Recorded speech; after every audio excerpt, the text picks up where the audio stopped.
was hit hard. He'll live. Server room, identify perimeter breach. Over. Where you go? Where you go? Withdraw your men. Say again, Grim. I'm going in.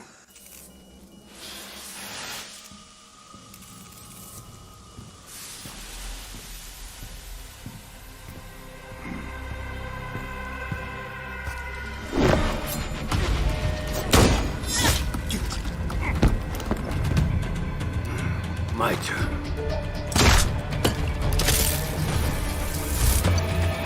What's going on?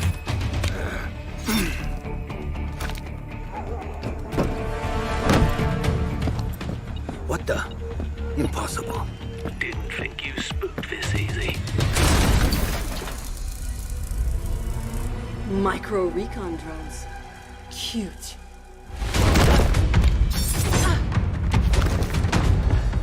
You forgot this.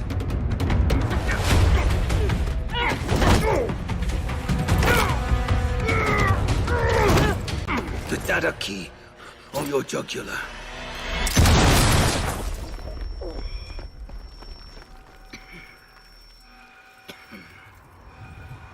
You were saying? What was on that server? QCR shipment records. Question is, who wants eyes on it? And why?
Welcome, operators. The time has come. Ubisoft has teamed up with the Esports Club to create a comprehensive esports ecosystem in South Asia for Tom-Clancys-Rainbow-Six-Siege. Over the course of the year, players from all over the region will have the opportunity to partake in events as they work to earn a spot in the brand new South Asian Nationals. The South Asian competitive ecosystem will consist of two stages, the TEC Pro Series and the main event that is the South Asia Nationals. Players and teams from across South Asia will join in a new set of events called the Esports Club Pro Series for Rainbow-Six-Siege. These events will have 3 editions: spring, summer, and fall. Each carries its own prize pool of $2,000, but more importantly, grants the top 8 teams coveted SA Nationals qualifier points. After the conclusion of the TEC Pro Series Fall Edition, the 8 teams with the highest number of SA Nationals qualifier points collected throughout the year will move on to play the first ever edition of the new South Asia Nationals for Rainbow-Six-Siege. The South Asia Nationals represents the highest tier of competition in the region and carries a prize pool of $10,000 split among the top teams. The event will be divided into 2 phases. First, all 8 teams will compete against each other in the league stage in a round-robin system with best of 3 matches and no possibility of a draw. The winning team receives 2 points and the losing team will receive 1 consolation point if they manage to win a map. At the end of the league stage, the top 4 teams will move on to the playoffs, where they will face off in a best-of-3 double elimination bracket. The grand finals will be a best-of-5 contest to determine the 2022 champion of the South Asia Nationals. We hope you're as excited as we are to get this started. To be sure you don't miss any important updates about Rainbow Six Esports in South Asia, follow the Esports Club on Instagram and Twitter, as well as the official Twitter handle R6 Esports SA.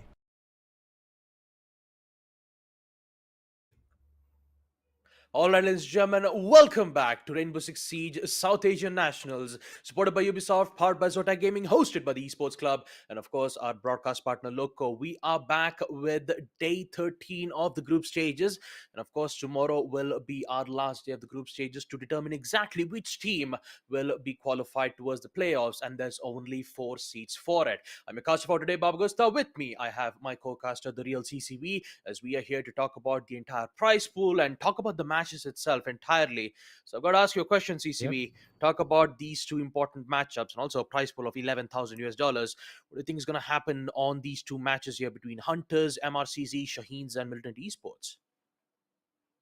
Yeah, I gotta say that the prize pool, of course, on offer as well, right? Means that all of the teams Yeah. that have made it to the South Asian Nationals, they shall be going home with something. Even if you are dead lost, you still will be getting 150 US dollars, and of course, the winners will be going home with $5,000 to their name. But let's have a look at the 8 teams. We have seen these 8 teams since the start of the Nationals that we had, 2 weeks ago. We have been seeing these teams. For some of them, their journeys have ended in the Nationals. For a couple of them, their journeys shall be ending today with their final set of matches. And of course, a couple more of them, we'll be seeing them, of course, in the playoffs as we progress further.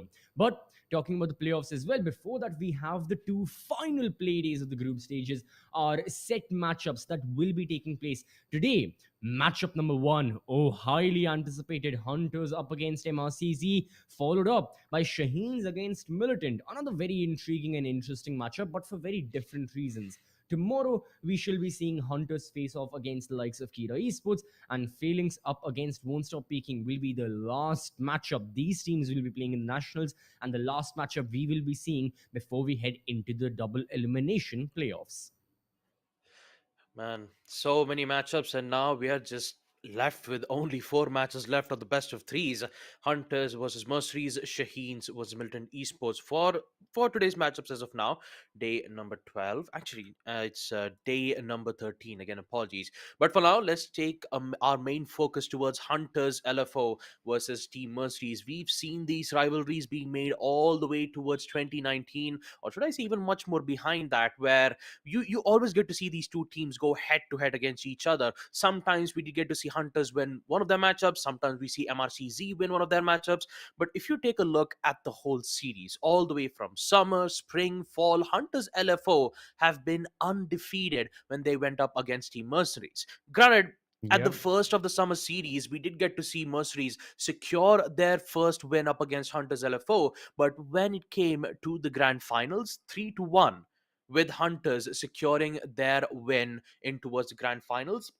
That was an amazing one to watch. And now let's not forget, you still have Shaheens' matchup too, going up against Team Militant Esports, in which this will also be an interesting one to look at. As we take a look at the standings itself, we have our 4 teams who are currently on the top of the leaderboards: Hunters LFO, Shaheens, KIRA Esports, and MercenarieZ.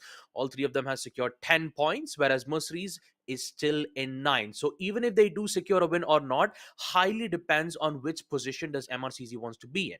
If they're in 3rd position, high likely chances they could either go up against Shaheens or Hunters LFO, or maybe up against KIRA Esports. It just depends Yeah. on which team do they have to go up against. So if MRCZ secures a point, then that's a total of 11 points at their hands. So you could expect to see them focus on going all the distance, maybe try to secure a decider map. They could. Mercenaries absolutely could look forward to, at least getting a map forward, pushing it to the deciders, see if they can get the win against Hunters or not. But yeah, a lot of changes will be made to the top four standings, considering today and tomorrow, all four of these teams are playing at least once, their final matches. We'll be seeing Hunters play two matches today against MRCZ, tomorrow against KIRA. Means that there's going to be a lot of back and forth and, ups and downs in their standings. And of course, for the playoffs as well, these standings are what will be determining and what will be the major factor, seeking to the fact that who exactly these teams will be facing off against. Again, if anyone is unfamiliar, the first seed will be facing off against the fourth seed in the playoffs, and second and third teams will be facing off against each other in the double elimination brackets. But right now, we're still in the group stages, Baba. Let's just focus on the best of three we have at hand, and let's get to know the maps where we shall be seeing. And whoa, Mm, I think there may have been what is that? Is that short MRCZ? Wow. But yeah, yeah. a bank selection, that too first map. I thought it was Halloween, but turns out it's Christmas with this early miracle that we have received thanks to Mercenaries. But yeah, second map, sorry, is going to be Chalet, chosen by Hunters, and then we're going to Oregon as the decider. So this veto, at least in my eyes, makes sense.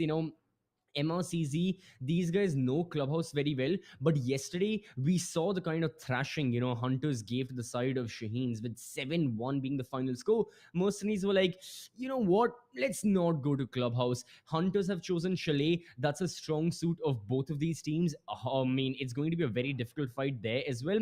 But on Bank, I think Mercenaries just want to start on such an off foot that Hunters, maybe they're thinking that they can try and catch Hunters off guard or something. You know, I have to say, I still remember on the summer series, the grand finals matchup itself, it was Hunters versus MRCZ. The map was also Yeah. on Bank. I still remember it was me and you casting alongside, right? I still Yep. remember And it Hasib was OT disconnected. match point. Yup. Hasib had an unfortunate disconnect, and Hunters LFO did ended up winning the match nonetheless. So you could say that this will be a different case scenario on Map Bank and MRCZ, knowing that they've had a lot of difficulties this time. This time, I'm pretty sure that it will be a very difficult, a very different scenario. Talk about Map Bank itself, but on Chalet. Once again, it could favor for either for MRCZ or Hunter ZFO, but it always depends on the way how Sandy gets his opening pick, or maybe we get to see, Hasib playing as very great defensive role on defense. But Oregon also a decider map where we do get to see Oregon being played a lot, especially in this region. But all in all, Bank and Chalet will be the most interesting maps which has been picked from MRCC and Yeah. Hunters, and I really cannot wait to see what the ban phases are going to be, what kind of operators would they go in for the pick. Will we get to see a standard pick being made from both the sides, or will we get to see a out of the meta operators? We've seen a lot of Amaru being picked, the Gara hook that's been very influential on certain attackers. So maybe you could see either Sandy or Rattler bring in that specific operator. But I mean, we just have to wait and watch and see exactly what's going to happen here, CCV. I mean, that's the thing, right? The operators which will be chosen, and of course, the player performances as well, because that's the main thing. Yesterday, people from Hunters were just all over the map, and they did not let Shaheens even, set foot forward or like really make an impact. I think on one of the maps, Sandy ended up getting 16 kills to his name by himself. So again, that's a major play. And Mercenaries, this will be a major point in the back of their minds, is that how do we prevent what happened to Shaheens? How do we make sure that doesn't happen to us as well? Do we also start, fighting fire with fire? Do we also start just completely, rushing into the side of Hunters LFO, looking to kill them head on without waiting any bit? Do we try and take the momentum first to try and make the first move? Or will they be playing the polar opposite of that, and they'll be extremely passive, waiting for Hunters to do something overly aggressive and then punish them for it? Both of these strategies, they have their they have their pros and their cons. But on a map like Bank, yeah, it's a large map. Yet again, Romos are going to be the name of the game. You cannot be always huddled up within the bomb site. You need significant presence outside of the objective to delay the attackers and also confuse them. because the way in which bank is structured, you can sneak your way back into a bomb site. As a roamer, you're not going to be blatantly very easy to kill. Like if we take the map of say border, for example, for example, yeah, like if the site is first floor telos and washroom, and you're there roaming on like second floor armory, if someone sees you, it's very difficult to escape from armory. There's no much chances. You will have to take a gunfight. You may die. But on bank, that's not really the case. Because of how many hallways, rooms, doorways are there, you can escape through the hatches. You can drop down off, the janitor closet, and from meeting as well, you can just scuffle your way around on second floor, and then you look to retreat into the bomb site. You can make life very difficult for the attackers, which is why I am pretty sure either we will see Jackal get straight up banned in the operator ban phase by one of the teams, or Jackal will be a mainstay. It's all down to the mind. Sorry, it's all down to the mindset and the playstyle of these teams. Is that, do they want the Jackal to be there to hunt down the roamers, or do they want their roamers to be set up in such a way it's very difficult to hunt them down? I think that's going to be the biggest element of this entire matchup.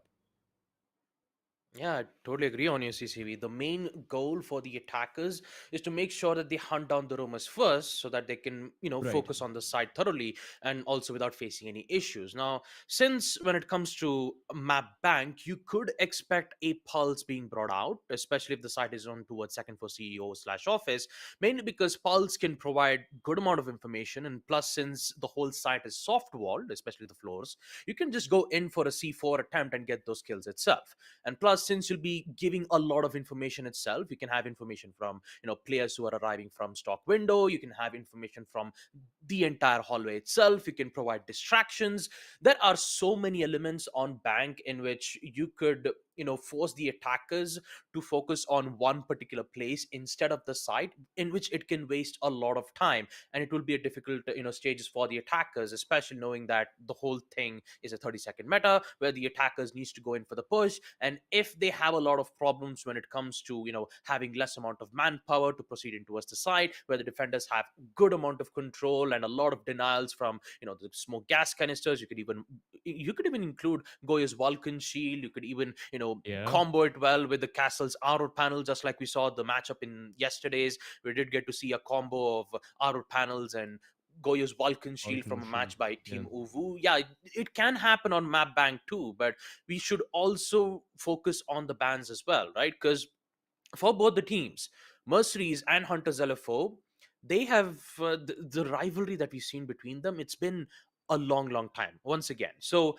when it comes to ban phase, you could expect either a targeted ban or maybe a ban which is off meta wise, which could hinder a little bit, maybe from both the sides itself. Maybe you could see a smoke ban on defense. Maybe we could see an important attacker ban like the Twitch, because we usually see Jittery play Twitch a lot. Especially on Map Chalet, we've seen Jittery play Twitch. The shock drones very efficient when it comes to removing those important gadgets from the defenders. And plus, we also know that Jittery is an exceptional player when it comes to controlling the F2 assault rifles. So high likelihood chances that Jittery could use that specific operator to do clutch situations in which MRCZ, they don't want him to do that. Plus, you also have MI7 who plays at Switch too. So it's always a decision to see whether if banning Twitch would be a good idea, or maybe figure out another maybe another attacker to go in for a ban, maybe like a Iana ban. Iana ban is very important too, especially when you have infinite holograms that can give you instant information. Right. And plus, you can literally just bamboozle your opponents by maybe forcing a smoke gas canister utility force. You could do that, so they could ban the Yana. Or maybe you could go in for a Capcan ban. You've seen Haseen play Capcan for a very long time, especially in this entire SA Nationals. We've seen Hasib play Capcan, so they could go in for a targeted ban like those as well. But it always depends on the team, so we just gotta wait and watch and see what kind of bans do we get to expect on the first map itself on bank, which is, of course, the first time being played in the SA Nationals. So we have no idea what kind of bands would it be. So it's just like we're just out in the clear. We have no idea.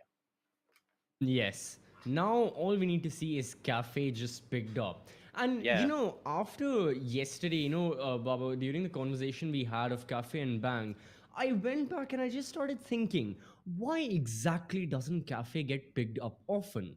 Because it used to be a community, okay, I won't say community favorite, like a very standard map. There were times where we saw a lot of Cafe, like tons and tons of it. I still remember all of those third floor executes that used to happen. You clear out Cigar Lounge, you clear out that bulletproof shield that takes so much effort from the attackers to get rid of, you push into a market, and then you execute eventually into bar, take control.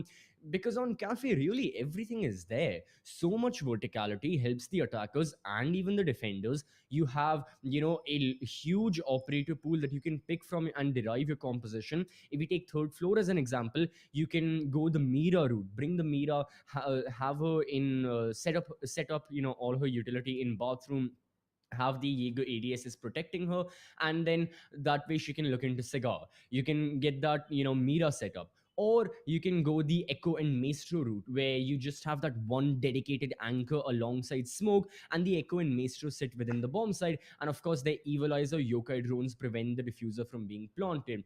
Or you can also go the Jaeger and Vamaive. Just so many things applicable. Even the castle can be brought out. And the Mute also used to be a mainstay of that entire map. On first floor as well, there's so much to do. I really miss Cafe, now that I think about it. It used to be a very good map, but yeah, nowadays it's just gone. I mean, some maps deserve that to be gone, to be dissolved into oblivion. Sorry, Consulate, but God no. Like, why would you pick Consulate, man? Just get it out. It's very good, it's out. But for Cafe, it's in this undeserved position where I think it needs that revival. And I feel like any one of the teams who, if they choose to go for that risk, can pick up Cafe, because like right now, if we take this best of three as an example, MercenarieZ, these guys are trying the very same thing. Again, theoretically, what they want to do by going for Bank as map number one is that they want to catch Hunters off guard. They don't want to go on a map where Hunters have a lot of experience. Go on Cafe. I'm sure every single team still knows Cafe, but MRCZ, if they prepare themselves well, they can definitely catch Hunters off guard. And again, Cafe runs into the similar structural styles as Bank is. You need a lot of heavy roam presence. The roamers need to fall back. There are balconies you can jump off and again get to safety. Pretty much the same thing.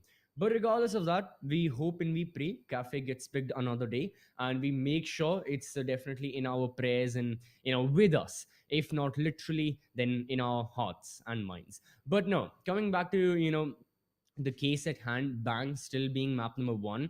For the side of MercenarieZ, I feel like they definitely have done something interesting. And I don't think this matchup is going to go how yesterday's matchup was, right? With Hunters going for 7-1 win and 7-1 win against the side of Shaheens. Because again, both of the, like that best of three, both of the maps were heavily common maps. I mean, Oregon and Clubhouse, that's South Asia classic. That's a South Asia favorite. So you divert away from that. Yes, Chalet will be map number two. Yes, that's also a South Asia classic, but maybe you introduce a different element by encouraging Bang to be played and by indulging in the map of Bang.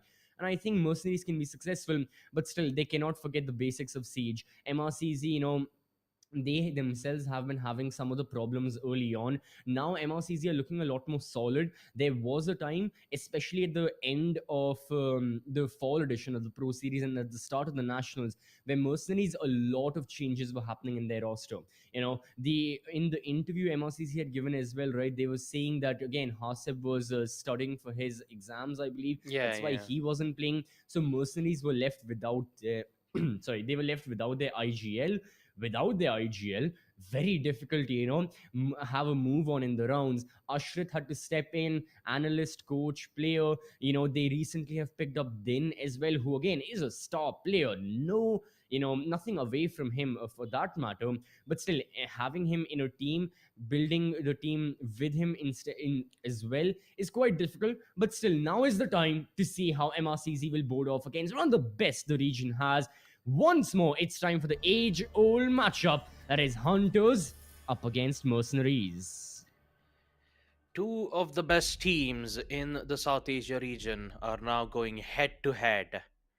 And I've got to say, only one team will secure 2 points, and see which team will they have to go up against. Will it be either Shaheens or will it be KIRA Esports? Well, we're going to see that right now. Starting off with the ban phase itself, let us see what the bans are. Interesting. Still stuck at 0 seconds, but yeah, there you go. Flores will be banned out from the side of Hunters, mainly because they don't want to have those explosive drones to destroy their important deployable shields. So with Flores being gone, and also from the side of Team Mercenaries, turns out this match will start in a 4v5. So yeah, not a great start from Mercenaries, but talk about the bans itself. Osa being removed out from Mercenaries. Deployable shields, especially having bulletproof, is very influential for the attackers, especially knowing that you have good amount of lines of sight. When it comes to defensive bans, I'm pretty sure a Mira and a Valkyrie will be removed nonetheless on a map like Bank, because you don't want to give a lot of information and plus have strong anchors on the site itself. So it's understandable to have those certain operators being removed. And talk about the ban phase itself from the side of Valkyrie. She has a total of 80% ban rate. Actually, no, 70% ban rate and 25% ban rate to Flores. But yeah, there you go. Mira and Valkyrie will be banned on a map like Bank. And just like that, we will get to see Map Bank being fired up for the first time in the South Asia region. So look at that, CCV. Woo. Map Bank. Yeah, it's a reality. It's not my dreams anymore. But Yep. right now, for mercenaries, yeah, the elephant in the room is going to be that sadly 4 versus 5 will have to be played from their side. I believe, yeah, since Taha and Hasib aren't there, I think it's because of power issues. They haven't been able to, I mean, they can't join the matchup just yet. So hopefully, any and all problems that they are encountering gets resolved and they make a comeback. But right now we're jumping into the game and seems like a rehost has been called from one of the players of Hunters LFO. So okay, we're off to I believe the rehost will be given since yet again it's in the preparatory phase. But now that it's in the preparatory phase, right, the thing is the operator selections, the compositions, and of course the bomb site are going to be exactly the same. So keeping that in mind, it's still going to be basement security room. And the kind of setup that Hunters were looking for, it was, I think, we saw that Goyo and we saw that Smoke B there. I think those were the two operators I noticed at least. But yeah, yet again, Hunters are looking for one major thing right on their defense, that is area denial. And I feel like there's absolutely nothing wrong with that, because so many of the times what happens on Bank is the attackers get very quickly adjacent to the bomb site. If you don't have your roamer set up, attackers are like, okay, there are no roamers, might as well just head directly into security, open the hatches from first floor office and from the lounge, and then we can jump in, we can breach, and we can execute. So very quickly the attackers reach into security and they're just present. Now problem is, how exactly do you eliminate the attackers from there? How do you prevent them from executing and just looking to plant the diffuser? They're so close to the bomb site anyways. That's when you introduce the element of the area deniers. That's when you have the Melusi Banshees, you have the smoke gas canisters, you have the Vulcan shields that we saw, and of course even C4s that can be tossed out. This is why Mira is so powerful. Not only does she have the Vector, which is excellent in close quarter combat, not only does she have a shotgun to support it, again, amazing in CQC, and then Mira of course boards the C4 as well, which can be tossed, thrown, and blasted wherever she wants. Thus she's really, again, that major anchor defenders need on the map of Bang. Goes to show why she has been banned out. But yeah, from the side of Hunters, their theory so far on this one bomb site is very simple, yet it's effective. They're like, okay, we let mercenaries push in as soon as possible, but even if, I mean, we'll try our best to delay MRCZ, but no matter when they push in, as soon as they're looking to execute and as soon as they're looking to plant the diffuser, that's when our utility comes into effect, and that's when we deny everything that's on board. Yeah. And talk about a map like Bank, which had been reworked for a very while back. You have the Yeah. vault hatch being presented. You even have the elevator room, which is given much more space for the defenders to roam around, make sure they have good strong fortification from the place, which could also give a way for the attackers to go for that different method of approach. Because mainly when you see a site like basement supply room and servers, you'd usually expect fact, most of the attackers just spawn in towards the tunnel side, provide a lot of cover by opening up lines of sight, force the defenders to use their certain utilities like the C4s, more gas canisters, and once they realize that the coast is clear, they could just just use speed back from the breached wall and just proceed with the default plan. That's usually how it works. But since there are other opportunities where the attackers can just push in for, just like CCV said, opening up the hatches from vault and open area, which could give good line of sight and can at least block some certain rotates from the defensive side. The vault breach the vault hatch breach, on the other hand, you could say it's very favorable for the defenders, mainly because once you drop down, for the defenders, you still have those two angles, which is very much perfect for them to eliminate, even if one of the players do get traded out. So the vault breach is particularly used for just throwing a lot of utilities more than just dropping down. And technically, Yeah. it's used more of like an emergency purpose. And that's the main reason why you don't get to see the vault hatch being opened up for a very long amount of time. Mainly because if they do True. open up the wall breach and if they do decide to drop down, and they, let's just say they do have control on the vault side, the defenders can just easily go upstairs knowing that the whole main entrance is clear. They can also just drop down as well, and they just got themselves a good rotate and a flank, all thanks to the breach that had been made from the attackers. So it will be favorable for both the attackers as well as the defenders, and that's the main reason why we don't get to see the vault being breached quite a lot. Now, on the side of elevators end, yes, you could use the breach from there itself. Mainly, you could see a lot of claymores being placed at that too, to make sure that if one of the defenders do catch a hold of getting into that particular place, they'll either get blown off from the claymores itself, which in fact will help a lot for the attackers. But every single utilities has its own pros and cons. So starting off a site like basement laundry, so I'm sorry, a basement servers room, although it's very favorable for the defenders, there is still a lot of methods for the attackers to gain control on that site, be if they do decide to go in for an extended hold or not. Now, the main problem that I have to talk about is the site on first floor open area.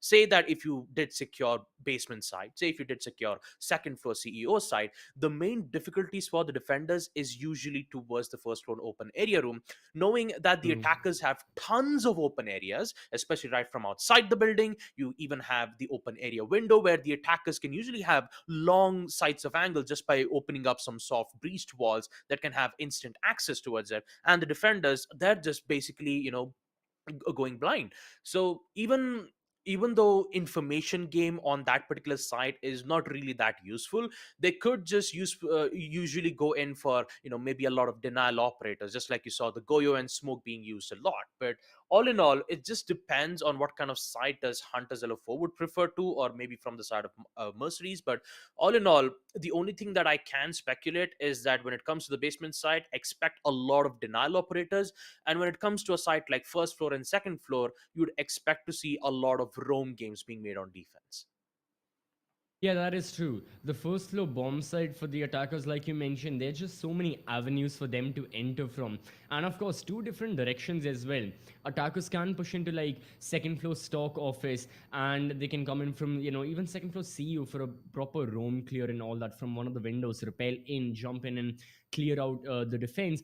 Or they can go in through garage on basement, and they can sneak up the basement stairs. That is something usually we see the knock players do quite often. You send that one lone knock alone by herself, goes for that ability, hides herself from any of the cameras, sneaks up, and when the defenders have the slightest of hints of like an attacker push coming in from any of the other sides, that's when the knock strikes. That's when a lot of kills, and the X Factor works brilliantly. Again, one of the classic instances of the attacking side, using this to their advantage, using the multiple avenues present. And this is why, yet again, bang for the defenders can be a bit like, again, difficult to play with. Because, like you said, Baba, even if the defenders go for like a very heavy roam intensive approach, that leaves the bomb site vulnerable, and also it isolates the defenders. They can't always play off of each other. So the defenders are now like, what kind of a setup do we exactly go for? Do we go for the roam play where we have a lot of confidence in our kills, but we are still alone? The attackers, if they pick us off, no trades will happen. Or do we play very anchor heavy where we can trade each other, but the attackers, they can so quickly close in on us, close in on our positions, that we won't have any place to leave. We will have to fight on our ground. And if we lose, the bomb site's gone, the diffuser is going to be planted, and before you know it, round may just be over. There are many things that defenders need to think of. This is completely contrary to how theme park is usually played out, where the defenders, they can roam together because they know the attackers only have two major areas of entry. If we think of like the map of theme park, the attackers either only like to enter from the cafe arcade side, or they want to enter from cash and security. So you send two defenders there together, in a duo, and they just hold the ground out. They take they take the gunfights as roamers. They get a couple of kills, they fall back, or even if they die, it doesn't matter. The bomb site's not even there.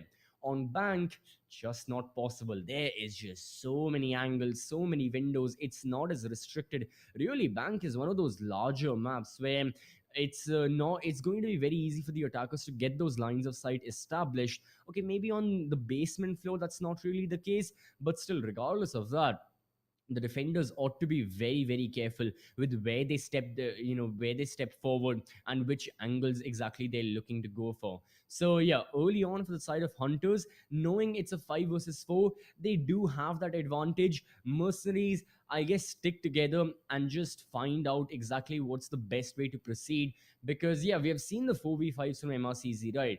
Who are they facing off against? They managed to defeat in that 4v5. Was it Team UWU or was it Militant? I Uh, believe it was. Yeah, I still Map have no idea. Villa. Maybe. Uh huh. Did they go up against Team Phalanx? Was it when they went up against Team Phalanx, or maybe on a different team? I'm Could have not been. quite sure, but yeah, I One have of to the agree teams. with you. Yeah, I still have to agree with you, CCB, because Mercenaries, even though that they're always at a major disadvantage, we've seen them win a lot of 2vx situations, especially knowing that you have Right. MI7 and Taha, and the way how their chemistry works on defense or on attack. Even if they put themselves on a major disadvantage, they would always find a way. They would play, especially when it's a 2v4 situation, they would play, their crossbar angles together. So even if one of them gets traded out, another one would be there to ensure that they have maximum amount of protection.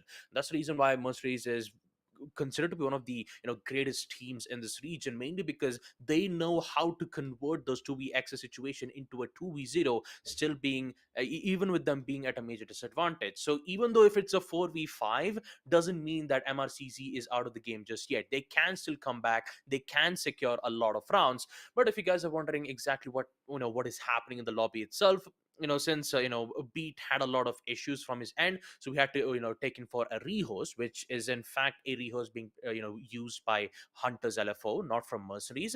So for now, we just have to wait and see to make sure that every single player on the sides of Mercenaries and Hunters LFO are ready to go. Then and only then we will proceed with Map Bank. So until then, you're just stuck with us, me as the caster Bavagusta, and also CCV, here to talk about the whole strategies, the whole stuff. Even we could talk about everything. But all in all, I've got to say the journey that we've had, all the way from summer, series, fall, and now we are here at South Asian Nationals.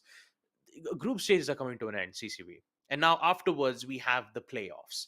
In playoffs, we have still our four dedicated teams: Hunters LFO, Mercenaries, KIRA Esports, and Shaheens. These four teams.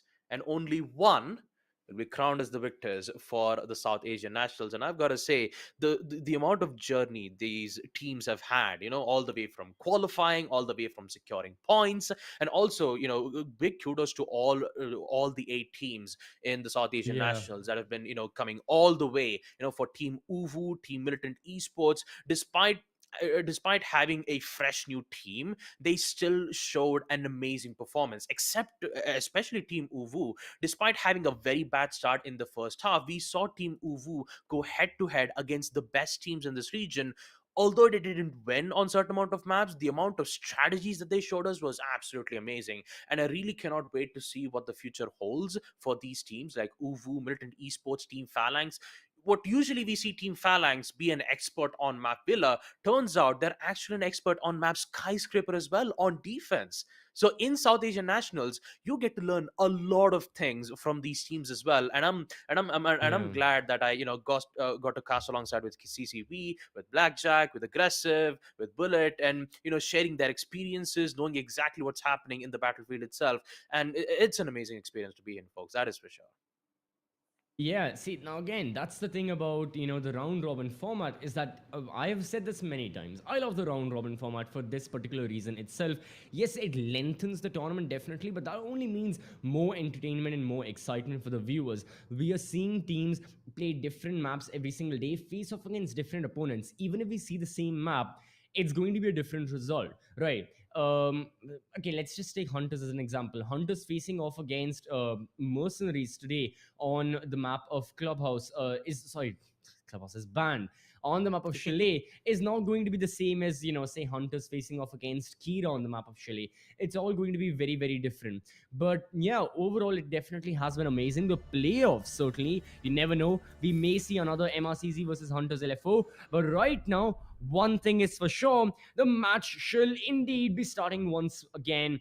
Hopefully, all the issues from the side of Hunters have been resolved for MRCZ as well. Still, unfortunately, if 4 versus 5, they cannot help it. But Taha is in. Okay, that is very interesting. So right now, Ayan is not present alongside Hasib. Ooh, so it seems like a different disconnection has happened for them. Oh man, that is definitely gonna hurt for MRCZ. Yep. 4v5. Yeah, just we did give a lot of time for Mercenaries to make sure that all 5 players are in, but already at the time of no return. So we've got to do what you got to do. 4v5, Hunters are looking very confident in the group stages, especially with their amazing performance up against Team Shaheens in the previous matchup. Boy, oh boy, was it an amazing match indeed, But for MRCZ, despite having a lot of struggles, they are still in the game no matter what. And I believe that the performance that we might be able to see from MI7, Taha, including Din, who is an excellent player when it comes to getting those initial frags. I really can't wait to see what's going to happen in the action phase itself. Basement lockers and CCTV will be the site. And let's start out with the action phase as we get to see one of the players, aka Sandy, all the way from the main entrance. So I'm really waiting to see what's going to happen here. Yeah, everything is ready. Mercenaries look to go for a proper roam clear. MI7 is there towards office and open area. The attackers are droning out first floor and second floor alongside it to see and to notice if any defender is present. But in reality, Hunters are not really playing a heavy roam game except for Sandy, who's playing more of that lurk hidden behind the staircases. Is he spotted by the drones? Did they spot him out? Or is he still going to sneak by and perhaps get an off-guard kill? Whichever team gets the opening kill again, they'll have a huge advantage to their name. So it's really up to, this one alibi to change something. And Din is aware. Okay, yeah, the yellow ping comes out. Din knows very well where Sandy is. And indeed, the Yana shall get the first frag. So good on the part of Mercenaries. They have cleared out the roamers. They can start off with, getting that map control. Took them a little bit of time to drone everything out to essentially make sure everything is clear. But now they're back into it. Yeah, Beat is holding the angle from first floor, but again, Hatch is open right below him. He can jump down as soon as he wants to, and Beat should be looking to stay alive because he's only one of the 2 operators to bring the C4 with him. He'll be a huge asset, and that C4 will be a huge asset of Hunters to, further into the round, look to deny the diffuser from going down. But so far, yeah, really good stuff from Mercenaries. They are making that progress. Only thing is, now it'll be time to start executing very, very soon. Now, since the hatches have already been opened up from open area, the attackers really don't have to worry about anything, but they still need to worry about Hunters losing a lot of players though, because not yesterday securing a kill like that, and that to Rattler being down out, they're actually free to go in for the plant. All they've got to do is just make sure that the Goya's been taken care of, but the Vulcan shield will still be presented itself towards the side. So one of the shields will get popped out from the attackers. They have not a lot of time left, 35 seconds. The advantage still at the hands of MRCZ. Flashbangs being thrown out, and I believe there will be a drop down from the hatch itself. A lot of damage being dealt around from Taha, I believe from the Vulcan shield. One of the grenades gets caught out from the Wise Magnet nades. This is looking good when it comes to holding, but here comes Jen all the way from the hatch. He secures one more kill, and turns out MRCZ, they haven't lost a single player yet. This is looking so well for MRCZ, and it's even more frightening for Hunters because they've lost a lot of players. C4 tossed from Beat, but will actually get one. So does Sparko to secure a kill off from MI7. And look at the denial. 3 seconds left. Din is the only one left. They have to go in for the secural of the kill. And they get it. Ooh. Oh my goodness. Look at the crossfire angles that have been placed from both Beat and Sparko.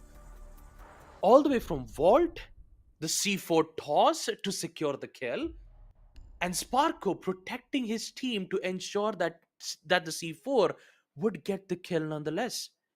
My goodness, Yeah. what once I thought that this was MRCZ's round, they had all 4 players available, and now Team Hunters LFO just pulled out just pulled out an MRCZ. 2v4. Can you believe that? Yeah, I was all down to the anchors and they just held their ground. That was it.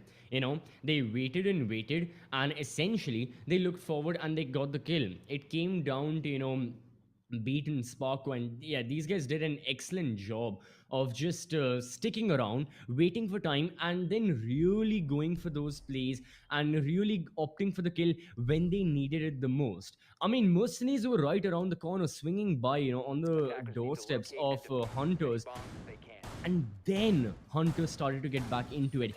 That's when finally both of them realized, that okay, we can hold the ground and we can just make sure that whichever kill we take, whichever angle we peek, favors us. And to a certain extent, Hunters also knew time was with them. Time was their ally. Mercenaries would get under that time pressure. They would have to go for the diffuser plan. The C4 from Beat was really good. Sparko in the meanwhile from Garage was helping out with any person who swung wide, with anyone who got a couple of with anyone who was looking to get a couple more kills. And yeah, the defense held on. So once more for mercenaries. Thing is, just because the early round favors you does not mean the late round will do the same. Make sure they keep the time under control, and of course make sure everything is under control in that late round. I mean, in that previous round, there wasn't even much that went wrong on the side of MRCZ. They just lost out on their man count really badly towards the very end, and they couldn't do anything about it because at that point they had to focus on the diffuser and holding all the angles and covering for their teammates, and they end up getting picked off one by one. So as long as they can make sure it doesn't happen again, feel like MRCZ will still have strong chances because even in a 4 versus 5, we saw how quickly mercenaries can get kills and turn the tide and actually put Hunters in that man disadvantage. So the attackers, they've got to be, I mean, yeah, early round they can make sure they're doing the same thing, but late round they've got to be careful. Yep, and now as we focus on the round itself, we do get to see the mute jammers working its magic all the way, making sure that those Excalibur pellets wouldn't give a very long angle towards the hallway side of second floor. Sandy, on the other hand, will be dealt with some major damage, but he turns out he will get the kill nonetheless. There goes Naughty Astrid. The sledge will be eliminated. And now you even have the Azami's Kibo barriers. Sorry, yeah, the Azami's Kibo barriers that can block out tons of bullets. It's actually a difficult task though for Team MRCZ, but they'll make do to get those shots in Jittery. My god, that flick and a half to secure a headshot towards Taha. MRCZ slowly losing control because Sandy will secure one, only to get refragged from Den. Now it's a 1v4. Left all by his lonesome once again. You have tons of impact grenades that can be able to get a kill, but Jittery decides, you know what? I'll just use a VSN and just get the kill instead. Hunters LFO will secure round number 2, where they won't be facing any issues at all by just removing players one by one all the way from the main entrance itself. I mean, look at that flick, though, from Jittery. I mean, that flick was just so good. Yep. I mean, in the previous round, Hunters just made sure that mercenaries would not get even again, like we said, they'd not even get a step into the building. And this is kind of the same thing we saw yesterday when they looked to defeat the side of Shaheens as well, right? They were just looking for absolute denial, even of entry, let alone getting the executes or getting the breach done. This was the same thing employed from the side of Hunters right here. You go for the early kills, you make sure the advantage is with you, and then sadly, sadly for the side of mercenaries, they really couldn't do anything to it. As soon as Ashrit was eliminated, that first kill on towards the lone officer right there from Sandy, 3 versus 5, Sledge is gone, frag grenades out of the mix. Yeah, you gotta peek the angles yet again as an attacker, but the defenders are getting kills on you time and time again. They're holding those angles out. Jittery is still at the top of the spiral stairs, and the attackers have no choice but to take the gunfights. But yet again, whenever they're taking the gunfights, it's just not going their way. Hopefully, now that Ayan is back, yet again, another star player for the side of mercenaries, not only is the man count going to be equalized, and it is indeed going to be a 5 versus 5, but rather, mercenaries will get a lot of that confidence back as well. And of course, Ayan can start shining in the server as he always does, get some kills, and make sure Hunters don't run away with the fragging department of this entire map. And now Ayan coming back into the fray, I'm pretty sure that will be equalized nonetheless. 5v5, Ayan is present, Hunters LFO. On the bright side, they've secured 2 of the important rounds. So we will resume the match back with round number 3, which means that since that they've secured both the basement site and also onto a second floor, this main site where Hunters will be having main problems of has to be on first floor open area, or maybe the final site, which is in towards first floor tellers. Hunters have a chance to maybe bring in those particular sites, but since this is a map being picked by Team MercenarieZ, I'm pretty sure with Ayan coming back into the game, we will expect a lot of changes in strategies when it comes to their attack coordination pushes. Then on the other hand, especially on the first round, they were looking very strong. They've almost removed half of the players on the side of Team Hunters LFO. The only main problem had to be the crossfire angle that had established all the way from Vault side and also from the garage entrance, which it did ended up removing every single player that you saw. Spark was making sure that a beat would still be alive. The C4 toss did succeed in eliminating one. Sparko also secures one more, and next thing you know, it was a total wipeout from the side of MRCZ. Even though they had the major advantage, they didn't had enough amount of time left, because they were only left with 30 seconds. So since now Ayan will be back on round number 3, round number 2, you pretty much expected what is going to happen, right? Like they've went in towards the main entrance. Turns out Jittery was still present all the way from the Yeah. hallway side. You even had protection from the mute jammers. Next thing you know, Jittery does what he loves doing best. He just if he sees ahead, he just clicks it out like he's accepting terms and conditions. But all in all, if you focus on the way how Hunters LFO has been performing these past few weeks, especially in the group stages, they have been absolutely phenomenal in their performance. Both Sandy, Jittery, if Jittery has a bad day, you still have Sandy to secure most of their initial rounds. And back then, Right. it used to be EX7. I mean, when I listen to the word EX7, it has been so long since I've heard the name. And he's currently working abroad. I believe he's currently pursuing his degree, maybe in abroad, and I wish him the best of luck. But back in the previous days, EX7 used to be the opening fragger, and the way he used to make those opening frag picks, it was more of like, yeah, it was more of like a frag montage that EX7 used to make, and everyone used to get so excited when we see EX7 make the plays. And once I saw Sandy being replaced from EX7, at first we were like maybe judging at the time, thinking that can Sandy fill EX7's shoes? Turns out he can, and the way how powerful his frag potential is, especially when he plays as the Melusi, clutch potential, Sandy has done it all. His performance has been so great. That's the main reason why you see him be as the best, be with the best team in the Hunters LFO players itself. So, Jittery, Sandy, Beat, Sparko, knowing that you have one of the, best players in the South Asia region. MRCZ, on the other hand, despite having a lot of difficulties from their end, they also still have a chance to defeat Hunters LFO. It's just that the amount of outplays that we're going to expect on map bank, it will be a lot. And now, you guys are wondering, we're back at the caster scam. Where's the frag montage? Well, we just have to wait for a bit, all right? It just requires like 3 or 4 minutes to make sure all the players from the side of Mercenaries and Hunters LFOs are present in the lobby. Then and only then we can resume map number on round number 3 bank itself. So yeah, turns out there is a slight technical issues from our end too. Again, we do have to apologize for that. Until then, we'll be taking a short break and have a look at the sponsors itself. We'll be right back. Was hit hard. Here, live. Server room, identify perimeter breach. Over. Where you go? Where you go? Withdraw your men. Say again, Grim. I'm going in.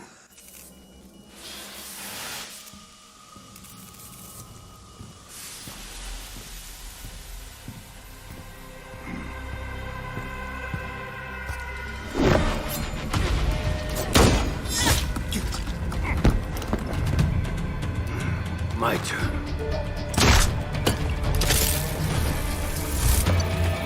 What's going on?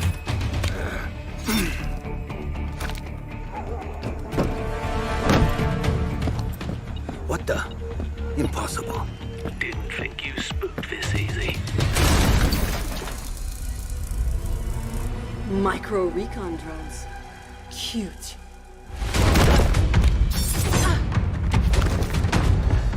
You forgot this.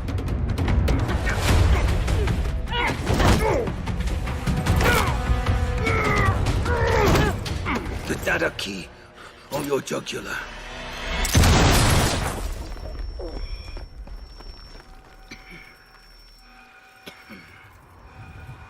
You were saying? What was on that server? QCR shipment records. Question is, who wants eyes on it? And why?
Welcome back everyone to the Rainbow-Six-Siege South Asian Nationals we have right here, supported by Ubisoft, powered by Zotac, presented by the Esports Club, and of course we have our broadcast partner Loco. I am CCV alongside Babagusta, and we are bringing to you again day 13 of the group stages. We have indeed the best teams from the region every single time fighting off against one another, best of 3 after best of 3 after best of 3, and this best of 3 really is as well, right? The best of the region fighting against each other. We have Hunters up against Mercenaries. Yeah, there has been a lot going on with the matchup. Unfortunately for some of the players, they have been encountering issues which has led to the delay of the match, but don't worry everyone watching.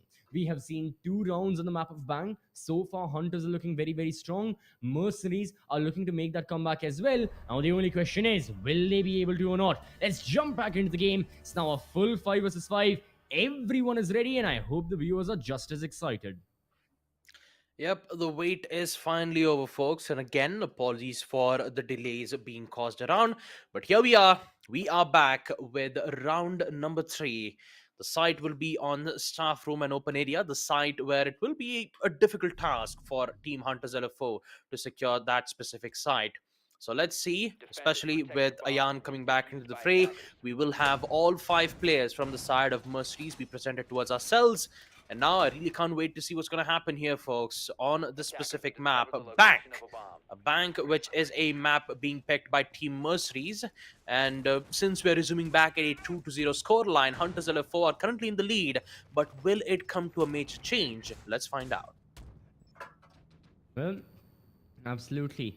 Let's see and get to know what kind of a defense Hunters are planning, and if indeed the score is going to change and perhaps start favoring MercenarieZ. But the best thing for their side is going to be, now that they've got everyone, they can install a proper, defense for their side. They can make sure their operator composition is complete exactly how they want. No person in the attack will have to sacrifice or will have to change something. Everyone can play their standard roles. Everyone can play the roles they are assigned by default. So keeping that in mind, right now MercenarieZ, they've got Ashrit as the proper vertical player. Taha is the hard breacher. Then on the Lion, that is very, very interesting. That instead of going for 2 entry fraggers, rather you're going for again an entry fragger who's more into that support role as well, right? It's not Iana and Ash that MercenarieZ are looking for, rather it's Lion and Ash. So that's very interesting.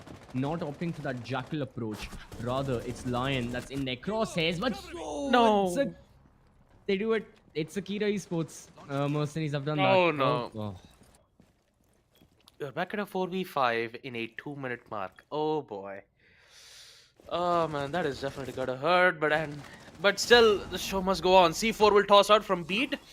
I believe Beat didn't had the proper information on some certain attackers, but now we get to see one of the players going very aggressive, and that is Din. But somehow Sparko gets away with a kill, and that too a headshot. No Once more attempt, but no, denies from Rattler. Oh boy, this is not going so well from MercenarieZ. They want to get court control so badly, but turns out they lost all 3 players at the hands of Sparko and Din. Sorry, Sparko and Rattler. Oh boy, this is not looking too good. Another one from Sandy. Oh boy, you could see that Team MercenarieZ are slowly losing the plot on this round.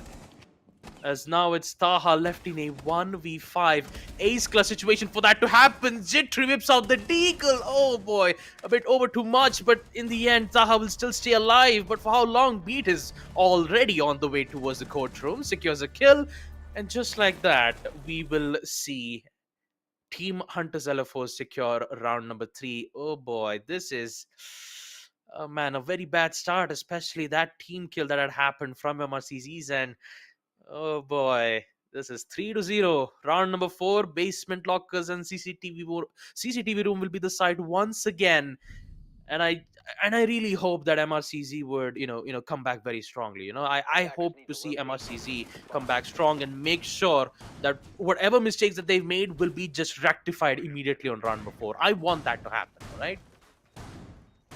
Yeah, absolutely. From the side of MercenarieZ as well, right? Not not really mistakes they can do much about it. It's just gunfights not favoring them.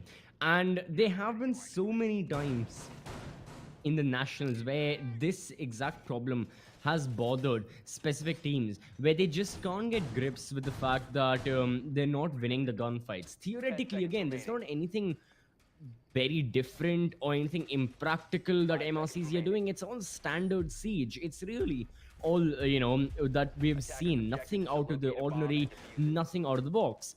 It's really when they're taking the gunfights that they just sadly end up losing them. Pretty much it. The last round almost was a full team ace if you really look at it. Every single player on the side of Hunters LFO got a kill. Jittery would have, but no, it was a team kill on the side of MRCZ, which already pushed it to a 4 versus 5. So the point I'm trying to convey is with that, everyone in Hunters is pitching in, giving their contribution. Everyone in Hunters is landing their shots. MercenarieZ sadly just aren't on that mark. Let's see the initial kill. Ashrit spots out one of the players, knows there is someone towards blue stairs, and yeah, it's a basement execution. Obviously defenders will be there towards blue stairs. It's up to the attackers to get control as soon as possible. There is Sandy on second floor, and I think the drones have spotted this Jaeger as well. Now once again, It is Ashrit roaming around. How many people does Sandy find, or will he be hunted? No, he gets one. Jaeger is still active. Ashrit wants to hunt him down from behind. He'll be making some noise. Sandy, is he aware? Yep, he knows there's a knock, and that's another. Yet again, Sandy is alive. Only now are defenders eliminated, but still, for mercenaries, a lot of manpower lost.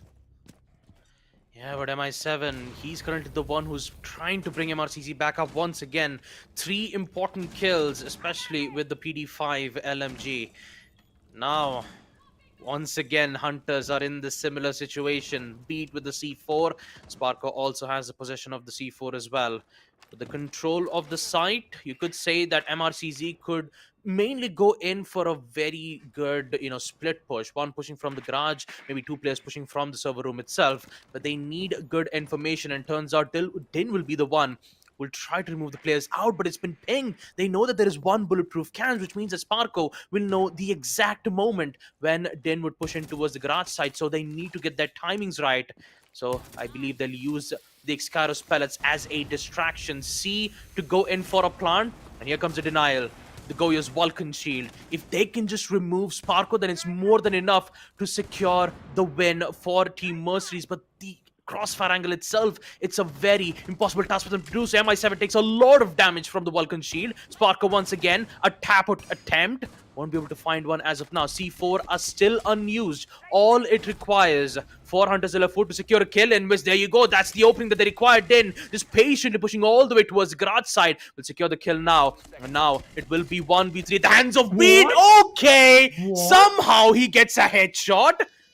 And now he just needs to focus on the rest of the 2 players. Taha, he missed the opportunity, and for Beat, it is still a chance for him to secure this 1v2 clutch, but he still requires 6 seconds time for him to go in for the defuse. Information will be given, but here comes Taha to deny it. Finally, we will see MRCZ fling back by securing round number 4 on basement side. The timing that Din had pushed from the garage was so very important. And look at this shot from Beat. That headshot through the flash. Somehow he gets away with a kill. My goodness, those shots are so pristine. Nothing to look at. Yeah, There's nothing to look at. It was like, yeah. How did yeah, he, Beat just he said, I'm disconnected. doing this with my eyes closed. Like, does he have like by default warden glasses or something? I don't know how he did that, but yeah, I'm pretty regardless sure of he that, closed his seems- eyes while he shot the kill. You know? He closed but his eyes. Yeah, a round salvage from the side of Mercenaries, and that is really good to witness. No matter how shaky the round start was, Mercenaries still managed to close it out thanks to the kills that MI7 and ultimately everyone was able to find. They made sure that towards the very end they held their ground, and yeah, Taha also isolating the gunfights with the help of Din. Everyone worked together in unison to get that round done. Now for Hunters, the only thing is now the situation has reversed, surprisingly. Now you have the side of Hunters whose late round got really weak, but their early round was strong. And in this instance, unfortunately, Taha disconnects. So hopefully it's not another power issue for him, because that will mean for multiple rounds he's out. If it indeed is just again a game crash or something along the lines of that, hopefully we see Taha very soon into joining back into the lobby. But yeah, for the side of Hunters right now, again, by default they have an advantage. Now again, can they keep it going? Yet again, they'll be looking for those kills. The only thing is, do they end up winning them or not? Yeah, with the loss of Taha, this will be a very difficult, situation for MRCZ to at least salvage this round. But this C4, oh, Sandy. Oh boy, headshot once again. There goes Ayan. C4 being blown up, deals major damage to Naughty Ashred, but he is still alive nonetheless. But what about Sandy? He's still alive from Tellers, but all the way from behind comes MI7. Unaware of his positioning, will get the surprise pick off. And now with Sandy being cleared out, they just need to figure out a way to, make sure that they remove important players like Jittery, Rattler, and also including Sparker too. how can they do this? You know, the control on server room will be a lot more difficult. Here comes the Candelas once again from the Ying, and turns out Din will secure it. 3v3, he has finally equalized it. I've got to say, Din's performance right now on map bank has been so crucial. It's been given a lot of opportunities for MRCZ to find an opening and secure the round. And it's all thanks to Din, who's been making those impressive plays, especially removing those important players. And that too, he has removed Beat, which means now, since Vault has been entirely cleared out, it's all up to Rattler and Sparko to make sure that they have a well-defended site on basement. Yep.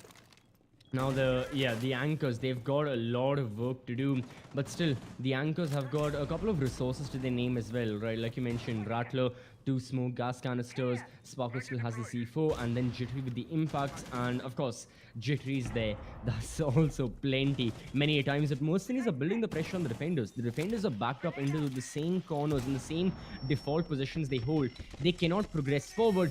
They now need to wait for MRCZ to make the first move. MRCZ indeed are going for that. Vulcan shield pops, MI7's HP takes a big hit, and yet again this prevents the attackers from pushing forward. Really good shot. Sure, Rattler was concussed and flashed by that Candela, but it means the Ying is down and out. Mercenaries, they've got to get a move on. Now time pressures on the attackers. C4 tossed and it lands, takes Ashrit off the server. Clean, gone, and no hope for MRCZ left. Hunters LFO will secure this round. Yeah, for MI7, he couldn't move forward. There was that smoke gas canister. Ashrit couldn't drop down from that hatch because, again, there were just so many people holding that angle, and eventually the kill was secured. So, once more, really good defense and a really good hold from the side of Hunters. Yeah, but you still got to give props for MRCZ, especially Din. The way how he finds the opening, you know, removing not only just Sandy, but removing B2 really did give a chance for Team Mercenaries to bring back the important plays that they could do in the first place. But once they reached in towards the site, knowing that knowing that team, you know, Hunters LFO had a lot of denials at their hands. You had the Vulcan shield, the smoke gas canisters, and how can I even forget the C4s to, you know, remove every single player. So you could say that the players on the side of Hunters LFO, they didn't need to peek. All they've got to do is just find the perfect angle to just detonate the Vulcan shield. That was one. Smoke gas canisters from Rattler. All he's got to do is just play from the server side itself, throw the smoke gas canisters every 10 seconds. And once they arrive finally at the site to proceed with the plant, you have the C4. So how can you beat those? How can you do it? Of course, you could use the secondary EMPs to disable the C4 right after it comes to, you know, blowing things up, but it requires quick thinking. And for MRCZ, since that they didn't had any secondary EMP that could have at least disabled the C4 and could have given a lot of time for them to secure post plant. And let's not forget, MRCZ, they did all they could when it comes to executing the site itself. They've done it absolutely perfect.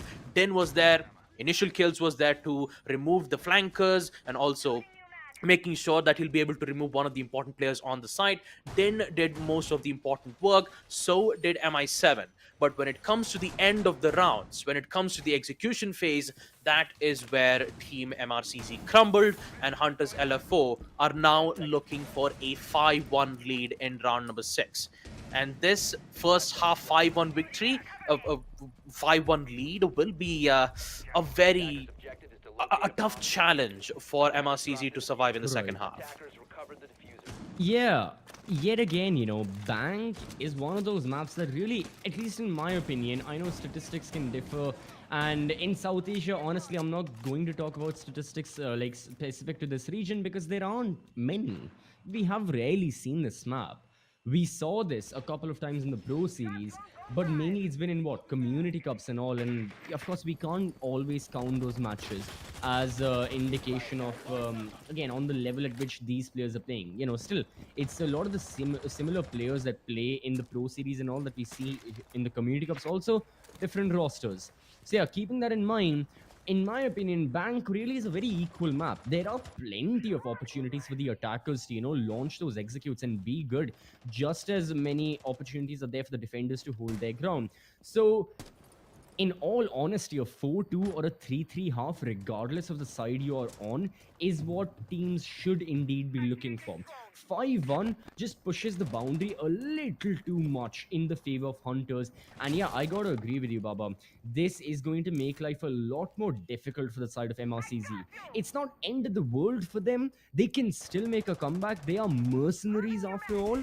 But it's, yeah, not gonna be easy. Jittery gets it down onto Taha, but he gets traded out himself, and it's Ayan on the opposite side of the map who gets eliminated once more. So yeah, a lot of kills happening back and forth, going to be difficult for these players and for all of us to keep track of as well.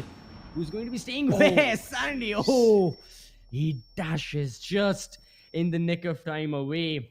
Now that's a proper dash if I've seen one. Ayan unfortunately has disconnected. Hopefully that's not permanent. Wow. MI7 goes down. Is there someone else on the balcony? Yeah, there is. Taha has been revived, so he's still not in that down but not out state. But Hunters now, they've got the man advantage, and MRCZ, little to no map control for these guys. Yeah, and let's not forget Din, and both of them are still worried, and Beat somehow gets away with the kill. Taha will be eliminated out, which means that it's a 2v3 situation, all at the hands of Din and Nordiyashrit. Information will be given. Oh, beautiful shot to remove Beat. A headshot as well to confirm the kill. You still got to be careful because there is Sandy still at the main stairs. He's looking for a trade out, and Sparko might be able to remove this one particular player out, but no! Din responds back with a headshot, and now they have control and the round at their hands. Okay, Nordiyashrit. My god, how does he get away with a kill like this? Ashrit! My god, what did you just do? That was such... That was a naughty play. That was a naughty play from MercenarieZ. I kid you not, CCV. What was that, huh? Just because Sandy was present from the stairs, he decides, you know what? Let me just vault in from another window. That's more than enough. The second window. Waltz in, Sandy is like, Nani, what just happened? How is he behind me? How is he inside the stairs? But my god, what was that from both Din and Nordiyashrit? Din's performance right now is just absolutely amazing. And the way how he fits in so well with Team MRCZ, it just really shows that they still have a lot of potential, especially on a map like Bank. Yeah, they do. They make sure it's a 2-4 half, which really is still fine. I mean, 5-1, like I said, is pushing it, but 2-4 is really very much manageable for the side of MercenarieZ, and especially if they keep on playing like this. Now, thing is, we did see one of the disconnections. I think Taha had disconnected in the middle of that round, then had a game crash, which hopefully he rejoins the lobby as soon as possible. No issues with that. Maybe there is a slight chance MercenarieZ may have to play a 4v5 yet again. If that happens, major problems for their end, but seems like all of the issues have been resolved. We can jump back into the game and see the situation as is, and also jump in the second half. Now, side swap will be taking place. Hunters on the attack. No, indeed, everyone is in the lobby. So MercenarieZ, this game is still on. If they can start off with a banging round number 7, with an amazing start to their defense, I think Hunters as well have got to take a back foot and realize things will not be as easy as they seem. Protect your bombs from being Yeah, it won't be, especially although they've secured important 2 rounds on attack, they can still survive and ensure that they put themselves back in the equalizer if they secure their important sites. Basement, CCTV, and CCTV lockers, and of course on towards second for CEO site. If they secure these 2 sites, then MercenarieZ, they still have a chance to bring this back and secure map number 1 without facing any issues. And I kind of like how the way that they've dedicated this entire hold filled with denial ops. You have Echo, you have Smoke, Goyo's Vulcan Shield, Kaid's Electroclaw to make sure that they have a lot of problems opening up the hatches. But you still have Thatcher, the EMP, which can just disable one of its important, gadgets. But what's more important is that Sandy's already used his Gara hook. He's already inside the building. and he's all the way towards second for CEO launch. This is the main thing that I was mainly afraid of. Hunters, aka Sandy, loves bringing this specific operator, but also we also forgot about Jittery, who's already in open area. He secures one kill. Now he's actually looking for the second, and here comes Sandy all the way from behind. Look at the coordination. Look at both Sandy and Jittery just playing it on the offensive, and now they're looking to find its third. But no, Naughty Yashit will deny Jittery at the right time. But it's a major damage because Sandy's still alive. Double kill. G8 LMG is favoring wonders for Hunters LFO. The aggression, it cannot be stopped. But so does Naughty Yashit with the peak that he did. Headshot with the SMG-11. The damage has been contained. But still, there is a chance for MRCG to bring this back, knowing that you have a shotgun M5 Taha, which will be denied from Sparko. 1v3, now it's a 0v3. Oh my goodness, Jittery and Sandy, what did you guys just do? What did you guys just do? You just removed everyone. One from open area, one the Gara hook on second for CEO. Exactly. Yeah. Hunters were the defenders, given how quickly they got into the map, and given how they were the ones catching mercenaries off guard, when really it should have been the opposite. Should have been mercenaries getting the kills. Ashraf gave it his best, as the smoke nonetheless. He got those SMG-11 frags, but sadly it wasn't enough. Hunters were just in the map so rapidly, so efficiently, without any hassles whatsoever. Mercenaries were just left, without any potential territory of theirs. I mean, I think, again, the server room was a great example of that. You just had Sparko there, and no one had any idea the Hibana had even managed to infiltrate to such an extent. Sparko picked up an easy kill, let alone you talk about the roam clears that Hunters managed to do early on. Sandy and Jittery within themselves, they did a lot, but everyone in Hunters just moved in. And for mercenaries, I'd said the fight very much is on, but this is not the greatest, continuation to that. They needed to make sure round 7 was theirs. They needed to close down on the deficit that had been building above their shoulders, and that had been a constant pressure on them. The 2-4 score that was, now it's only extended further. Hunters are a single round away from ensuring overtime and 2 away from winning the map choice of mercenaries. One can only imagine what happens on the map of Chalet. But so far, okay, good start for MRCZ. This time Taha gets that opening kill onto beat and no trades take place. That is the most important thing. Man advantage completely and surely residing with the defense. This is how the defenders should be looking to play. Taha, he's having a really good time in the server. Gets a repeat kill. We saw a similar kill from Sandy earlier to this. And exactly what happens from the top stairs. Gets one, but now eventually he is silenced by Sandy himself. Yep, ring ring says the bell from Sandy, as he will get all of the important information from the defensive side. And from one of the information will be given. Sandy, can he secure a kill? No, will be denied from MI7. The D5 SMG has great, fire rate when it comes to those kills. And Rattler, he currently has a diffuser in hand, but doesn't have the proper information on players' whereabouts. He sprints away to safety, and here comes Sparko once again to save his teammate. MI7's gone. It's a 3v2. They've lost all 3 important players. So it's all down to Rattler and Sparko to secure round number 8 and also securing match point itself. But you still have good amount of denials too from the side of MRCZ. The gas canisters, the C4s from Din. This could work out heavily in favor for Team Mercenaries. And let's not forget the site is all the way towards the basement side. Ayan, can he find his spray? No, it does not. Sparko denies it. He closes it to a 2v2. Now all they've got to do is just focus on the side where both Den and Ashret are just patiently waiting for Hunters LFO to make their push. Although they have the EMPs, and also you still have the Hibana Siskara pellets to open up those important hatches, they are losing a lot of time. They at least require 30 seconds time to go in for the push. And I've got to say, MRCZ, they've got this in the bag. MRCZ are looking a lot confident.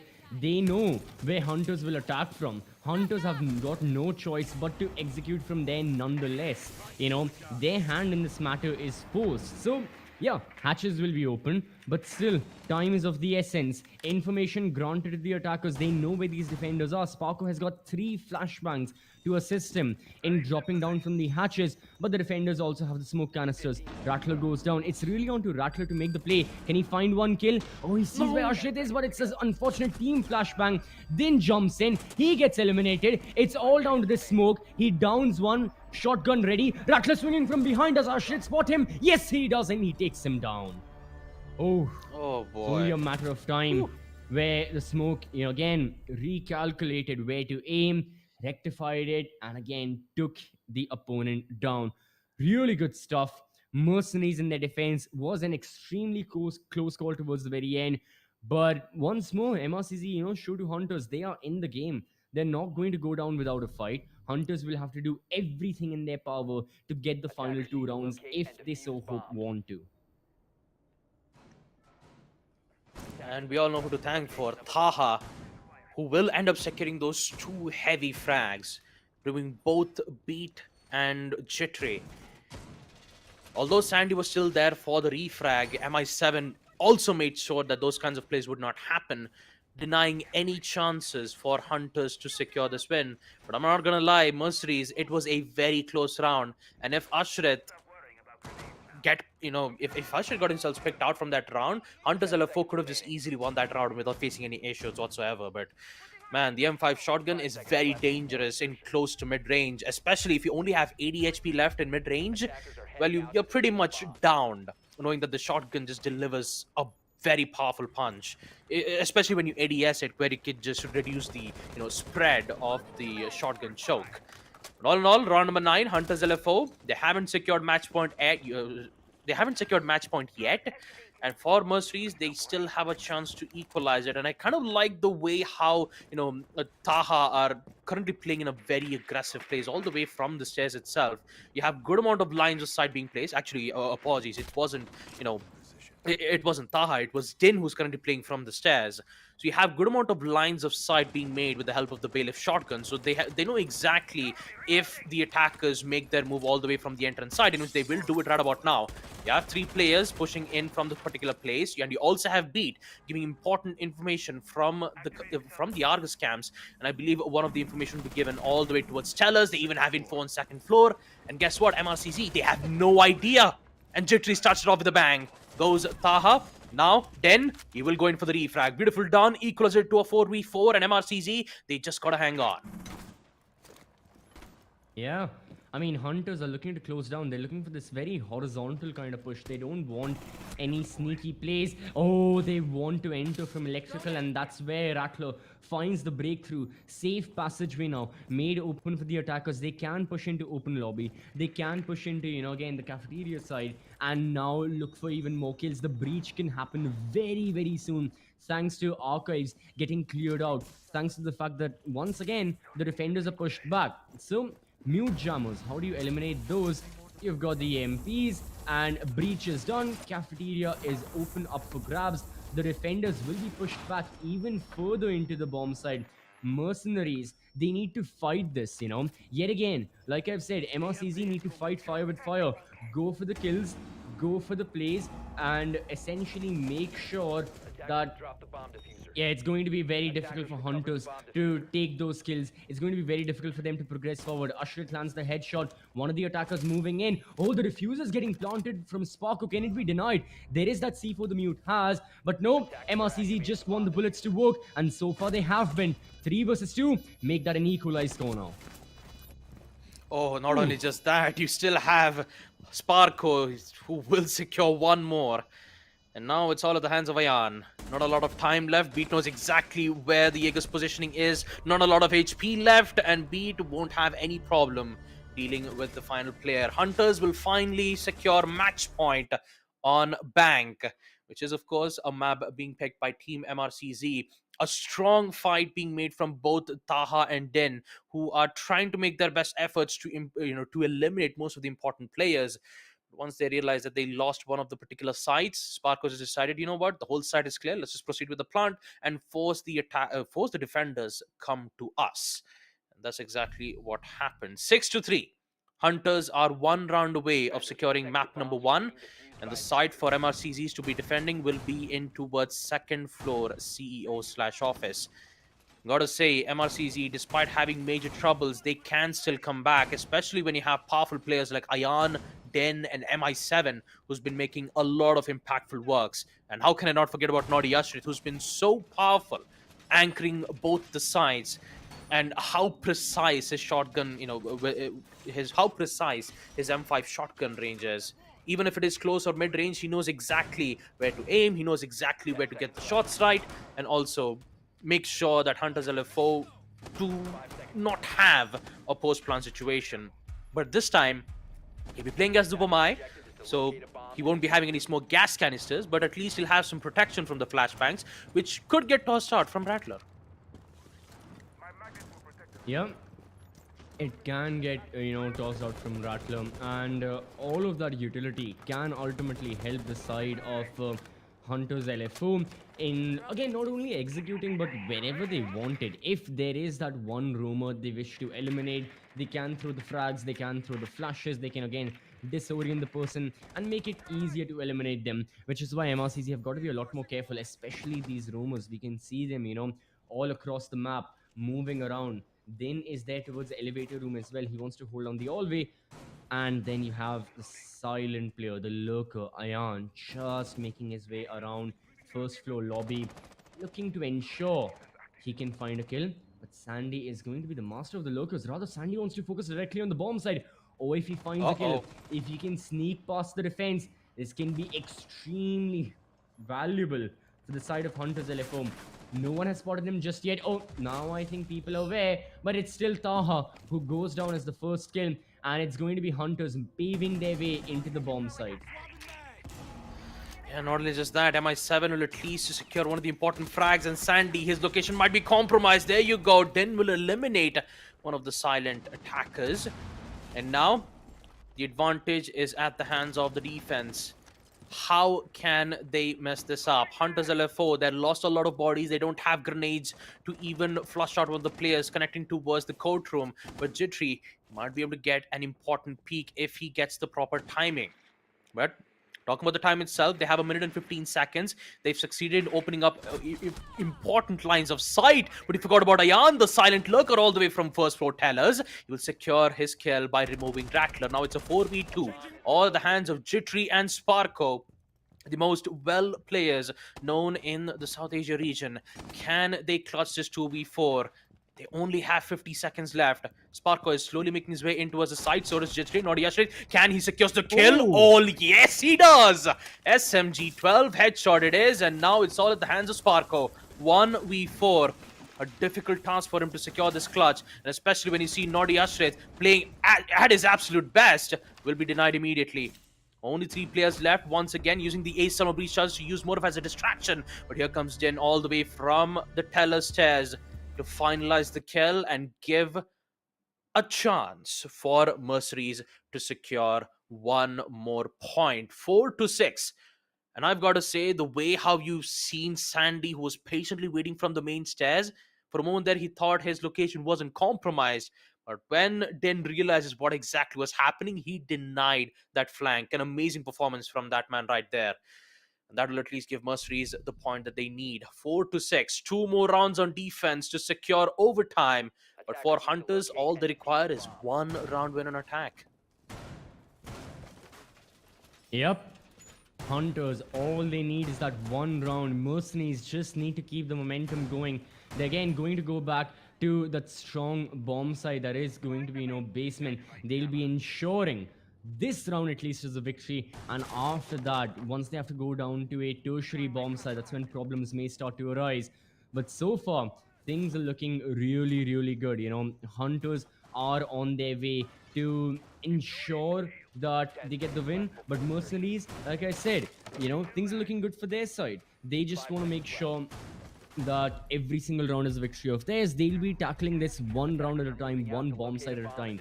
Even if things don't start their way, this is the best characteristic about MRCZ. They can still pull back the round. For the past couple of rounds, Taha has been that opening casualty. He had, again, a really good time before the side switch. Ever since then, he has been a little bit more quieter than usual. But yeah, so far still excellent stuff. Ashrit has been having an amazing day, and I gotta say, for someone who's the analyst and the coach of MRCZ and really everything, boy, does he, I mean, have an amazing performance in the server as well. Really, again, an all-rounder when you talk about it. But if you're mentioning performances, I feel like Ayan, it has really been a while since the rehost had happened. I don't think these are all the kills Ayan has gotten. I feel like he's on like 4 or 5 kills overall. But still, after 10 rounds, that's not enough. And especially from Ayan, you'd want more. Let's see what happens, you know. We still have the alibi, and yet again, it's Taha to be the first casualty. Once more, Hunters start off on the best foot forward. Yep. Here comes Jittery, already securing his first frag. And I'm pretty sure with the calls being given from Sandy, one of the players' location has been compromised. And I believe MI7 might get himself caught out in the situation. Will there be a trade from MI7? No, it does not. Sandy will miss his opportunity. But no, not for long. You still have beat. He will secure one as well. 3v4. Both of the roamers have been taken care of, which means now they just got to focus on the site where they have to deal with Nodi Ashret. He's been playing such an impactful round as an anchor, making sure that none of the players from the side of Hunters LFO would ever think about heading towards the site. So they've got to figure out a way to remove that one important player, and they could do so with the help of smoke grenades, flashbangs, or frag grenades. But it requires a lot of time, and it requires timing in itself. Only a minute left. Hunters LFO finally securing the whole site on second and first floor. Will now slowly go all the way downstairs, knowing that the rest of the 3 players might be in the basement site. Now they'll just use a little bit of drone works as well to make sure that they have a good confirmation on the rest of the players itself. Sandy will remove one of the prismas since the alibi has been eliminated. Here comes the EMP and also the breach, which should happen from the hatch itself. And here you go, Den. Important frag, equalizing the man count as he secures in removing Sparko. This is looking good from MRCZ's end, and now Sandy needs to do something about this. Here comes the smoke gas canisters, which means denial has already been placed. They don't have much time left, which means the only chance that they have is going all the way from main stairs to get clearance of the frags. They're not going in for defuse. They're going in for the kills. Now let's see what will happen. The drop down is present. So does Nodi Ashret, securing the kill and also the defuse. Oh no, disaster struck, but now it's still equalized 2v2. They're losing a lot of time. Din is all the way up the stairs. The protection is present. So does the denial from Din. Oh boy, ladies and gentlemen, it's a total knockout as we get to see Din striking 3 times at the bell, securing the win for MRCZ 5-6. One more round for us to head into overtime. And my God, what a performance that I'm seeing right now from both the teams. After the countless 4v5s MRCZ have gone through, still they are this close of Hunters LFO. Only a single round differentiates the 2 teams now. But yet again, it's the round that matters the most. It's going to be the very, very influential round number 12. It decides if it's going to be overtime or if it's going to be chalet directly. Now, problem for MRCZ, we had talked about this earlier. It's going to be a tertiary bomb site. Yet again, it's going to be cafeteria open area, not going to be the strongest bomb site overall for the defense, considering how open it is and considering how easy it is for the attackers to move in. But problem for Hunters as well is they're looking for, again, that one-dimensional form of execute, right? They only have those same 2 or 3 angles they want to push from. Rarely will you see Hunters entering from main entrance and open lobby to attack this side. We never even see these guys sending someone from basement to go up the main stairs and then, you know, try and kill some of the defenders. Always they want to attack from electrical. They want to get square control, get the stairs, and then breach in. But again, that's very dangerous. They can get picked off. These are very constricted spaces, you know, little corners they have to move across. So getting their way through that is going to be a lot more difficult. Now, one more question is going to be, who will get the entry kill? For so many of the rounds, it's been one player getting picked off time and time again. This time, Ashrit is the one who stacked significantly, and it's Ashrit who goes back to the bomb site to heal himself. Rather, Hunters, yeah. These guys want to apply the pressure, but wait, Jittery's in the bomb. No! Wait, Jittery's in the bomb site. Huh? Huh? Jittery, what did you just do? 2 Even kills Sandy's already from right the open next to him. area. He's on it for he's the just ace. running- He's on it for the ace. He's he's about to running get it, around. but no, it's already 2v4 MRCZ. They forgot about the aggressive plays, and Jittery just finds the opening, and Hunters, they just shattered a chance at overtime for MRCZ. My god. Oh, man. I just cannot believe they just did that. Jittery just pushed in from open area where MRCZ had no idea. They had no idea. Just pushed in. They just directly. But yeah, that was that. Going back into it, Heartbreak you moment. can. I mean, yeah, and also very surprising. I feel like even Mercenaries were the ones definitely caught out the most off guard. Like that was a proper. That was a proper what just happened. That's I mean, I assume that that's exactly what must be going on in their voice comms right now, like seeing how did that happen, what did happen, how did they proceed. Is going to be pure confusion for them. But yeah, that seals the deal. Bank, a map chosen by Mercenaries, a map chosen for the reason of being able to defeat Hunters early on to at least secure a point in the BO3 and then try and push it into the decider map, has now had an overtone of the result. Hunters, who had started off strong, Mercenaries with that 4 versus 5 still managed to push it to the final round of regulation, but sadly it wasn't it. Hunters will be going home victorious of this map, yet another point to their name, and we all shall be moving forward to the map of Chalet with now Mercenaries being there. And again, it's a very strong map of theirs. I mean, Mercenaries, these guys don't lack when it comes to the firepower. Let's have a look at the highlights. We can see from both of these teams the firepower that is present, the kind of kills they can get. But on Chalet, thing is, Hunters are going to be so much more used to. And if Hunters can defeat MRCZ on a map like Bank, where they don't have the most of experience, one can only imagine what happens on Chalet.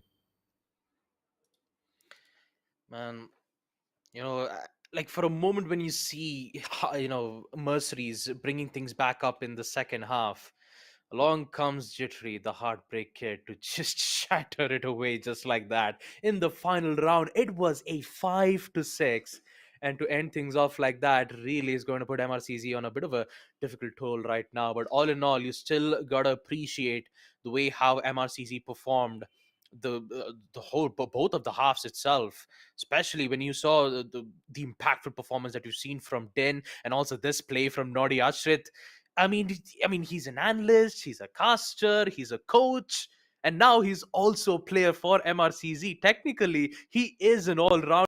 My God, performance playing as the smoke is it's such a good sight to see. But all in all, you still got to worry about the aggressive plays from Jittery and Sandy, because my God, it just didn't stop. It just kept Mm-hmm. going. When you see Hunters finding an opening, they'd be like, you know what, it's time for me to shine. Let me just push from open area and get 3 kills, while MRCZ are still busy using reinforcements and also making sure that their setup is done right. And boy, oh boy, is it going to hit them a lot, CCV. That is for sure, especially with map number 1 being in favor for Hunters, map number 2, Chalet. How will this end? You never really know how exactly it's going to end, but yeah, one thing is for sure: Hunters will be a lot more confident heading on to Chalet.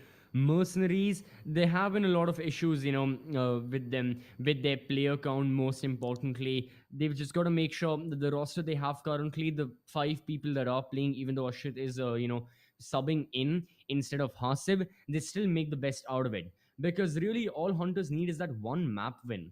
Given how the standings are right now in the groups, right? If Hunters are still on top towards the end, and if MRCZ are on 4th position for that qualification, the first matchup we will be seeing in the playoffs is going to be MRCZ and Hunters once more.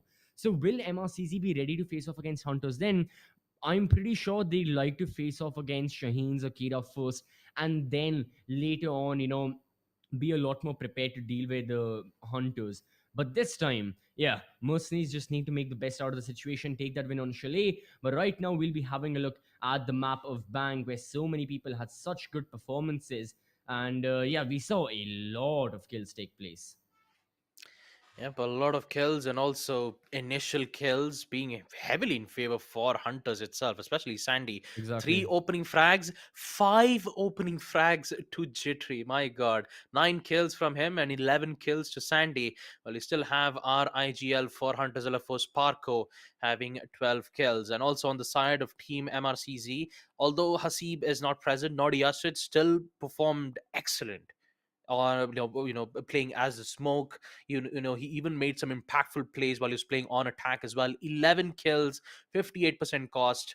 But also the main thing that I have to talk about has to be Den. Those impactful plays, the opening picks that you see from Den was just so clutch potential moment that Mercenaries could have secured almost half of the round. But it was usually Hunters LFO who just adapt back and recover what had been lost in the first half of the series. Usually in late rounds, Hunters they ended up winning those very important rounds. And for MRCZ, despite their heavy hitting effectiveness that they've did on both attack as well as on defense, it literally just fell apart once they started ending up having only 30 seconds left. At that time, Hunters had full control on that situation. 12 kills to Yeah. Den, 12 kills to Sparko, and also Ayan, who was a bit late to the party, but he did, ended up joining in towards the lobby and made sure that he could have a lot of, chances, making sure that, they would have even grounds. But in the end, it'll still be 7-5. And I've got to say, the ending that Jittery made really did, break MRCZ so hard, man. Absolutely. Yeah. In that last round, the side of mercenaries right now, they must still be shell shocked by exactly what happened. And, they must still be hit with that wave of, again, confusion alongside a bit of disappointment that they gave it their all. Really. This one map was a lengthy one. Everything that happened in the middle of it, mercenaries still managed to push it 5-6 and to lose in then such a way where you can do nothing about it because no one anticipated Jittery would just move into the bomb side. Definitely is cause for heartbreak. But on Chalet, things will indeed and things should indeed be a lot more, different. We can have a look at the veto and we can see how overall this best of three has gone and what can we expect further. So yeah, next map is Chalet. Hunters starting out on attack. Okay, that's interesting. This time, Hunters, there's going to be a lot more pressure on them to, get that initial start going for them. And I think MRCZ as well will be looking to employ a similar tactic of keep on switching the bomb sites, even if they lose their defense on, say, bar and gaming. They'll constantly be switching and pinging around the entire map. They go to second floor office, then they can go to basement snowmobile garage, even opt for first floor kitchen if they want to. So, with that in mind, it's going to be difficult for Hunters to start out on attack. But yet again, if they can salvage again a 3-3 or 4-2, again a 2-4 actually in favor of MRCZ, then on defense things should get a whole lot easier. Yeah, the main goal for Mercenaries is to make sure that they wouldn't give a lot of attack round wins for Hunters LFO. Since, Chalet is heavily favored towards the attack side, if their strategies are done right when the site is on first floor bar and gaming room, Mercenaries shouldn't be having any problems from their end. But knowing on the way how the first half ended on a 4-2 score line, and then you saw the way how aggressive Hunters LFO were going in with the push, Sandy bringing in the Amaru's Gara hook. You even have the knock being brought out from Jittery. It's going to be a tough challenge for Mercenaries to survive the first half. But all in all Mercenaries have to do is just ensure that they have this victory on map number 2 so that they can at least have 10 points in the series itself.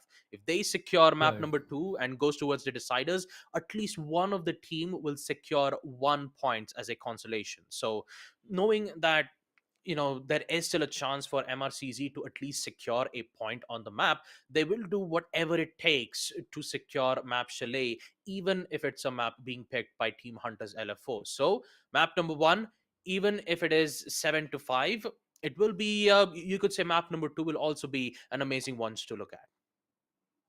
Yeah, absolutely. It's going to be an amazing one to look at. But right now, again, still a little bit of time, before we can jump into the game. The players definitely have to ready themselves up. And of course, we also have to make sure everything is set. But in that meanwhile, all of you people watching as well, make sure to go down the description, check out, first of all, Rainbow-Six-Siege, amazing game. If you don't have it already, you can indeed get it at a massive discounted price thanks to Ubisoft.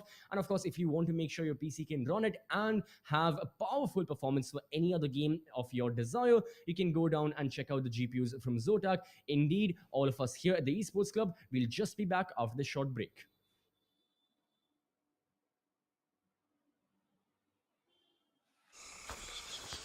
Was hit hard. Here, live. Server room, identify perimeter breach. Over. Where you go? Where you go? Withdraw your men. Say again, Grim. I'm going in.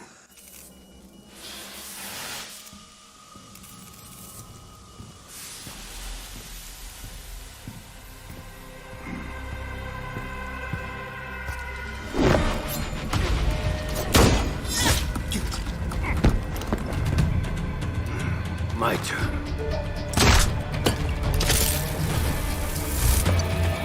What's going on?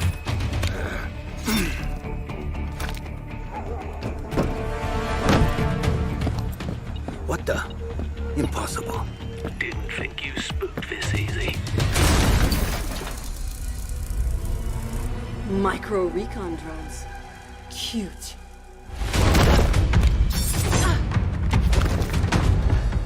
You forgot this.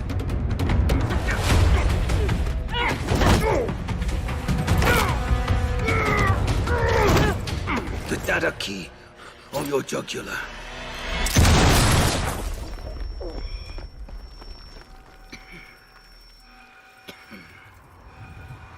You were saying? What was on that server? QCR shipment records. Question is, who wants eyes on it? And why?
Was hit hard. Here, live. Server room, identify perimeter breach. Over. Where you go? Where you go? Withdraw your men. Say again, Grim. I'm going in.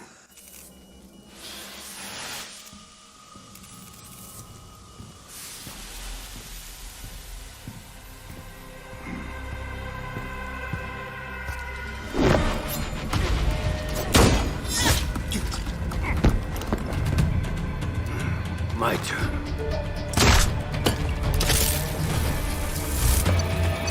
What's going on?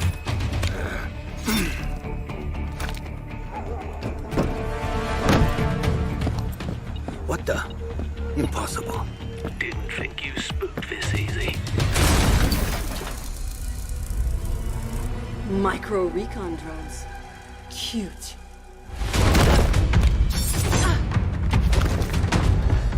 You forgot this.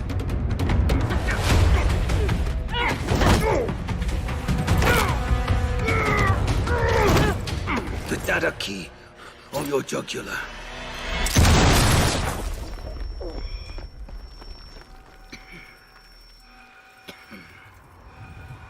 You were saying? What was on that server? QCR shipment records. Question is, who wants eyes on it? And why?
Was hit hard. He'll live. Server room, identify perimeter breach. Over. Where you go? Where you go? Withdraw your men. Say again, Grim. I'm going in.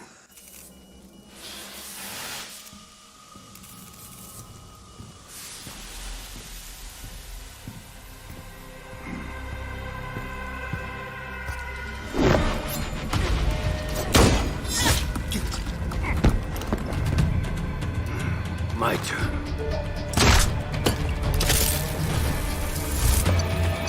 What's going on?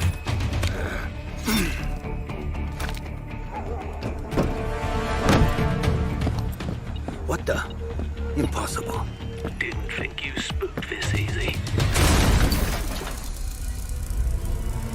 Micro recon drones. Cute.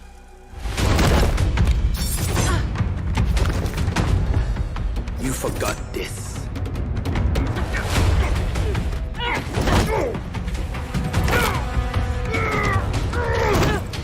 The data key on your jugular.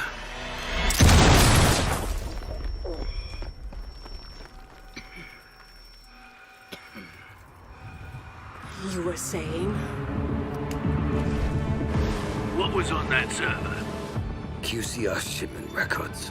Question is, who wants eyes on it? And why?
Was hit hard.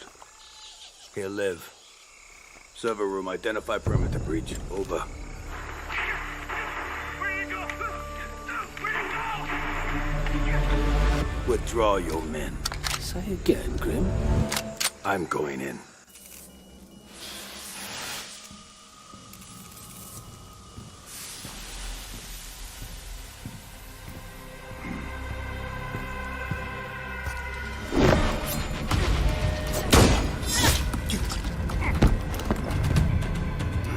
My turn.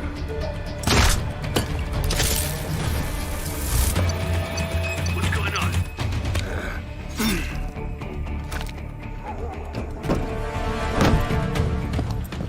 What the?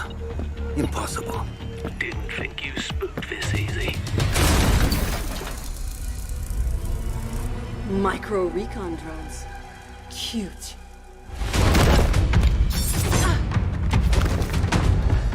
You forgot this.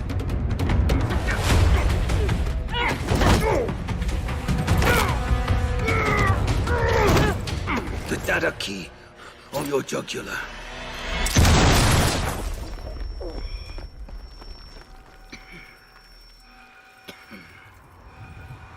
You were saying? What was on that server? QCR shipment records. Question is, who wants eyes on it? And why?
All right, ladies and gentlemen, welcome back to South Asian Nationals for Rainbow-Six-Siege, supported by Ubisoft, powered by Zotac Gaming, hosted by the Esports Club, and of course, our broadcast partner, Loco. We are back with the second map, which will happen between Team MercenarieZ versus Hunters LFO. At the first map, it was 7-5 on a map being picked by Team MercenarieZ. It was Bank, and now we are heading off to map number 2, Chalet, which has been picked by Hunters LFO.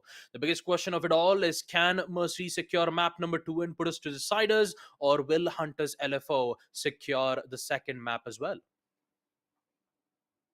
Ooh, it's a tough question to answer, which team exactly will be moving on forward and getting the map of Chalet to their name, because again, strong arguments can be made on both their sides. So, you know what? Let's just leave it up to the teams. Let's just jump straight into the game, start things off, not waste any more time, because already, both of these teams, the map of Bank, it took a very long time for them, and it went to 12 rounds, maximum overtime. So definitely these players must be, going through a lot of emotions, and yeah, they may not be in their prime, but still, it's only been one map. These players are very, very experienced. They know how to deal with, again, physical fatigue and all with longer matches. So, which is why on Chalet as well, we should be expecting the same level of gameplay. And Mercenary start things off.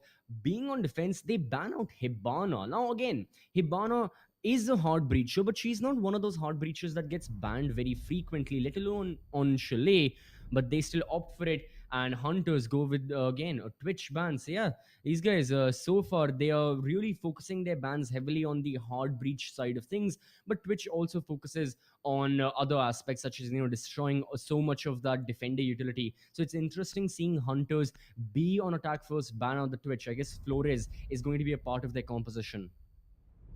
Yep, Flores and the Thatcher, which his EMP will be very effective once if you could just play it in the roof, or just if you just play it from the Windows side, which there's always a deployable shield all the way from Blue Stairs hallway. So the Thatcher will efficiently work and ease the access of removing the deployable shield without facing any issues.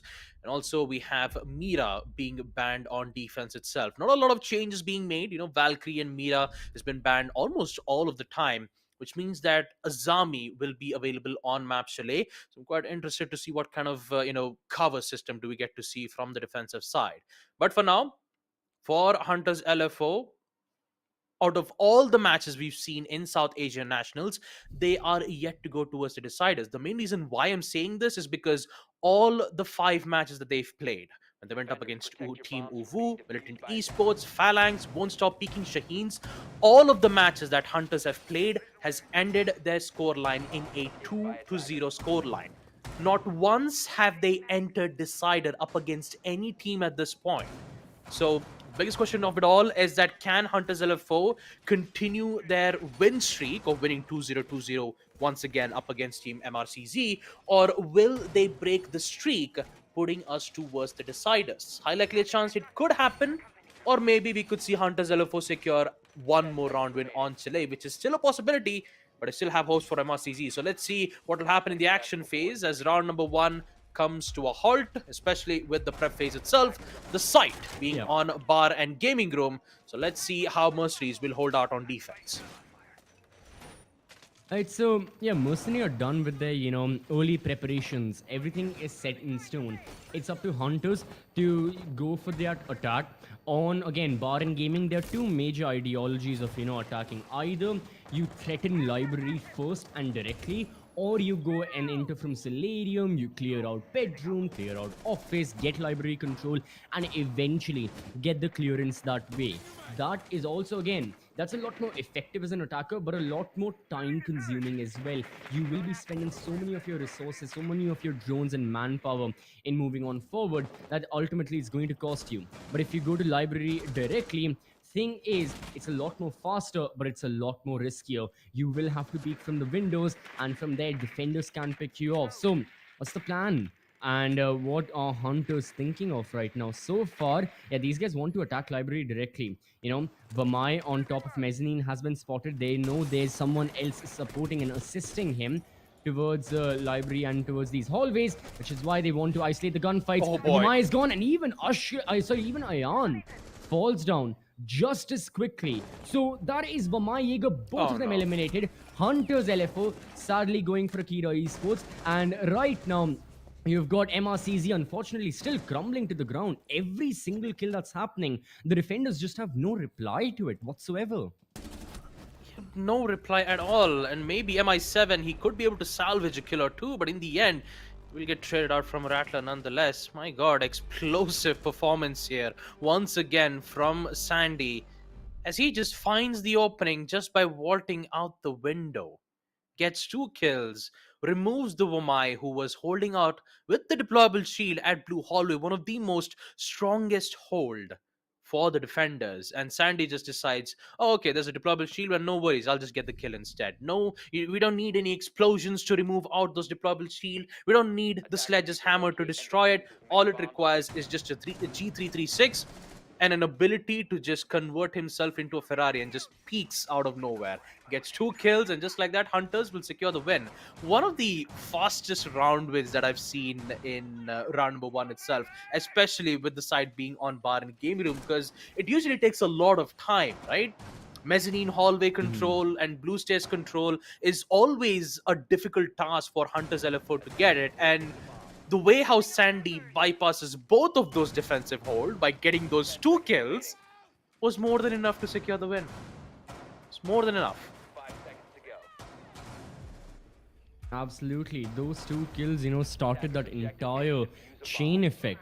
that led to the side of Hunters again just steamrolling their way over MRCZ. And yeah, exactly, you know what I'd been talking about in the pre-match presentation. Mercenaries will be looking to ping around the entire map on their defense. They lost out on Baron Gaming. Immediately they're like, okay, let's not go onto that bomb site yet again, just yet. Let's wait it out. Let's go to second floor office and bedroom, try out our defense there. Maybe it works, but so far, once more, it's Ayan to be the first casualty. And the thing is, it's a trade. That is very good from the side of Mercenaries. They make sure that the man advantage does not completely rely on the side and does not completely lie with Hunters. Instead, Mercenaries are going for their own firepower. Mercenaries are still looking for their own kills.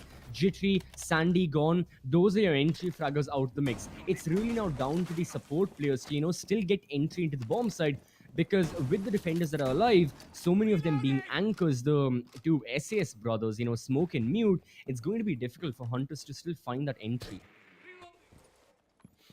Yeah, it definitely will be, since both Jittery and Sandy have been gone.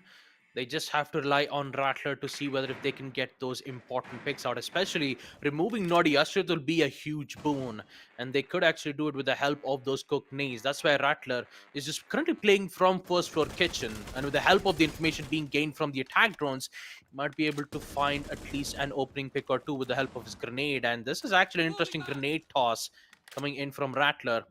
All it requires is just information, and they have tons of time. They have 1 minute and 20 seconds, and MI7 just realizes that, all right, turns out I could have a chance going for an aggressive play, but turns out the windows has already been opened up. Beat is already showing his presence all the way from second floor window, and now he's just creating good amount of distractions. Information's being relayed, and now, since they're losing a lot of time, MercenarieZ, they've succeeded in at least wasting a lot of times, and with the help of those smoke gas canisters, it'll be a much more menace for Hunters to proceed with this push. Yep, it's going to be a lot more chaotic for Hunters to indeed proceed forward. They're looking for all of these crossfires, these angles, and these lines of sight that have been established. But yet again, no defender wants to openly swing wide and peek them. Whenever they do, they make sure it's a safe kill. The Ella pushes into bathroom and wants to get that kill. Prone, it is still up to Din to swing wide, get that frag. Oh, Sparko very low on HP, and Sparko indeed has also been down. It's all down to Beat now. He repels in. It's going to be eliminated. Din, what a performance he has been having so far. Be it the SMG, be it the pistol, it always works. And ooh, that final replay, you get to see every single kill he got. Really stunning stuff from the side of MercenarieZ. And yet again, you know, they make sure that no matter whatever happens to their roamers, their anchors can still stick around and stick together, most importantly, thus ensuring that Hunters have such a difficult time, you know, getting their own way. And you know, they can't break through so easily. Whenever Hunters have been trying, they are met and they are bombarded with so much utility on from the side of MercenarieZ, be it the C4s, the smoke gas canisters, that yeah, Hunters, it's really getting difficult for them to move on. So the two major tactics employed by MRCZ of changing the bomb side, and again, you know, sticking to their core, having the anchors just not peek any angles, really works wonders. And this time as well, they're not going to go back to first floor gaming just yet. Rather, they opt for kitchen and dining first. Yeah, interesting decision from MRCZ. What usually you'd see a first floor bar and gaming site being picked out, they immediately realize that since it's not going to work out well, it won't be a good idea to bring that same site once again, because there's high likely a chance that Hunters LFO could just immediately gain library control without MRCZ knowing exactly what is happening. So a good decision being made, knowing that kitchen site will be a much more ease of access for the defenders to bring out their utility comms.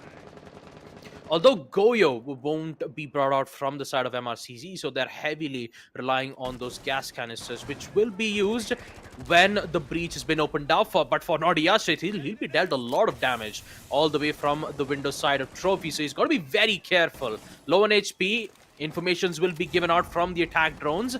Unfortunately, one of the drone will get caught out, but also for Jittery at the hands of MI7, this is looking very good. Finally, Hunters LFO, despite their aggressive attempts that they're still continuing for more than 3 rounds, it's been finally put a full stop. This is actually good coming in from MercenarieZ, as they will halt out the aggression from Hunters LFO. But MI7, he is going very aggressive, especially with the super shotgun. He'll get caught out from beat nonetheless. Equalizer is in with MI7 and Jittery, both of them out on round number 3. In Ayan, he doesn't know Sparko is in library. Neither did Sparko realize the Jaeger is roaming very much, very near him.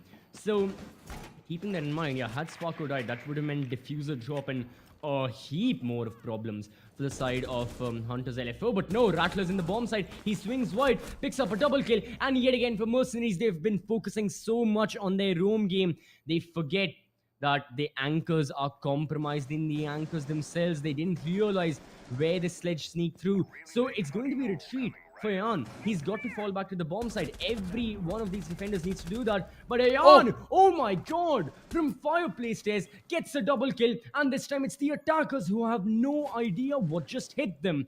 This time it's Hunters LFO being unsure where to hold and watch for these kills from. They still have plenty of time. But again, advantage definitely not with them. Even Sandy behind the bomb chassis can be killed instantly if he's not careful.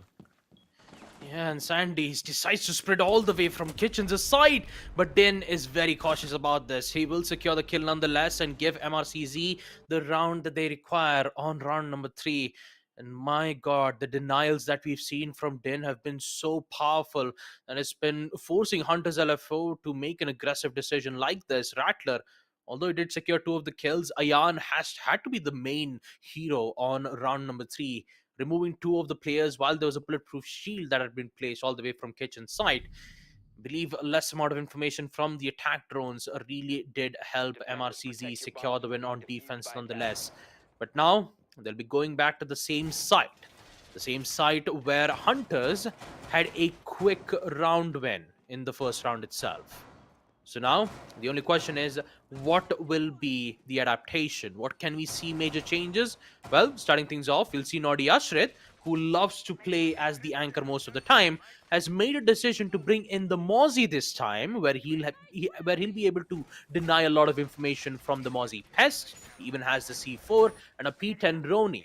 Although this will be a difficult task for Nordi Ashrit to secure a lot of kills from the weapon, his main goal is to ensure that the attackers would not have a lot of information in towards the site itself, having location on players' whereabouts, and making sure that every single hidden drone spots that Hunters had placed their drones on will be denied instantly. So, with all of the pests being placed around, they've got to make sure that either they would hack the drones or just destroy it. And anything could work out, but less information could give a lot more potential rounds to have a higher chance of success rate towards the defenders.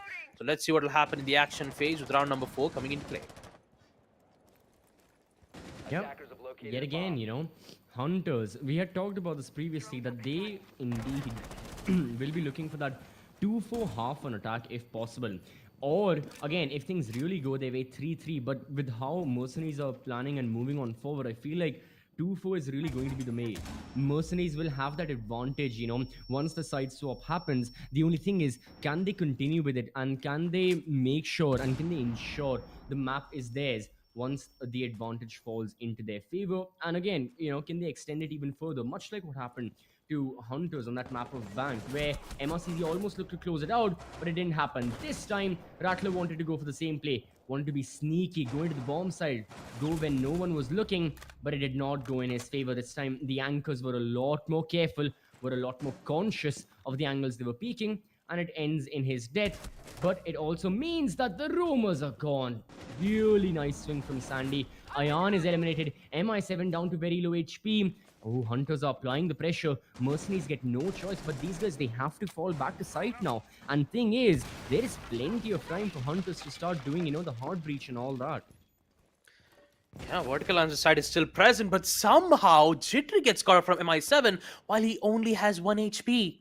He secured a headshot to remove Jittery while being in that less amount of HP. A risky decision to be made, but he still ends up getting a kill. And another one which almost secured at the hands of Taha, but it will be revived nonetheless. But Sandy's a bit much more, careful, knowing that he might also get himself picked out in the process. But this is losing a lot of time, which means that this is a good thing for MRCZ, because although they have control on vertical, they're losing a lot of time. Now, you just have to go downstairs and secure the kill, and which means that one of the player, aka Din, who's still present all the way from the hallway side, connecting from the gaming room, will be a difficult site for the Hunters to remove this one specific chokehold.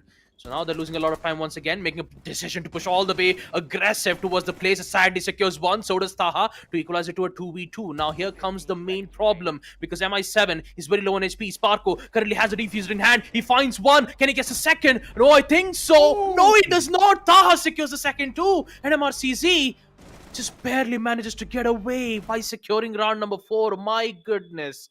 MI7, 1 HP and a dream to not only secure the round, but provide necessary information from Taha to secure round number 4.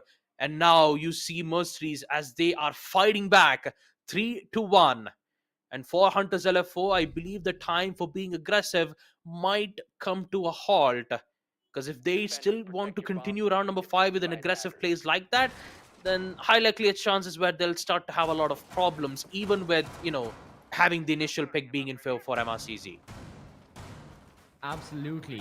Now, for the side of Hunters, they really need to ensure that their late round is good. Because we have seen all 3 of the bomb sites and MRCZ take win on all 3 of the bomb sites just now. Hunters, every single time, it's something or the other with their late round that gets messed, and because of which, ultimately, it's a round loss. They've got to make sure that later on there are no problems whatsoever, and again, they can have those set checkpoints with how they want to execute. You first get the map control, you then clear out the roamers, you then start the execution, go for the hard breaches, and then you execute, plant the diffuser, play the post plant. If they can again keep on doing that, they shouldn't have many problems. But really, it's towards the end where they're looking, get rid of the anchors, that they find a problem. They've been going for those sneaky plays, get someone down, go into the bomb site, kill some people. But no matter what they have been trying, it still never works out. It still is in favor of MercenarieZ, and they still hold on forward with their defenses. Hunters have got to find the antidote to this. They need to find the problem, or they need to find a solution to this problem, and essentially get rid of it, because they know what has been going wrong. It's been evident enough for all of us for these past couple of rounds, seeing Hunters, get those early kills, yeah, sure, even get multiple kills, clear out the roamers, but towards the end, it all fails down. So what is their problem? So what is, again, the solution to their problem? Sorry. How do they save that time? How do they be more efficient? Do they attack the bomb site directly? That could be a solution. Let's wait and watch and see what their reply is. Yeah. Even though if they do directly attack the site, you still got to be careful for the roamers, and even if you focus on the roamers, you still got to be careful for the anchors too. So whatever decision that Hunters wants to make, it needs to be imminent, and they've got to make sure that whatever strategies that they're implying on right now, it needs to be put to full effect. And now their decision is applying pressure all the way from Solarium, and my god, does it deal a lot of damage from the frag grenade. But Ashrit, he is still alive, throws a smoke grenade to ensure that the push would not happen. And my goodness, Ashrit, he should have been dead from the grenade, but somehow he's still alive, but not for long, as Rattler and Beat secures 2 kills. Another one. The crossfire angle's working out so well at the hands of Hunters LFO, just by holding the angle all the way from Solarium stairs, as Rattler decides to go so aggressive. Ashrit, my goodness, how does he get away with a peek like that? Headshot, he removes Rattler. 3v2, Ashrit is still alive. He is still alive and kicking. 4 HP. Losing a lot of time once again from Hunters. 40 seconds. This is round number 5. And MercenarieZ, if they secure this round, this will be huge. Knowing that they'll end the first half by securing 4 defensive rounds on a map like Chalet. This should not happen from Hunters LFO, because they're losing a lot of attack rounds itself. Flashed by his own nade, as Sandy, he needs to be recovered, but now they're losing a lot of time. They have to be prepped out for the plant, in which they'll do it right now. Smoke gas canisters have been finally expended, which means that Sparko is free for plant. Post-plant it is, and now the denial is present too. Beat will finally secure a kill off from Naughty Ashrit, but MI7 is still alive. 1v2. The T5 SMG, he finds one, he gets a triple. Can he secures the quad? Beat has full HP, but the same cannot be said for MI7 because he is very low. All it requires is just a single shot to the head. Can a Beat secure this kill? Yes, he does. Hunters will finally manage to neutralize the situation and give a win for Hunters, as they will end round number 5 on a 4-2 scoreline as we proceed to round number 6. Actually, apologies, 3-2 scoreline with MercenarieZ still being in the lead. And my God, what was it? A very close round coming in from MI7. All it requires was a single shot at the head, and if that happened, I'm pretty sure that MRCZ could have got themselves a very hefty lead. Attackers need to locate and Oh defuse yeah, as many they bombs as must can. be able to. Then they could really be in fight for that 5-1. And that would have pushed the odds so much more in their favor to take the map win. But no, Hunters ensure that doesn't happen. Hunters ensure at the very least they will be getting two rounds Attackers have out located of a this bomb. half before the side swap, and if they won, they can get that 3-3 as well, which really is what the attackers will have their eyes on, equalize the scoreline before the side swap. Now MRCZ need to deny this. We'll be going back to kitchen and dining. The objective rotation, gets completed, and so far it's been really good from the side of mercenaries. It's Moving to defuse a bomb. it's been a very solid defense of theirs, for so many of the rounds. They've made sure that Hunters can just never find that final footing that they're looking for. Just not always get that round win, the one kill that matters, the headshot or whatever it is, the clutch from Taha, an example of that we saw. All of that is really stunning. A lot more improved than Bank as well, one can say. But still, a lot more needs to be employed from the side of mercenaries. Things have not been confirmed. Hunters can still get back into the game. They only trail by a single round. So, keeping that in mind, you gotta be a lot more careful. And for MI7, sadly, means the castle is out of the mix. Oh man, that has got to be a jump scare for MI7 once he realized that Sandy was already in the site, and I believe he's about to find his second. Oh, Ashrit, see alive again. His peak attempt with the SMG-11 won't be able to find a kill because Sandy is currently in a crouched level, and the way how the smoke was heading in for the peak was more of like a head level mode. So apparently, even though if he lands a shot or two, Sandy will be safe. But now, with the succession of breaching out the walls from second floor, now they have to focus on the first floor kitchen as well. Neutralizing the players of both Taha and Ayan should be their biggest concerns, mainly because the whole time itself heavily relies on getting control on second floor. Because once that's done, they can now focus on kitchen and proceed with post plant. Especially with the help of the explosive gadget, they could at least finally figure out a way to remove those important gadgets. But a breach will be done nonetheless. Ayan will be taking major damage all the way towards second floor master bedroom. With a minute and 12 seconds left, you see how conservative the attackers are when it comes to time. But somehow Taha finds the opening while he was too busy with the explosive drones waiting to be opened up. And Sandy, he's still present. Double kill as Jittery does his own job too. Removes Taha. Entire clearance is still at the hands of Hunters as Sandy secures a triple kill. It's now at the hands of Ayan. Low on HP. What can he do in a situation? Not for long, because Sandy, the aggressive Ash player, will end things off. The first half, 3-3 equalizer. And my God, the aggressiveness just doesn't stop from Hunters LFO. Yep.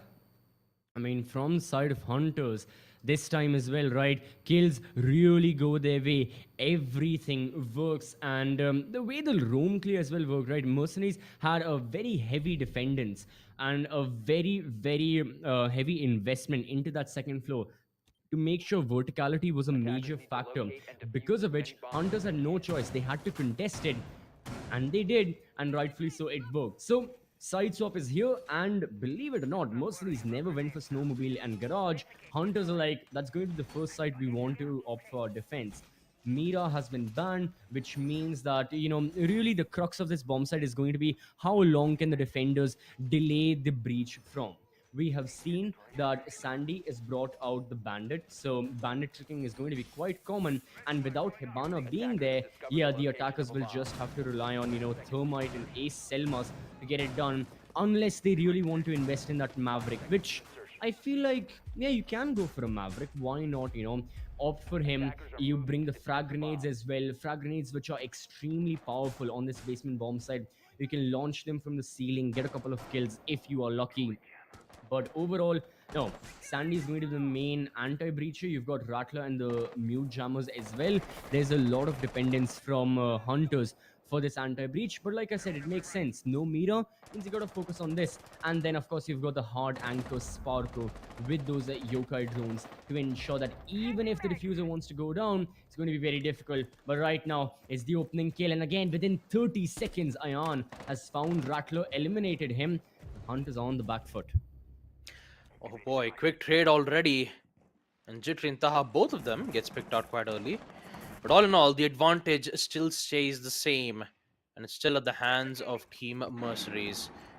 Gotta say, the whole site itself, Basement Snowmobile Garage, it's a site where usually favors a lot for the attackers. And I've never seen a defender when, this specific site itself. But Hunters chose this site for a reason, and I'm quite intrigued to know why they've picked a site like Basement Snowmobile Garage, especially on round number 7 itself, to be their opening map pick. Now, when it comes to the information, Beat will remove one of the attack drones, safely falls back to safety, so does the yokai drone, which will be used all the way from the side itself. C4 being tossed out, hasn't been detonated just yet, and he will do so once they have important information on players' whereabouts. There's still a presence of vertical line of sight, but the timing from Sandy, just by listening to the sound cues, he'll end up removing Ayan, in which he only had 10 HP left, and now unfortunately he'll be taken out.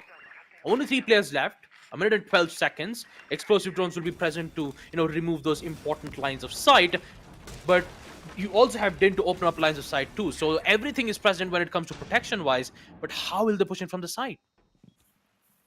Yep.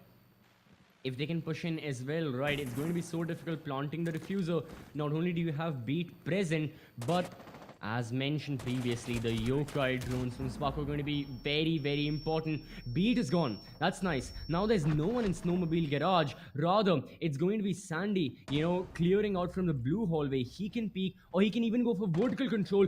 Oh, that's the major thing. Yes, Sparko's in the bomb side, but you don't anticipate the bandit coming down from fireplace stairs. Oh, Everyone thinks Sandy will be in blue hallway. Rather, it's Sparko by himself. And look at that play from Sandy. He gets one. Doesn't even need to swing wide. It's all down to Din. He gets one kill, very low on HP. Sparko, surely he wants to close it out. Sparko hasn't been having the best of times in the server. Only a single kill to his name at the moment.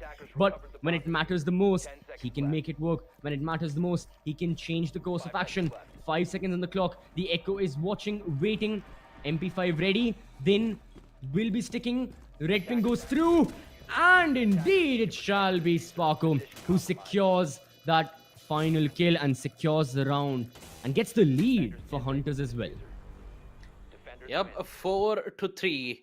What an opening pick from Hunters LFO, and what a play from Sandy, securing 3 kills. One from the C4, second to remove the Flores, and the third all the way using the attacker's own vertical line of sight to deny the plant. And my god, did it give a lot of chance for Hunters to secure this round. And let's not forget, this site, basement site, has never actually seen secure a round win, especially in the South Asia region. Hunters LFO just delivered the impossible. They just secured a site on Basement Snowmobile and Garage, where usually we'd see most of the defenders when the second floor or first floor site. And boy oh boy, does Hunters LFO shows an exceptional performance on holding a site like that. It heavily relied on the roamers itself, I'm not gonna lie. The heavy roamers like Jitri and Sandy were the only defenders who could make those roam games happen, and evidently they succeeded in removing those important parts of the material. But now, round number 8, let's not forget, the first half it did end up on a 3-3 score line, and now with Hunters LFO securing their first round on defense, can they keep the consistency of securing another round win on defense, especially with the side being on second floor, master bedroom / office site? Let's see. Yeah, they'd like to keep the prevalence going. They'd like to make sure that, yeah, second floor also goes into their favor. So you can only wait and, Yeah, wait and see what MRCZ's plan is, because the last round got so close. Mercenaries again did everything theoretically to make sure it was correct. The breach was done, they got the opening, and they wanted to execute in, but again, kills just sadly didn't favor them. Is a similar thing going to happen right now? You have Jittery roaming around, he has been spotted, and indeed, it shall be then who takes him down, and once more, it is Mercenaries who get that opening frag to their name. Well, the attackers are doing an excellent job of, getting that early round in favor. But again, there's that reply back and there's this retaliation from the defense that Mercenaries always have to be on the lookout for. If Jittery's gone, Sandy's taken his position. Sandy's the one in first floor, and Sandy's the one now causing a ruckus. He has taken down Taha as well. Taha must be now revived. One more player needs to go down to that, needs to go down to the room and get the Ash up and running. So, yet again, so much time being used up. And now there's beat as well. Everyone in Hunters is roaming around looking for those kills. And Mercenaries are just, again, scratching their heads like, where are the defenders? How do we kill them? Whenever and whatever they're trying, it's just not working. Yeah, even with them finally gaining control on first for kitchen side, the damage has been done, and Beat still secures a headshot, runs away to safety, and now MI7... My god, what can you do in a situation like this? 1v4, Beat still wants to challenge first floor. And let's not forget, folks, the site is on second floor, not on first floor bar and gaming room. And Beat dealing major damage to MI7. He's currently stuck at a very difficult spot. And Sandy, he just casually sprints all the way from kitchen to blue stairs just to get a kill off from MI7. My god, MRCZ, once they found Jittery holding towards first floor bar, here comes Beat and Sandy to be the equalizer by removing every single player on the side of MercenarieZ, and it definitely hit them a lot. 5-3, round number 9. My god, Hunters LFO, what a dominant performance do we get to see them on defense. Yeah, it is indeed a very dominant performance from their side.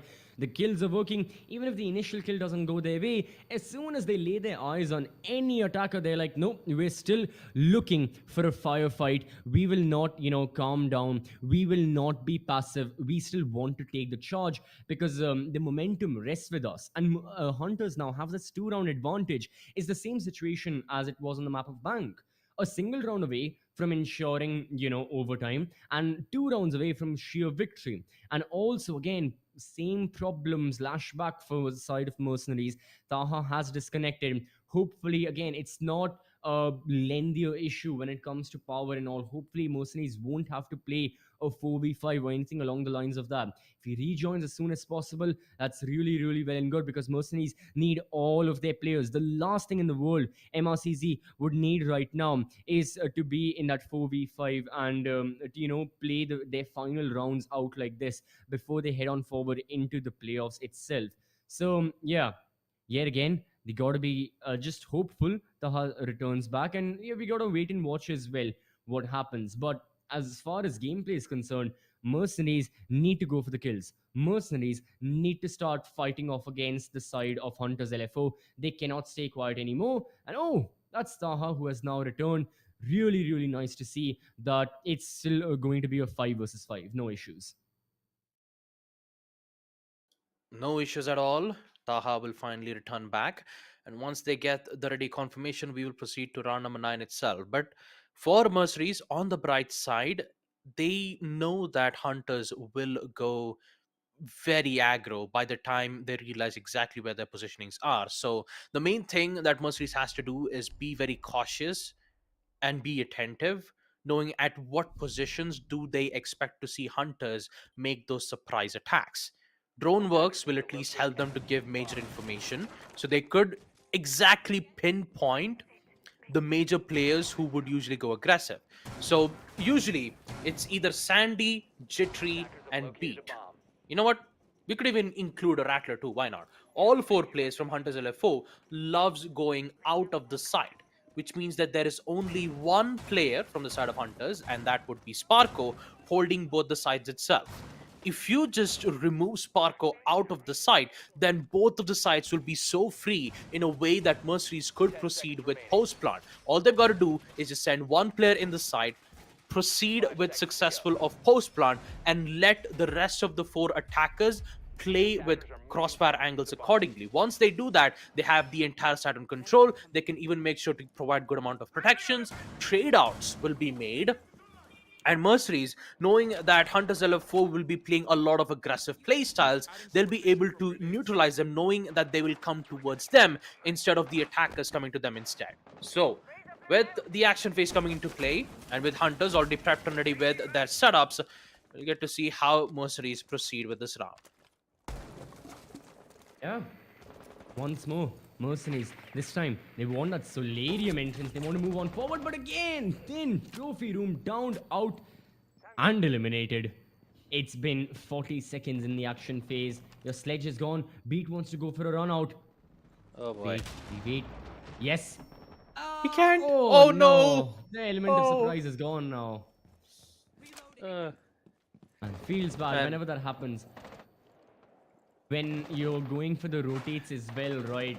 As a defender, you want to make them with the impacts.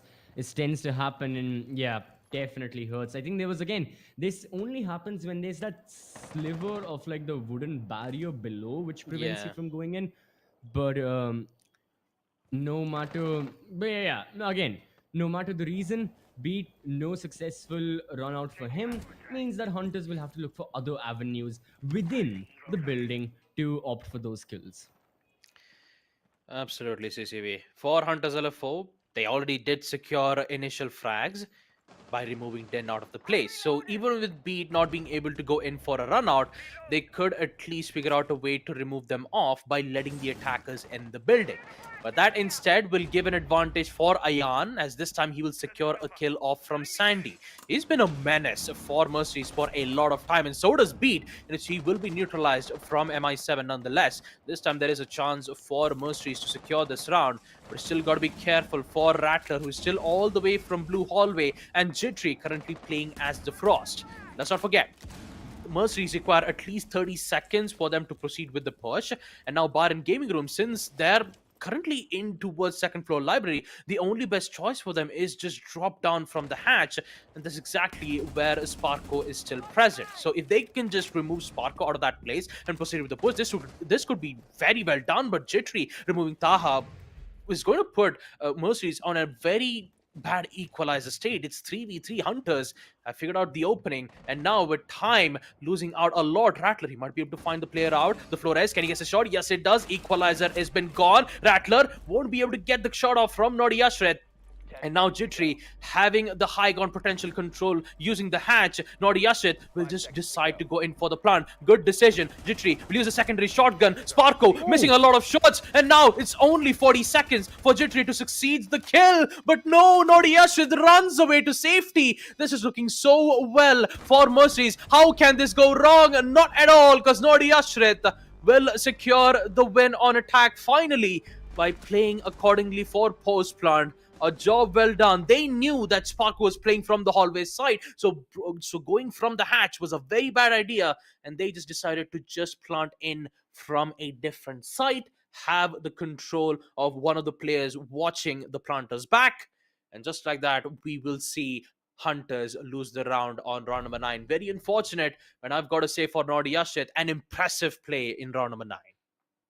Attackers need to Yep. locate and defuse as many bombs Really stunning stuff from the side of Ashrit. Yet again, making sure not only does the diffuser go down, you know, he moves back, he again evades that active line of fire, make sure he evacuates to safety, and from that point forward, it's really easy for the side of Mercenaries to again ensure the 2 versus 1 goes their way. So MRCZ are still in this. Hunters, no matter how close they are to victory, you know, things may not be as constant. Things can still change. Mercenaries can still equalize the score, and they themselves can be fighting for that match point. So, considering that factor, keeping that in mind, that the match point, you know, now not being confirmed for Hunters, they need to also make sure that they commit as few mistakes as possible.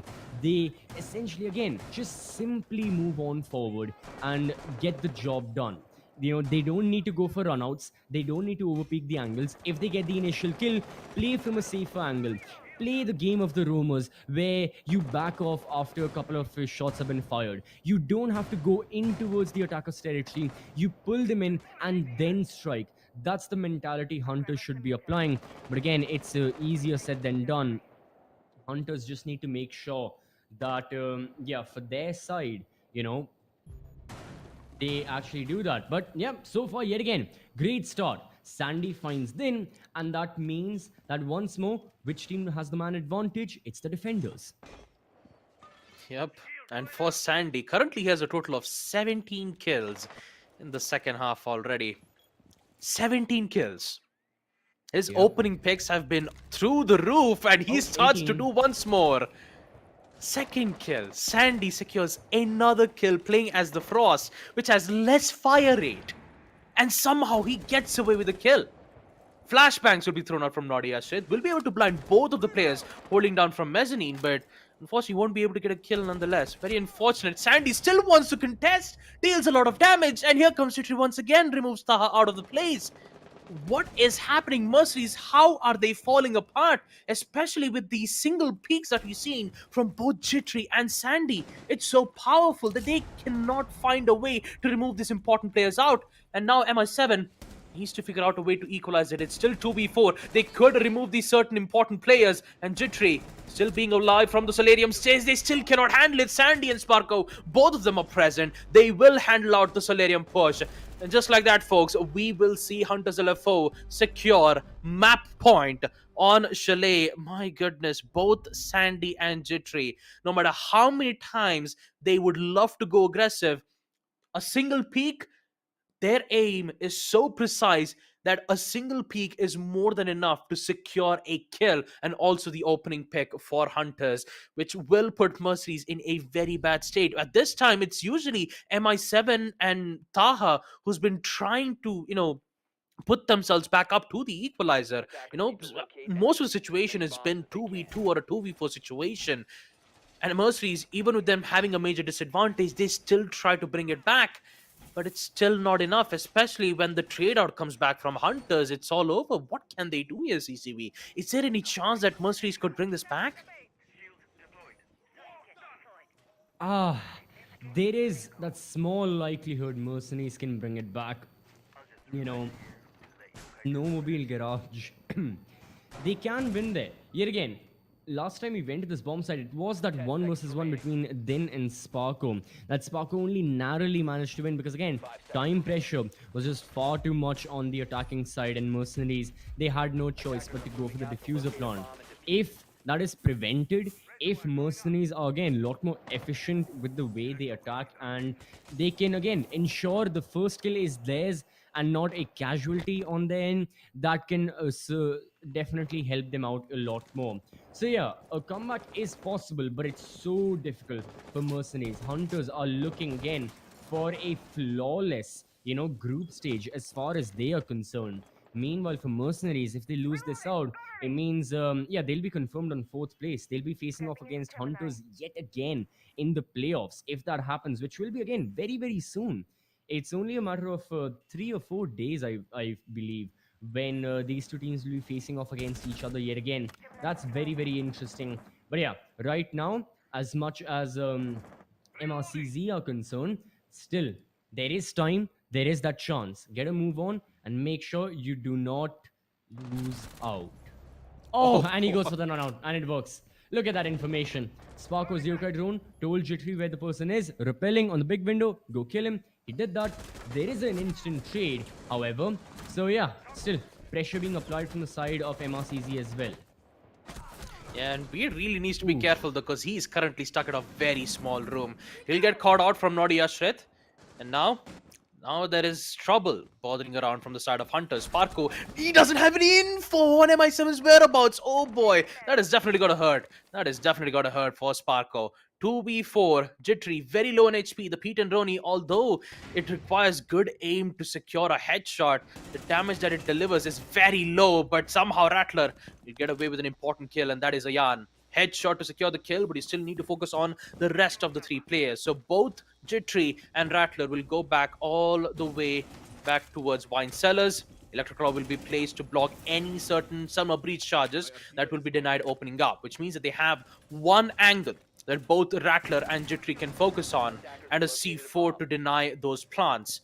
They've also got to be careful on the rest of the sites too, especially from the main stairs, because they don't have any vital information. So they've got to make do without it. They don't have bulletproof cams to give vital informations too. So they just have to believe in their guts, and Rattler finds the opening but doesn't get the kill nonetheless, mainly because of that deployable shield, a bulletproof deployable shield which has been placed from MI7, but they've succeeded in wasting a lot of time, and that time is going to give Rattler the equalizer once again. 2v2, diffuse has been dropped, Rattler somehow stays alive with the grenade being tossed out. He'll be forced to fall back. Din will succeed in taking out Jittery and Rattler both at the same time, and boy oh boy, does Din delivers the job done. MercenarieZ, despite facing a lot of issues from the runouts and also the heavy information being gained, they will somehow secure a round win on attack.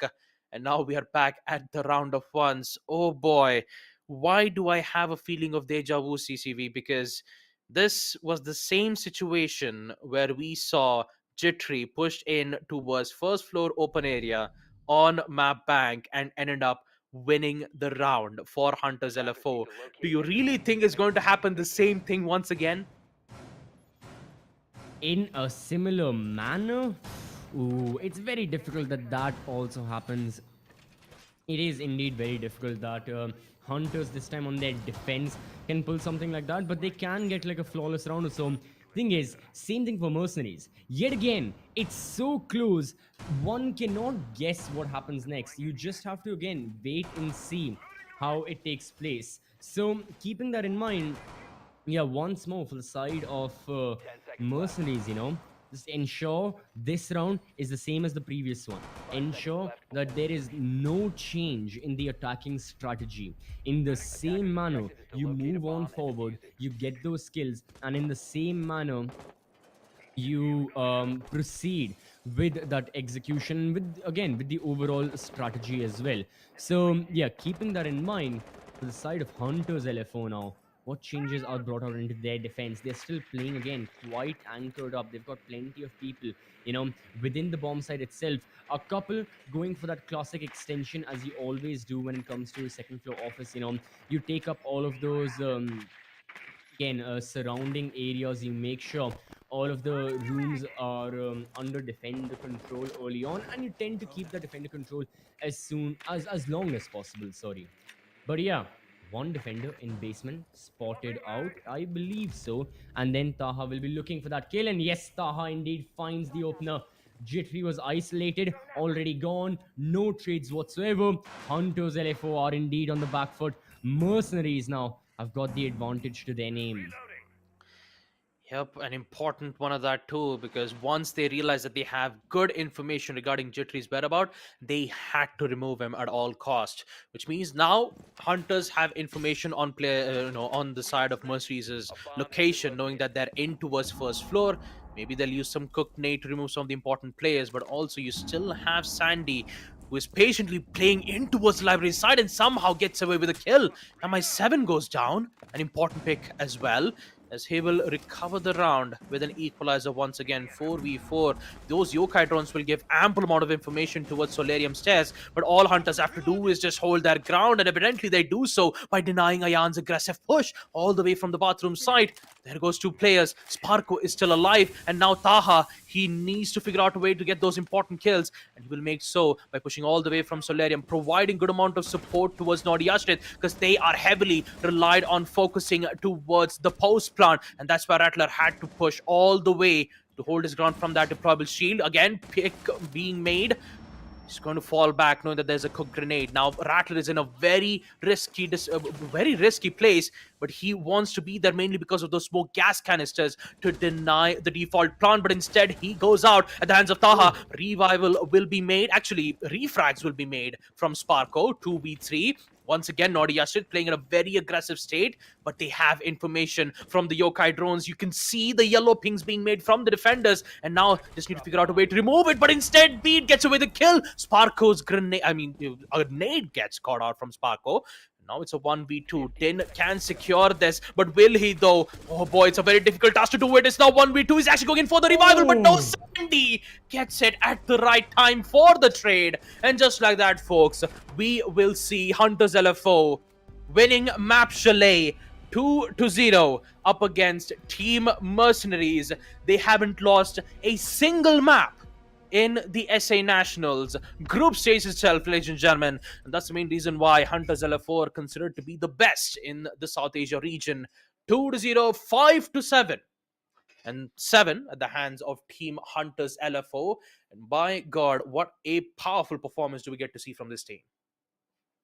Absolutely. Yeah. This time, once more from the side of Hunters LFO, things got very, very close. Things got very chaotic on bank, on Chalet, but they still held on. They still made sure it was their victory, back and forth and back and forth. Let's have a look at the highlights. Let's see, how this entire match started, how it proceeded, and eventually how it ended with Hunters taking that 7-5 win. But it wasn't easy for them. This was anything but like the matchup we had yesterday, where Hunters, they had a really easy time in the server against Shaheens. This time MercenarieZ, no matter what the situation was, 4v5 or anything else, MRCZ still gave the fight of their lives. And yeah, it's just unfortunate they won't be going home with any points from the BO3, and they'll be ending their group stages, on 4th place. But again, that's how it is. You gotta, if you don't win a map, it doesn't matter what the score is. All that matters is the final results. Yeah, MercenarieZ still qualification secured. They can take the next couple of days to ensure that they rectify all of their mistakes and they ready themselves up for the playoff stage. Yep. And with Hunters securing this win, they will have a guaranteed 2 points win, whereas MRCZ will at least be in 4th place. They won't be having any problems from their end. I believe so, if I have the tables right here. Yeah. 6-0 for Hunters as they secure all the matchups in a 2-0 scoreline. And even with MRCZ securing 9 points in their end, I'm pretty sure that they won't have any problems in securing the playoffs itself. The main thing that they still have to be careful about is that all 7 matchups are done from both from MRCZ. All they've got to do is to figure out and see whether if the next future matches that we've seen in the group stages will have a major changes, especially when they went up when we get to see Shaheens go up against MLT Esports, and then we have Won't Stop Peaking versus Team Phalanx.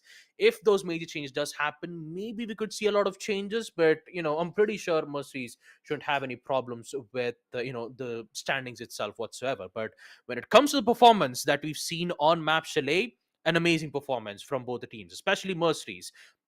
The way how we saw Nadi Yashrit make a play on defense, we even saw Den making very impactful plays. But the main MVP that I have to talk about has to be Sandy. 20 kills, 3 initial opening kills. My God, when you see Sandy just play attack or even on defense, this guy sure knows how to pack a punch. Boy, oh boy, does it really hurt MRCZ a lot, both on attack as well as on defense. Yeah, attack on defense everywhere. Just stunning performances. But overall, yeah, match is done, and the match summary as well, right, for MercenarieZ. They must feel like they could have done a lot more as a team. They could have ensured that so many other factors favored them. I think, like, yeah, Ashrit's performance and Ayan's performance. Ayan today overall has not been having the best of days. Let's just hope it's just, again, a one-time thing, happens to everyone. And the next time we see him in the server, he can be just as explosive. But even on bank, I think at the end of the 12 rounds, he had 3 or 4 kills maybe. And right now, he has just 5 to his name. So yeah, now the best of times. Even Ashrit, who had such a good performance overall after Bank. Like Bank, he was again hailed as again such a good player. He was really carrying MRCZ on many fronts, on many occasions, in many of the rounds when his teammates were gone from the round, they were eliminated. It was down his shoulders. He did it. This time as well, quite a day. And then on the side of Hunters LFO, yeah, Sandy, just my goodness, 20 kills. Yesterday he had 16. Today he ups it up even further, gets a 20. So yeah, only question is how does he like? How do you stop him? How do you stop Sandy from moving on? And like even if you try and silence him, he's only going to swing wide and get even more kills. So it's very very risky. Deal with that. And tomorrow we shall see what KIRA Esports do against Sandy and the rest of the squad of Hunters LFO.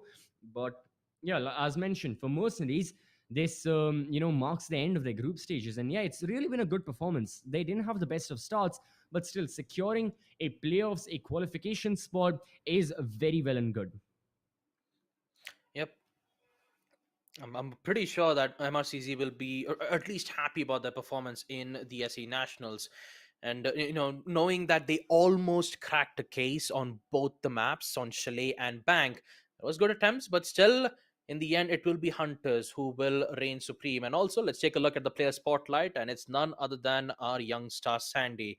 And look at the KD, look at the rating, look at the kills per round. My goodness, 1.29, 31 kills on both the maps, and his plays as the Ash, the G336, my god, once he pushes in towards the side, he is guaranteed to get a kill or two. That's how much of a powerful player Sandy is, up against Hunters LFO. But all in all, the performance that we've seen from Hunters have been absolutely amazing, especially, from Sandy, from Jittery. You could even include Pete and, Rattler too, even though if they, have a very supportive role where they usually either anchor the side, mainly they usually play it more of like a trade player. If Sandy or Jittery gets picked out, usually Beat and Rattler would take their place and ensure that they would have their trade games up and running. So the backup plan has already been set around. Sparko is always the one who would either stay on the side or maybe give good information, especially the round that we see where he plays as the Echo most of the time. The information that he gives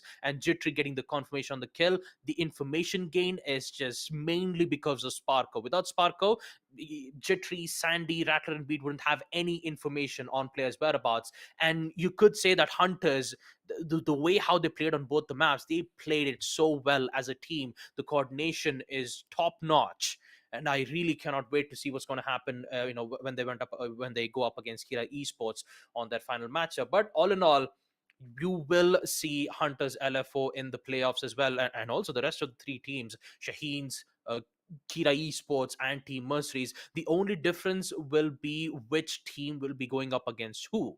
And for KIRA Esports, if they secure this matchup up against Hunters LFO, they will secure third place, whereas Team Yeah. MercenarieZ will be in fourth place itself. So there will be some major changes if KIRA secures this win up against Hunters LFO, but only time will tell, especially for tomorrow itself, knowing that this tomorrow will be our final group stages. Yeah, tomorrow is going to be an exciting day as well. Even the matchup we have coming up right now, just after this should be starting any time from this point forward. It's going to be Militant up against Shaheens. That's also a very very intriguing and a really interesting matchup. But if we have a look at the standings, MRCZ still right there, done with their journey on fourth place. KIRA Esports, ooh, it's going to be interesting seeing these guys fight off against Shaheens for second and third. But honestly, it's still all the same. No matter who's on second, no matter who's on third, these two will be facing off against each other.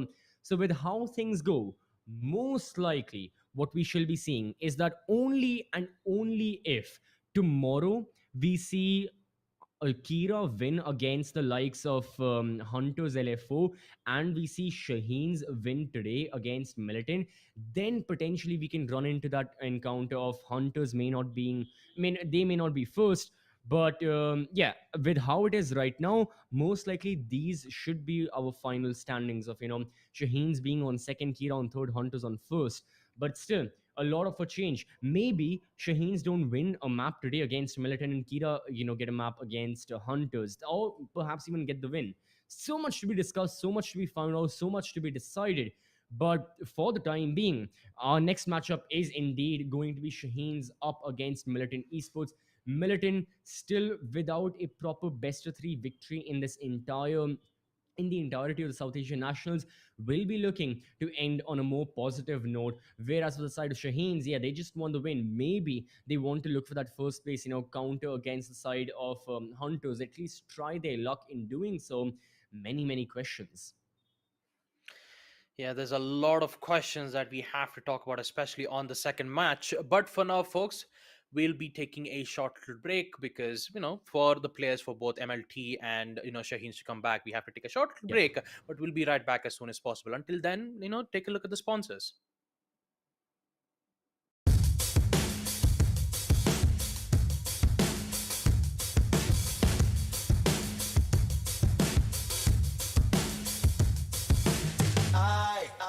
waiting for someone to save.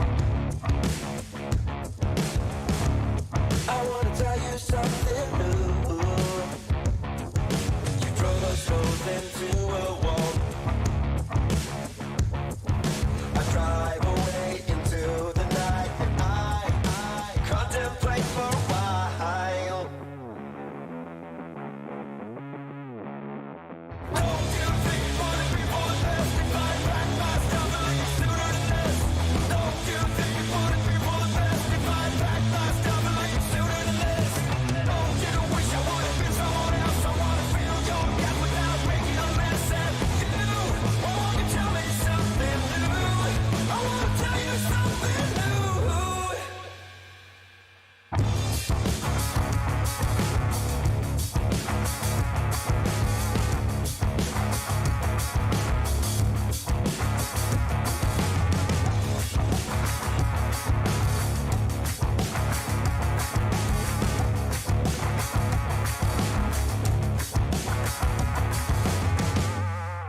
I wish you all the best I can, and I stop myself for a while. I'm saying things I don't believe. The panic's rising up in you. Why won't you tell me something new? Don't you think you wanna be for the best if I pack my stuff and leave sooner than this? Don't you think you wanna be for the best if I pack my stuff and leave sooner than this? Don't you wish I would've been someone else? I wanna feel your gap without making a mess at you.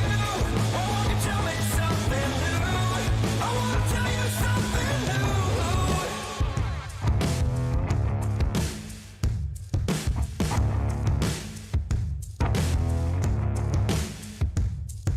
You drove us both into a wall. I drive away into the night and I contemplate for a while. Don't you think you wanna be for the best if I pack my stuff and leave sooner than this? Don't you think you wanna be for the best if I pack my stuff and leave sooner than this? Don't you wish I would've been someone else? I wanna feel your gap without making a mess at you. Why won't you tell me something new? Wish you all the best I can, then I stop myself for a while.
Back out fresh on the scene. Back out fresh on the scene. Back out fresh on the scene. Back out fresh on the scene. Back out fresh on the scene. Back out fresh on the scene. Back out fresh on the scene. Franchise best on the team. Franchise best on the team.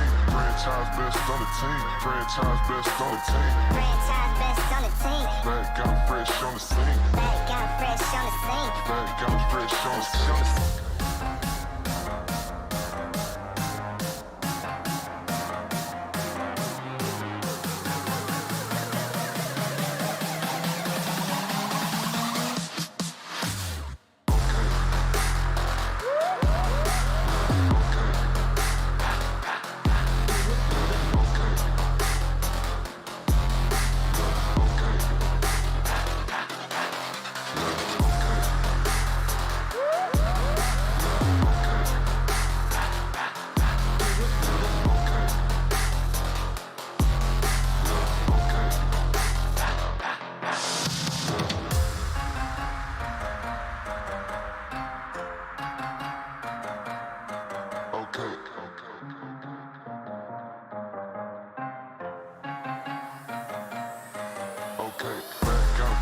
the scene. Back out fresh on the scene. Back out fresh on the scene. Back out fresh on the scene.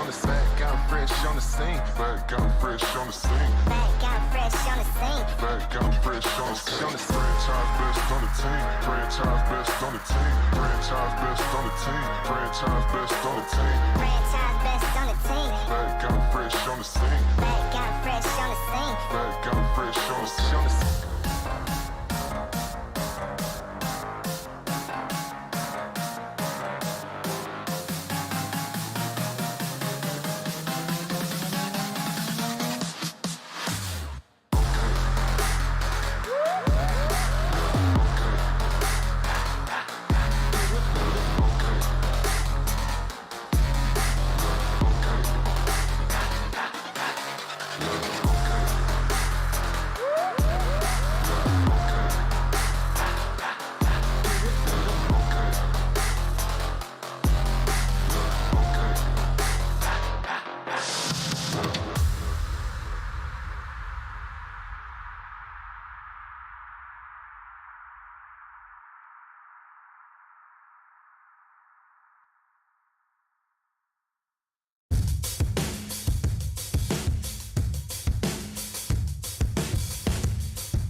Someone to save. I wanna tell you something new. You drove us both into a wall. I drive away into the night and I contemplate for a while. Don't you think for the people that testify back last time I used to learn this? Don't you think for the people that testify back last time I used to learn this? Don't you wish I would have been someone else? I wanna feel your death without making a mess at you. Oh, won't you tell me something new? I wanna tell you something new.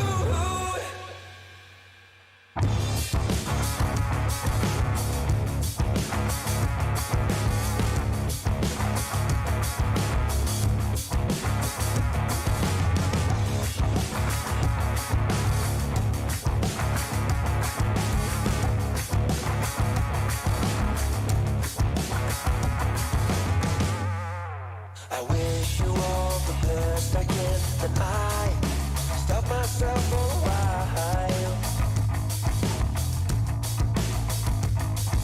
I'm saying things I don't believe. The panic's rising up in you.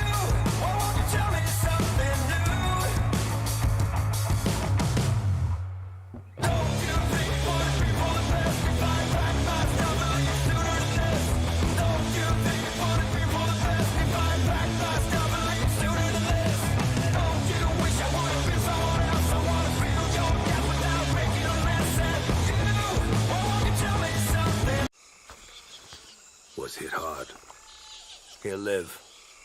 Server room, identify perimeter breach. Over. Where you go?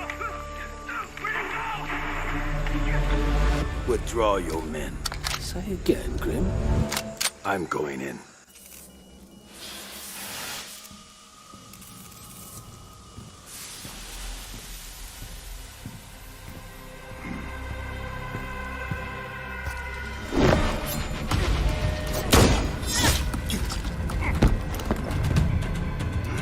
My turn.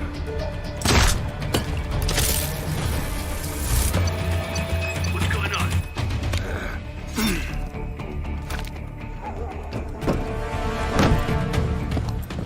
What the? Impossible. Didn't think you spooked this easy. Micro recon drones. Cute.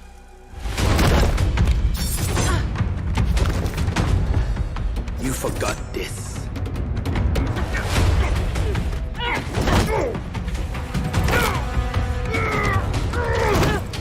The data key on your jugular.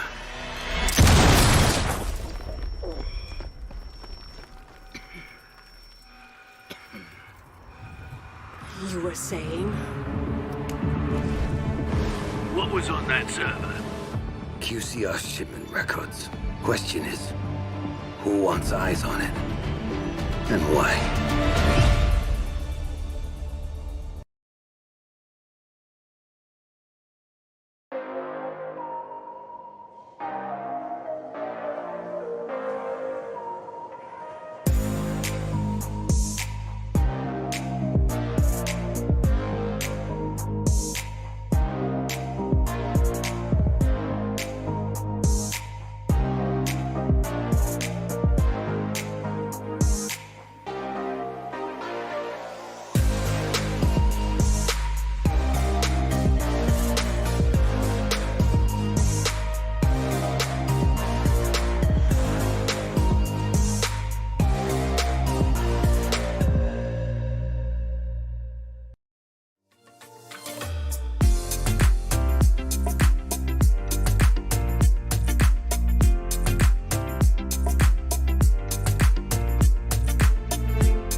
Alrighty then, ladies and gentlemen, welcome back once again to, of course, the South Asian Nationals for Rainbow-Six-Siege, supported by Ubisoft, brought to you by, of course, the Esports Club hosted here. That is, of course, powered by Zotac Gaming, and, of course, alongside our broadcast partners, Loco. I'm your host, Blackjack. Joining me is my co-host, Baba Gusta, as it's the B&B show. More importantly, it is yet another game.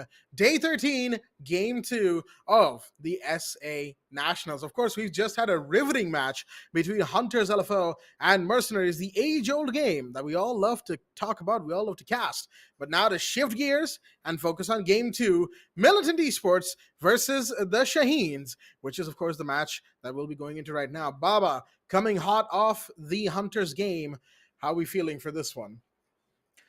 Well, second matchup, I'm not gonna lie, Jack. This will be an interesting one. Although Militant Esports, they've had their fair share of difficulties, and since this will be the final match for both Shaheens and Militant Esports, I'm pretty sure that this will be a tough fight. And for Militant Esports, they will have an amazing fight as well. But yeah, talk about the maps itself. We might expect to see a skyscraper map, specifically from Shaheens' end, mainly because you always see Shaheens bring map skyscraper, map theme park, but not always do we get to see them, use clubhouse and Oregon, the most standard maps in the South Asia region. So expect a lot of changes in map bans, expect changes in the operators picks itself, because today we are expecting a lot of bans which is related towards OSA and sometimes maybe a hard breacher ban. But all in all, I'm quite intrigued to see how well do we get to see both of these teams perform for this matchup.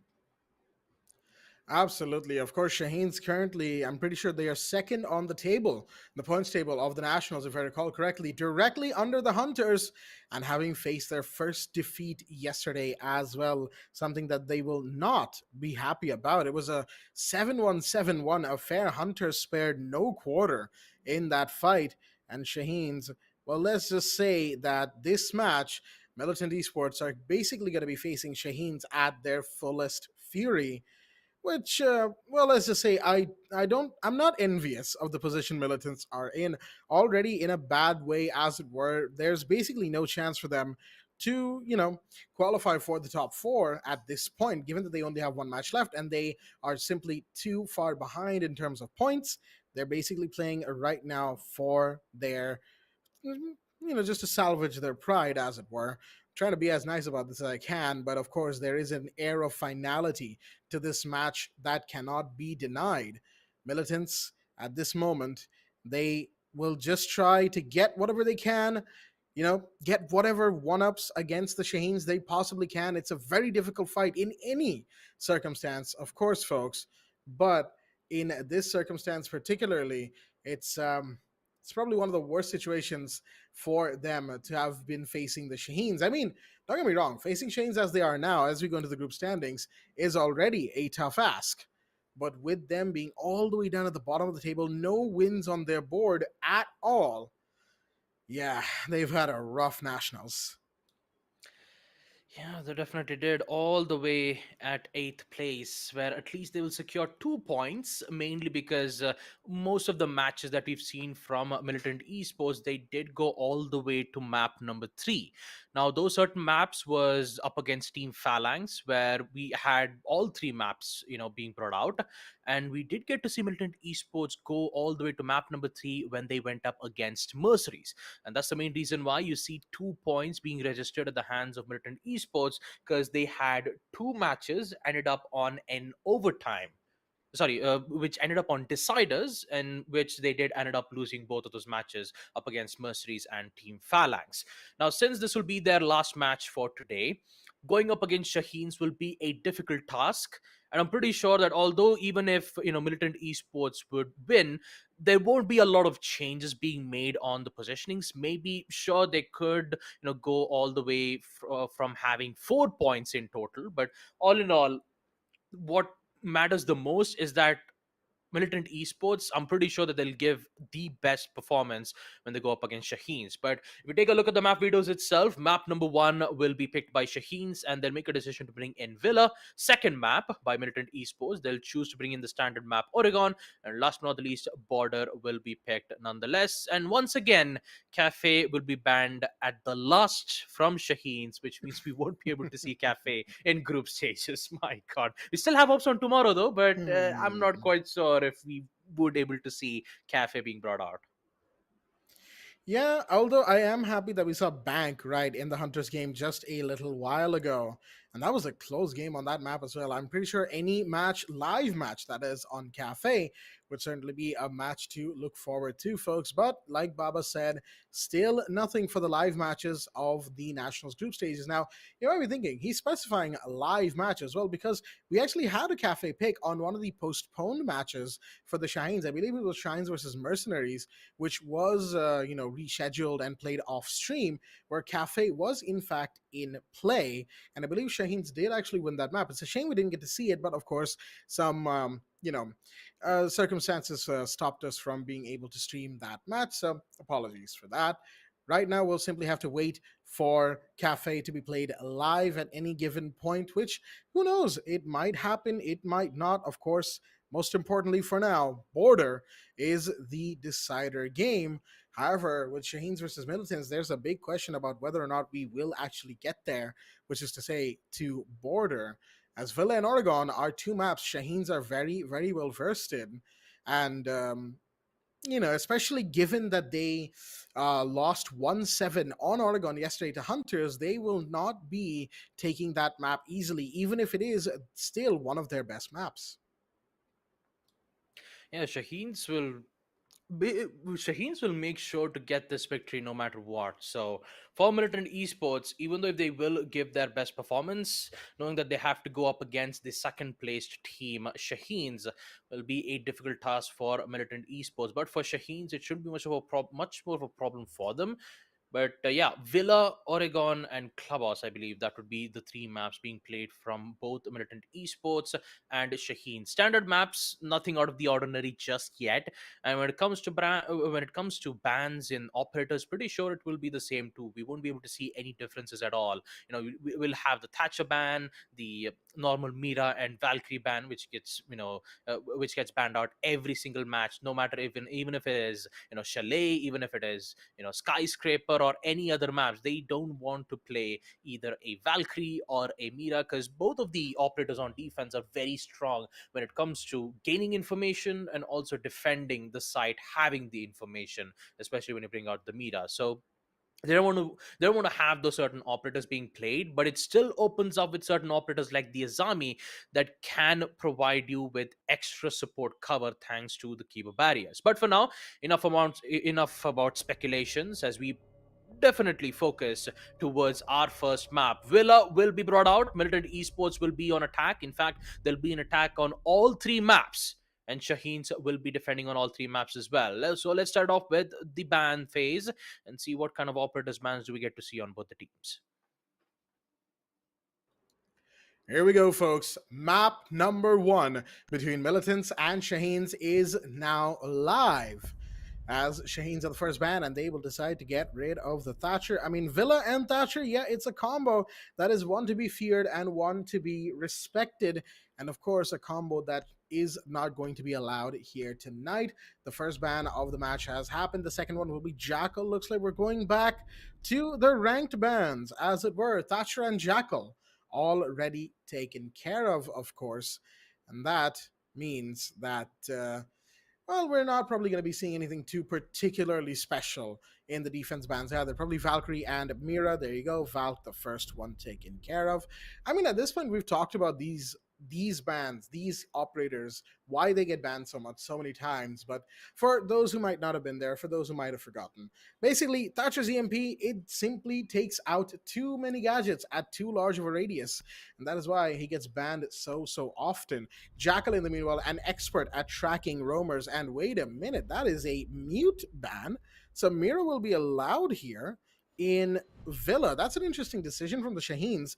And mute being banned means Flores, who is available, mind you, will be able to get his RCE Rotero drones in those very niche spots where, defender utilities and all that can hide and take it out. Twitch drones as well will be unimpeded in this matchup. So that's a lot that's, left in play by this ban, mute ban to be specific. And I get it, Mira's a great great defender.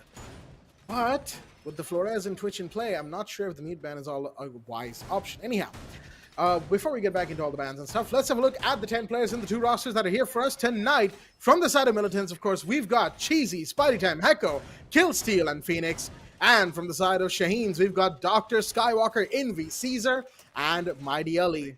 With all that said, folks, round 1 is, of course, in play. It is on 2nd floor, Aviator Games Room, the site that we always know is going to be the first one to be played on Villa. And with that, round 1 is a go. Well, let's start off with round number 1 with action phase coming in play. Every single setups will be made from Shaheens, and every single information being gained from the attack drones. Yes. Envy? Envy? All right. Okay, so I thought there was some kind of problems happening from my end, but turns out Mighty Ali also has a problem from his end too. Oh boy, this is not good. This is definitely not good, especially from Shaheens' end. Oh boy, 5v3 already. Oh man. Oh, yeah. MLT Esports, I'm pretty sure that they wouldn't have any problems, but still, you gotta worry about Doctor, who is closing very towards the closet's side, but in the end, it will be a 4v1 situation nonetheless. All at the hands of Caesar as he needs to clutch this 1v4. Yeah, very unfortunate timing for both, Mighty Ali and Envy to get disconnected at a time like this. So a rehost will be requested. So we all know what it means, folks. MLT Esports will secure round number 1, and yeah, there's not much we could talk about at the moment. But yeah, it won't be a rehost, folks. It will be a pause, which means that both of them had a major disconnect, which means that they'll be able to reconnect back without facing any issues. All right, so seems like we've got some power and or internet outages from the side of the Shaheens, and of course we need to just wait for the reconnections, coming in as it were. For the time being, of course, we'll just have to wait and see. But yeah, like Baba said, not much to talk about from that first round, as Doctor and Caesar and Skywalker, they all tried to, go aggressive towards that bedroom side of things. I mean, that's where the roam clear comes in from. So understandable, Doctor likes to play aggressive, so does Skywalker and Caesar. But yeah, for the time being, we'll just have to wait and see, as we'll have to wait and see about the things that will be happening if and when, not even if, just when the players come back into the lobby. Oh boy, the banter in the chat, of course, as it were, coming in from both sides. But all things considered, first round for Militants, they'll just be happy to have taken that. But of course, they know full well that the double disconnection from the Shaheens is a pretty big factor in them winning that round. So for now, we'll just have to wait and see, as both The players from Shaheens just have to come back, and once they're in, we'll get back into the game, folks. Don't you worry. This match shouldn't take too long to get back on its feet. I know how round one pauses can feel as an audience member, right? It can be pretty frustrating, and since it can be, like we just got started, how could it pause right now? But like I said, like we said before, this is the South Asian region that we live in, folks. Things like this just kind of tend to happen. Envy is back. Now we just need to wait for Mighty Ali's return. And as soon as they're back in, we'll be going into round number 2. Don't you worry, ladies and gentlemen at home. I know that after the Hunters game, a lot of a lot of people at home after the Hunters game from earlier are definitely raring for some more siege action. I know I am, but yeah, for the time being, we'll just have to wait and see how long it takes. Okay, there we go. Mighty Ali is back, and of course, as soon as the ready confirmations come in, because we did see Cheesy. All right, disconnection from Cheesy coming in this time. So it looks like militants are now going to be using their pause, at least if we go by the chat, which has been very active in this pause timer so far. But Shaheens also they'll be giving us their ready, and as soon as they do, as soon as Cheesy joins back from militants, we'll be going back into the lobby. No sweat. Or okay, I spoke too soon. Now there's a ticking clock. Who's gonna join first? Because if Mighty Ali joins first, he's gonna get put in the blue team. That's kind of how boy. custom game lobbies Oh, work. But Cheesy's come back. All right, so we won't That's have to good. worry about that. Now we just need to wait for Mhm. Mighty Ali to come back. crisis averted. You don't have to worry about anything, folks. Everything will be set on track. All you gotta do is just wait for a minute or two and pray for the ISPs to make sure that everything is set in place. And I'm just hoping that the pause time wouldn't just automatically come to an end, so that we could just proceed to round number 2 and put us to oh boy, not again. This time it isn't Cheesy Jack, it's Phoenix It's who got Phoenix. disconnected. Yeah. Okay. Yeah, so turns out yeah, it's what did you have for dinner, Jack? A pizza, actually. Oh, nice. That's good. Yeah. Well, Did it have some cheese? Did it have some cheese in it? Baba, it's a pizza. Oh, okay. Yeah. How would I not have cheese in it? Yeah. Hmm. But yeah, to be frank, folks, the only thing we can do right now is just wait for both the players from the side of Militant Esports and Shaheens join in on the lobby, and then and only then we could proceed with round number 2. But all in all, round number 1, just like Jack said, we couldn't get to talk more about it, mainly because 2 of the players from the start of Shaheens had a major disconnect. And because of that, it was a 5v3. Militant Esports had no problems whatsoever. And now we are here in round number 2, especially with a lengthy pause being taken. I mean, the players on the side of Shaheens had returned, but suddenly the players on the side of Militant Esports also had a similar problem. And because of that, we are now stuck right here itself. All right, there you go. Mighty Ali has returned, but the main problem is he's at the side of Militant Esports, so he has to disconnect first. That's the one that I was worried about. Yeah, now it just So- came true. Now all you got to do is just wait for Phoenix to come to Milton's side, Yes. and then wait for Mighty Ali to come towards and Shaheens, then Mighty and Ali then comes and back. only then do we get to resume our matchup of round number 2. Oh boy, this is one heck of a way to start up this match, shall we say.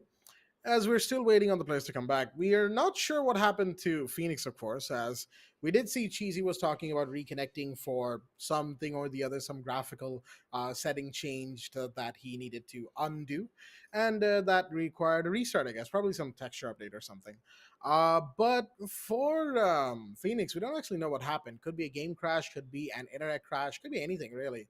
Realistically speaking, and of course, Mighty Ali is waiting for Phoenix to rejoin first so that he can then rejoin as well. It's going to take a hot second, and we're going to have to wait until the players get back in. And till then, of course, you're stuck with the B&B show once again, as we also wait for everything to just kind of get started. Now, a couple of updates, of course, about the points table and what we do actually know. Shaheens, if and when they win this match, as we go back into the game, looks like we got the players back into the lobby, folks. So I'll be going back into round number 2, and I can continue my point as it is now a bit more topical than just staring at myself and Baba. But Shaheens, even if they do win this game, right? Say they win this game, say they walk away with 2 points, it'll still be like they'll still be in second place because they've lost 1 match. They're not unbeaten, unlike the Hunters, who currently are unbeaten in the entire tournament. So they'll still be second place just purely off of round differentials and won and lost matches alone. And of course, that is going to keep them there. And so even if the top 2 ends up as Hunters and then Shaheens, Hunters and Shaheens will have to wait until the second round of the playoffs to fight against each other, because first and fourth place play game number 1, second and third place play game number 2. Winner of both goes into the upper final, or the semifinal 1 if you want to call it that, and the loser of both goes into the lower final, or semifinal 2 if you want to call it that. And then the winners of both go into the grand finals. It's a whole thing, folks, that we have set up here for all of our viewers. So we'll just have to wait and see for whichever team makes it into which seed. At this point, it is just that. Who will take these seeds and at what position will they end up in by the end of the group stages? For now, we've gone back to round number 2. It is once again second floor Aviator Games Room. No surprises right there. But for the Shaheen side, of course, it's really, really nice for them, and they'll be really happy about the fact that no disconnections have happened. Seems like whatever trouble was brewing has been dealt with, which means going into the round, we're going to actually see Heko start things off, taking down Doctor. That's big for the Wamai to be taken out this early. Yeah, an important frag of that too, since the Wamai won't be available to throw his desks to deny a lot of utilities being thrown around from the attackers. Militant Esports can now heavily focus on the side entirely. Now you can see most of the attackers are progressing their way all around second floor statuary room. It's the same push that they did in round number 1, so you won't be able to see any changes whatsoever. The only difference is that Shaheens, they've already lost Doctor, which means they have to make do with the rest of the 4 defenders for now. Phoenix, on the other hand, goes all the way from the red stairs, but he'll definitely get caught out on one of the players from Shaheens, and that will be Mighty Ali. Confirmation won't be made. It will be made right now, so he'll just fall back all the way from red stairs, secures the kill. Skywalker really needs to be careful, though, because he's all by himself from the red stairs, and if Skywalker gets picked out, the trade out will be very difficult for the Jaeger to succeed the round. So the smoke really needs to let the players from Militant Esports to push a little bit towards the landing zone. Then and only then would a trade would help out significantly for Caesar. For now, Envy's just taking gunfights off of the shield that's facing the landing of red carpet stairs. Grenade is out, but the ADS saves Skywalker for now. Another one's going to come flying in. He should see the Ana, gets him as well, gets traded instantly. Killsteal was there still on the trophy entry. Caesar can't quite get the shot on the player on study window. Has to be careful on 90, as that's an angle and a half. Half down on the door, and the Kiba barrier is really helping Envy right now. Double. And that, of course, leaves Killsteal down at 2v1. He's gotten one. That's Caesar down. Envy is approaching and gets that kill. A triple kill for Envy right at the end. And, of course, Azami showing exactly how versatile and how powerful she is, especially in that versatility. That angle on study door did not, not study door, excuse me, that angle on the landing door did not exist, like even 10 seconds ago. But that Kiba barrier allowed for Cheesy's feet, and only Cheesy's legs, I should say, to be exposed. And taking down that player, taking down the other one coming from the back, it was an Envy round. With that, the rounds are equalized. It is 1-1 in the first half, as MLT will now have to brace to attack the trophy statuary defense. Yep, it was a decent round from Militant Esports nonetheless. They did, however, secure the initial pick. Removing Doctor did give the whole control towards second floor statuary and trophy room at the hands of Militant Esports, but once they decided to push all the way towards landing zone, they had to be dealt with some major damage. And since there was a lot of grenades that had been used from red stairs, The smoke just played it so well. I believe it was Skywalker was playing as a smoke at that time. He played it so well, even with the ADSs. He knew that there would be another. He knew that there would be yet another frag grenade, so he decided to go aggressive, knowing that he's currently cooking a nade while being out in the open. He gets the advantage, although he didn't had any information regarding the second one. It was a very valuable push being made from the smoke, knowing that if he didn't challenge, he wouldn't got away with a kill nonetheless. And talk about Doctor, he'll be playing as the Doc. It's interesting. Yeah. And also can't wait to see the spawn peaks that the Doc is about to make right now. Well, for now, he's just peeking out the drone hole in a bathroom. Of course, it's a common spot for drones to go in through.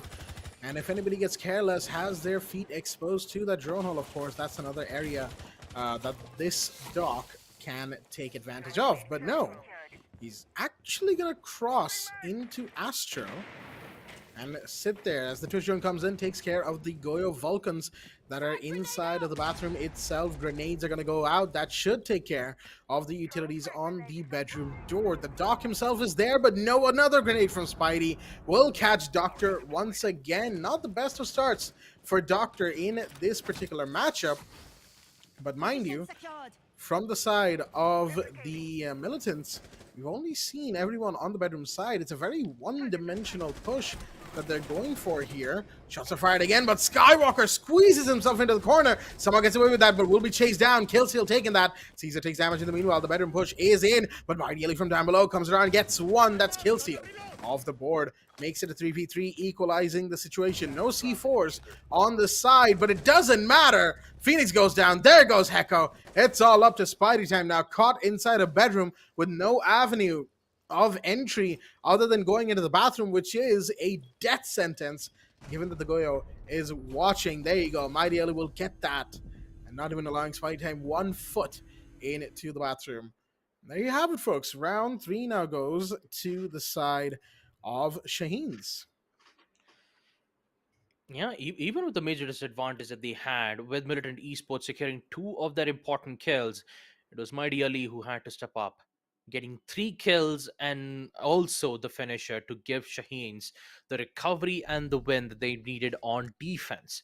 And now they'll be heading off towards Dining in Kitchen, the familiar site on Map Villa, where we get to see a pulse being picked almost all the time when the site is on towards first floor, because he is that strong. Just use your monitor sensors. No, I mean, since you know that most of the attackers would just usually rappel from the rooftops that connects towards the window side of courtroom and also in towards second floor master bedroom as well. Pulses, cardiac sensors can just give so many information.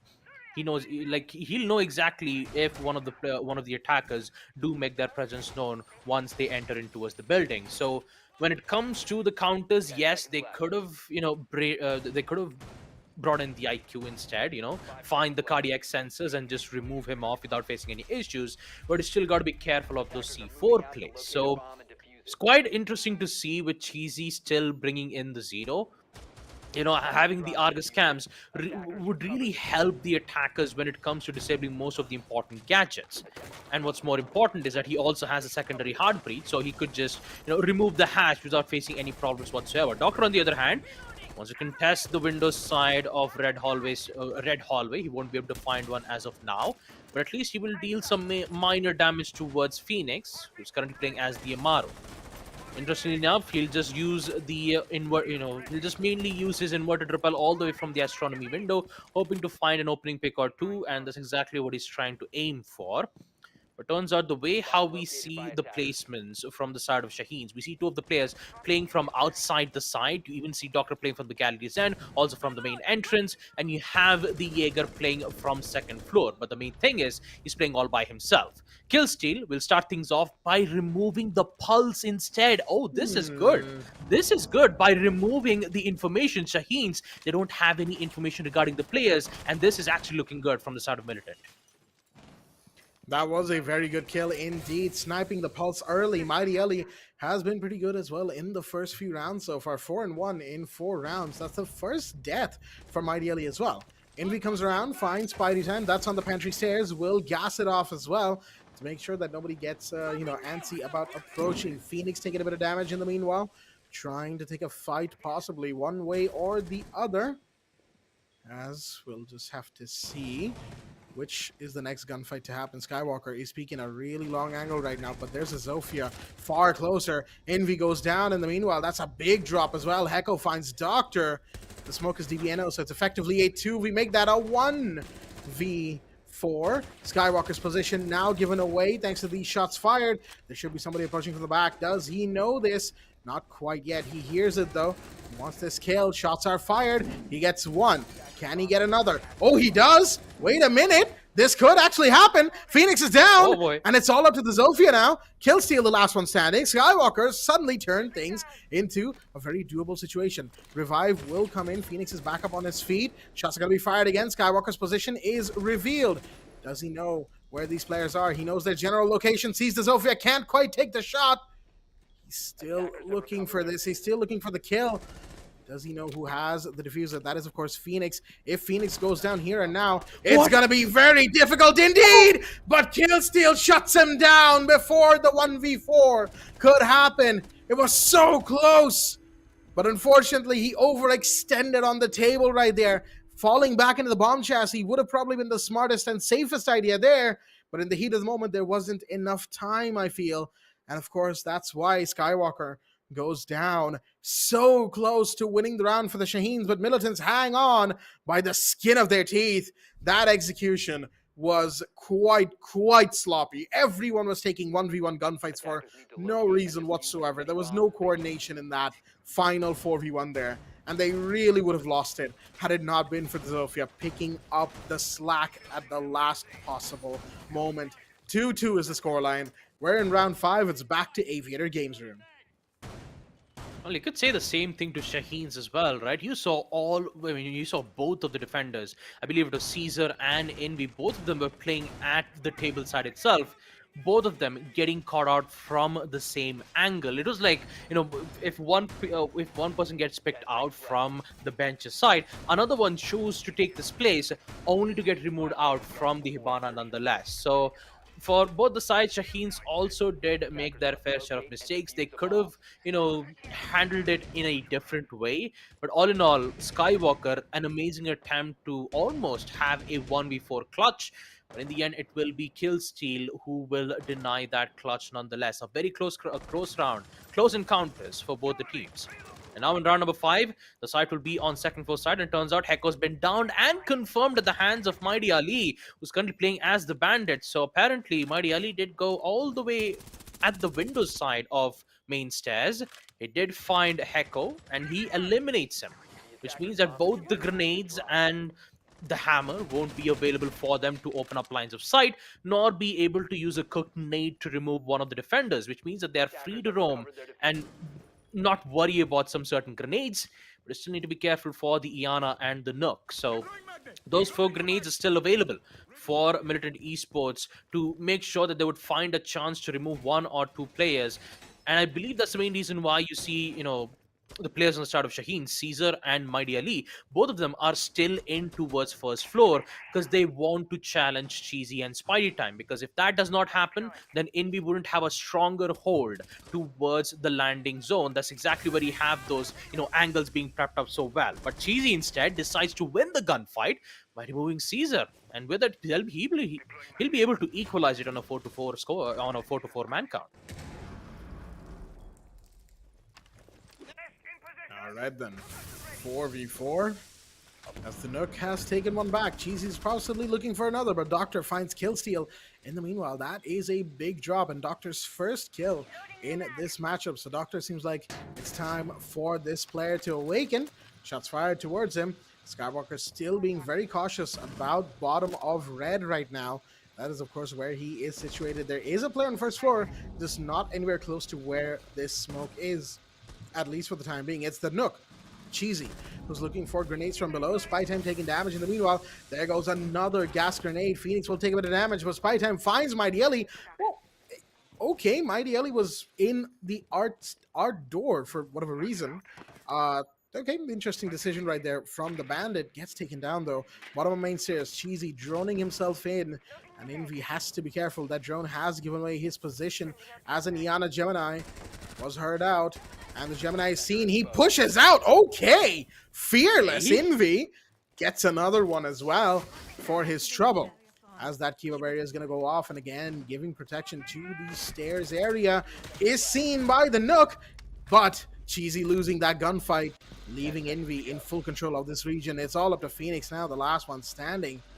Can't really do much about this. Doctors come around, but Skywalker's going to be the one to get that final kill. Phoenix goes down, and another round goes to the Shaheens. They are now 3-2 up. I had to do a quick count. Excuse me right there. 3-2 up.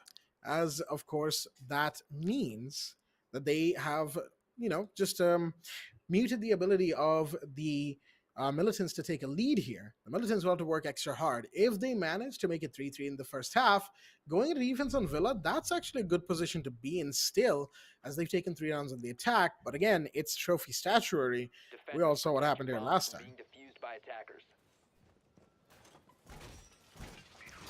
Yeah. Well, Shaheens, on the other hand, they will secure round number 5 without having any problems from the push that had been made from Militant Esports. When it comes to the drone works, you could say that Militant Esports had a lot of problems finding, the roam players from the side of Shaheens. That roamer were Caesar and Envy nonetheless. Although they did secure their first frag out with, removing Caesar, the first floor side, you still had Mighty Ali still present, right? He was still playing as the bandit. You even had the C4 that he could be able to use it to remove players off from the landing zone, but that wasn't even required at all because Envy was still present. Envy was just dealing major damage all the way from main stairs. He even got to remove Iana, knowing that, by the drone itself, finding the perfect timing really did help Envy secure those 2 important kills. But now on round number 6, Militant Esports, they have secured 2 rounds on attack, which means that on round number 6, with the side being on towards second floor aviators and games room, maybe Militant Esports have a chance when it comes to winning this attack round. All they've got to do is just be patient, find the opening with the help of the attack drones, and see whether if they can counter it properly. But the cooked nade, which is about to be thrown out from the Nook, won't be able to use it because he hears one of the Wumai's magnet nades, but turns out Killstream will get amidst all of that chaos being made all the way from the window side, removing Envy. This is looking good, especially into a statuary room where you require those keeper barriers, but you still have Skywalker still present and still holding his ground all the way from statuary room. Will get away with the initial frag. The second kill, will it be given? No, Heko is still alive, and not a single damage has been dealt around towards the Ash, so things will be even much more tougher for the statuary control. But Skywalker, he doesn't want to give up, not at the side into a second for statuary room, because he wants to give out the opening, and turns out he will get the pick instead. Oh, Caesar! Oh, man! There goes Phoenix, there goes Cheesy. Skywalker is up for the triple, he's up for the quad, and Killsteel, he's all the way at the rooftops, hoping to find at least one of the defenders arriving all the way towards the statuary room. But unfortunately, he won't be able to find one at the moment. I believe Shaheens also know exactly where Killsteel is. But actually, you know what? He will now, once his location has been given away by removing out of the barricades. Here comes Mighty Ali going in for a very risky peek, but he will get himself picked out. 1v3, and only a minute left. And I've got to say, for Skywalker, Killsteel, okay, triple kill. There goes Caesar, 1v2. Is there a chance? There might be. There very well could be. But you got to be careful about these off angles here. That's exactly what the Zofia is trying to watch out for, of course. Skywalker's fallen back.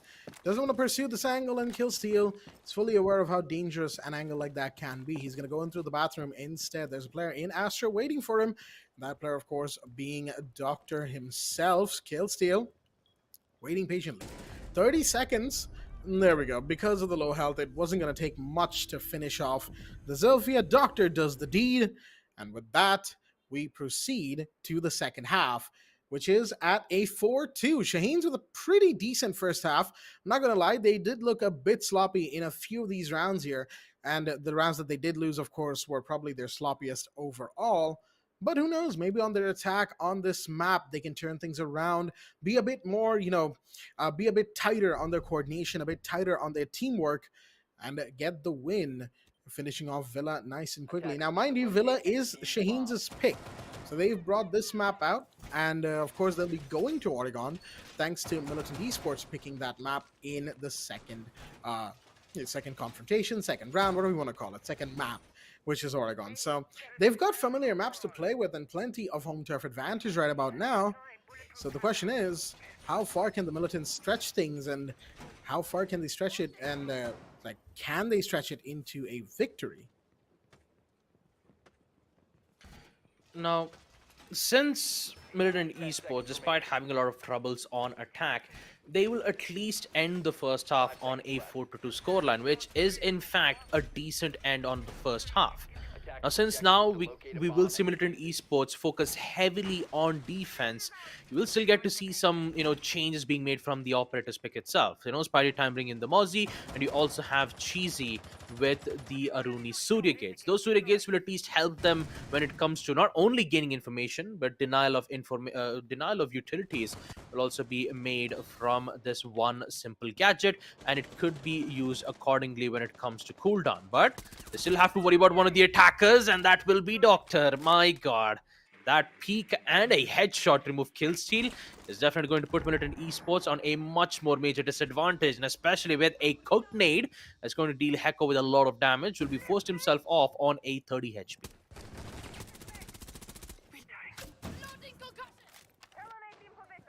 For now, let's just see how the Militants react to that loss. Killsteal going down early is not going to be helping them at all. Killsteal is, of course, currently the best player in that roster. 10-4 before the death, so 10-5 now. Shots fired. Phoenix taking damage from Mighty Ellie, one of whose talent shields has been dealt with, I believe, because of the impact from the Melusi. Phoenix has one more, and should he spot that coming out, that other talent shield, he should be able to get that out of the way. Second, meanwhile, finds one. That Caesar off the board. Grenade from Doctor will not find the mark, as the push-up is heard, and Cheesy will win that, but unaware of Skywalker pushing up that exact same stairs at the exact same time, will get taken down. Spy Time on Red has to be careful about anybody coming from below Red stairs, but not quite yet, as Mighty Ellie comes back onto the balcony and main stairs has been taken hold of. Skywalker wants to take control of the long hallway. Ping will go out onto one of the defenders' positions as well. Skywalker still droning this in. 60 seconds. Plenty of time to do this in as well. As Envy comes up a little bit surely. And Skywalker's drone continues to give away these positions. But Lucy on the study door. The smoke grenade allowing for the clearance. And this Ash crosses through. Not the Ash, excuse me. Mighty Ellie, the Osa, crosses through. Envy could have caught Phoenix there, but the Lucy will survive for one more gunfight. Phoenix actually will take a kill off of that. Skywalker going down. Shots fired, but the Mozzie refusing to die. Pistol out, but Mighty Ellie can't find the kill. Out of ammo as well. Envy needs to find something here. He's got a peek on the vault door, and he will get that pushing up. But there's one right behind the bomb chassis. Does he know this? I don't think he does. Could get taken down as a result. Shots are fired. Hecko, of course, now giving away his position because of it. Mighty Ellie pushing up the other side. Hasn't seen the alibi yet. Finally will. There goes Hecko. It's all Spy Time inside the site. Finds one. Can Envy find this Mozzie? There's 2 seconds remaining, and the Mozzie's run into study. There's no way to get him now. Diffusion's dropped as well, and MLT will take the first round on the defense by a hair. Once again, coming down to the 1v1 at the last moment. This time it was a Mozzie to save the round again. Sloppy execute from the Shaheens, losing far too many bodies and simply taking far too long. They stalled for a good 30 seconds there, as they were simply unsure of how to proceed. Yeah, once again, Shaheens, they got themselves caught off in a very bad place, especially once they've got control on the neighboring sites. Once they, went in for the normal push, it didn't even happen, and oh boy, Militant Esports will somehow manage to win the 1v1 just by playing it safe, hiding all the way from the study room itself. It was a viable choice for Spidey Time to secure the win without facing, repercussions from it. knowing that when you have Skywalker, who currently has a total of 11 kills, will be having a fair, good fight up against Killsteel, who has a total of 10 kills from his end. But on defense, you could say that Shaheens have optimum control when it comes to denying any aggressive spawn peaks or maybe runouts. That will be denied immediately. Shaheens knows exactly at what required timing does Militant Esports would go on these certain risk maneuvers. But now Militant Esports, they're going in for a very passive approach. They don't want to give up their positioning just yet. They don't want to go in very aggressive in a way that could end up losing their life. So for Militant Esports, all they've got to do is just hold their ground and let Shaheens come to them and end up getting the kill wise without facing any issues. But turns out you still have Doctor, which deals enormous amount of damage by reducing one of the roamers, and a second will be removed out as well at the hands of Killsteel. So when it comes to the information being gained, the bandit, actually the Jaeger, unfortunately, instead of pushing all the way from Memorial Room, decides to push all the way from the other side, and turns out it really wasn't a good decision from MLT. And what's more problematic is that Hecko has already been removed out, which means that there's only 2 players left in the side, and it's all up to Cheesy and Phoenix to figure out a way to get this win. But Doctor, stealthy as ever, will be able to find one on. Just like that, he'll get the quad. No more problems being dealt around from MLT, because Shaheens, they got it covered. Round number 8, it was just, you could say this whole round was a Doctor round. I mean, yeah, I gotta agree with you there. The Nook just, shredding everyone right about now. 4K to Doctor. Clearly pretty mad about having had a pretty quiet game so far. And that 4K for Doctor, of course, pushes Shaheens into a round win. Makes it 5-3 on the round count right now. 2 rounds away from taking map number 1. Their map, so it is in a way expected that they should win this map. They had to have picked it for a reason. Of course, Villa, again, like I talked to about this with, aggressive yesterday, Villa is one of those maps that counts as being part of the SA Classic, right? Every team knows this map, from your bottom 2 team to top 2 team, from Pro Series team to Nationals team. Everybody knows this map, and of course, because they know this map and because this map is so well versed in so many players' strat books, it's a map that ends up going a lot closer than you would think, even when the matchup should have a pretty large skill difference between the 2 teams on display. And that is purely because of how much this map is played. A lot. It used to be too much, right? But a lot of players are also playing, a lot of teams, are also playing Theme Park. They're also playing Chalet a lot more these days. So all things considered, this map has seen a little bit of a dip in its pick, but I think everybody's just kind of happy for that because, well, let's just say that this map being played constantly make for some pretty one-track days and games. Hecko's been downed. Oh, wow, Doctor, what a peek, using the drone to his advantage. And of course, that's one player's position already known. The other roamer needs to be taken care of. Grenade's out, but Doctor should have seen the kill come off. Not sure what the grenade was about. Caesar, meanwhile, is waiting and watching for another player to pop up as Envy finds Phoenix. It's body time now on the first floor. This Frost, his position is given away. Cheesy as well goes down. Envy taking 2 now. The Lion creeping ever closer. Another E1D scan comes out. Spy Time's position is now known. Doctor takes the kill. Mighty Ellie going for the plant. And Killsteel out of ammo, trying to peek the Ash in the side. Does not work. Skywalker will finish it off. A flawless round for the Shaheens as they push up to map point. Flawless round it is. And Skywalker will end the round off with a 1-tap to a prone Jaeger. Just like that, we will see Shaheen secure match point once again. 6-3. 1 more win, and that would end up with the map being in favor for Shaheens, especially on a map like Villa. You could say for Militant Esports, I'm not quite sure what is the main problem for it. Is it because of the information being gained from the defensive side is not working well, or is it the coordination from establishing good, good crossfire angles isn't working out? Maybe being at an off angle in a way that you could surprise one of the attackers could work out, but it's just I'm not quite sure, because every single time I'd see Doctor push in towards the side, when he gets the information, he ends up getting almost 3 to 4 kills, right? How many times have we seen Doctor secure around 3 or 4 kills playing just as the Nook?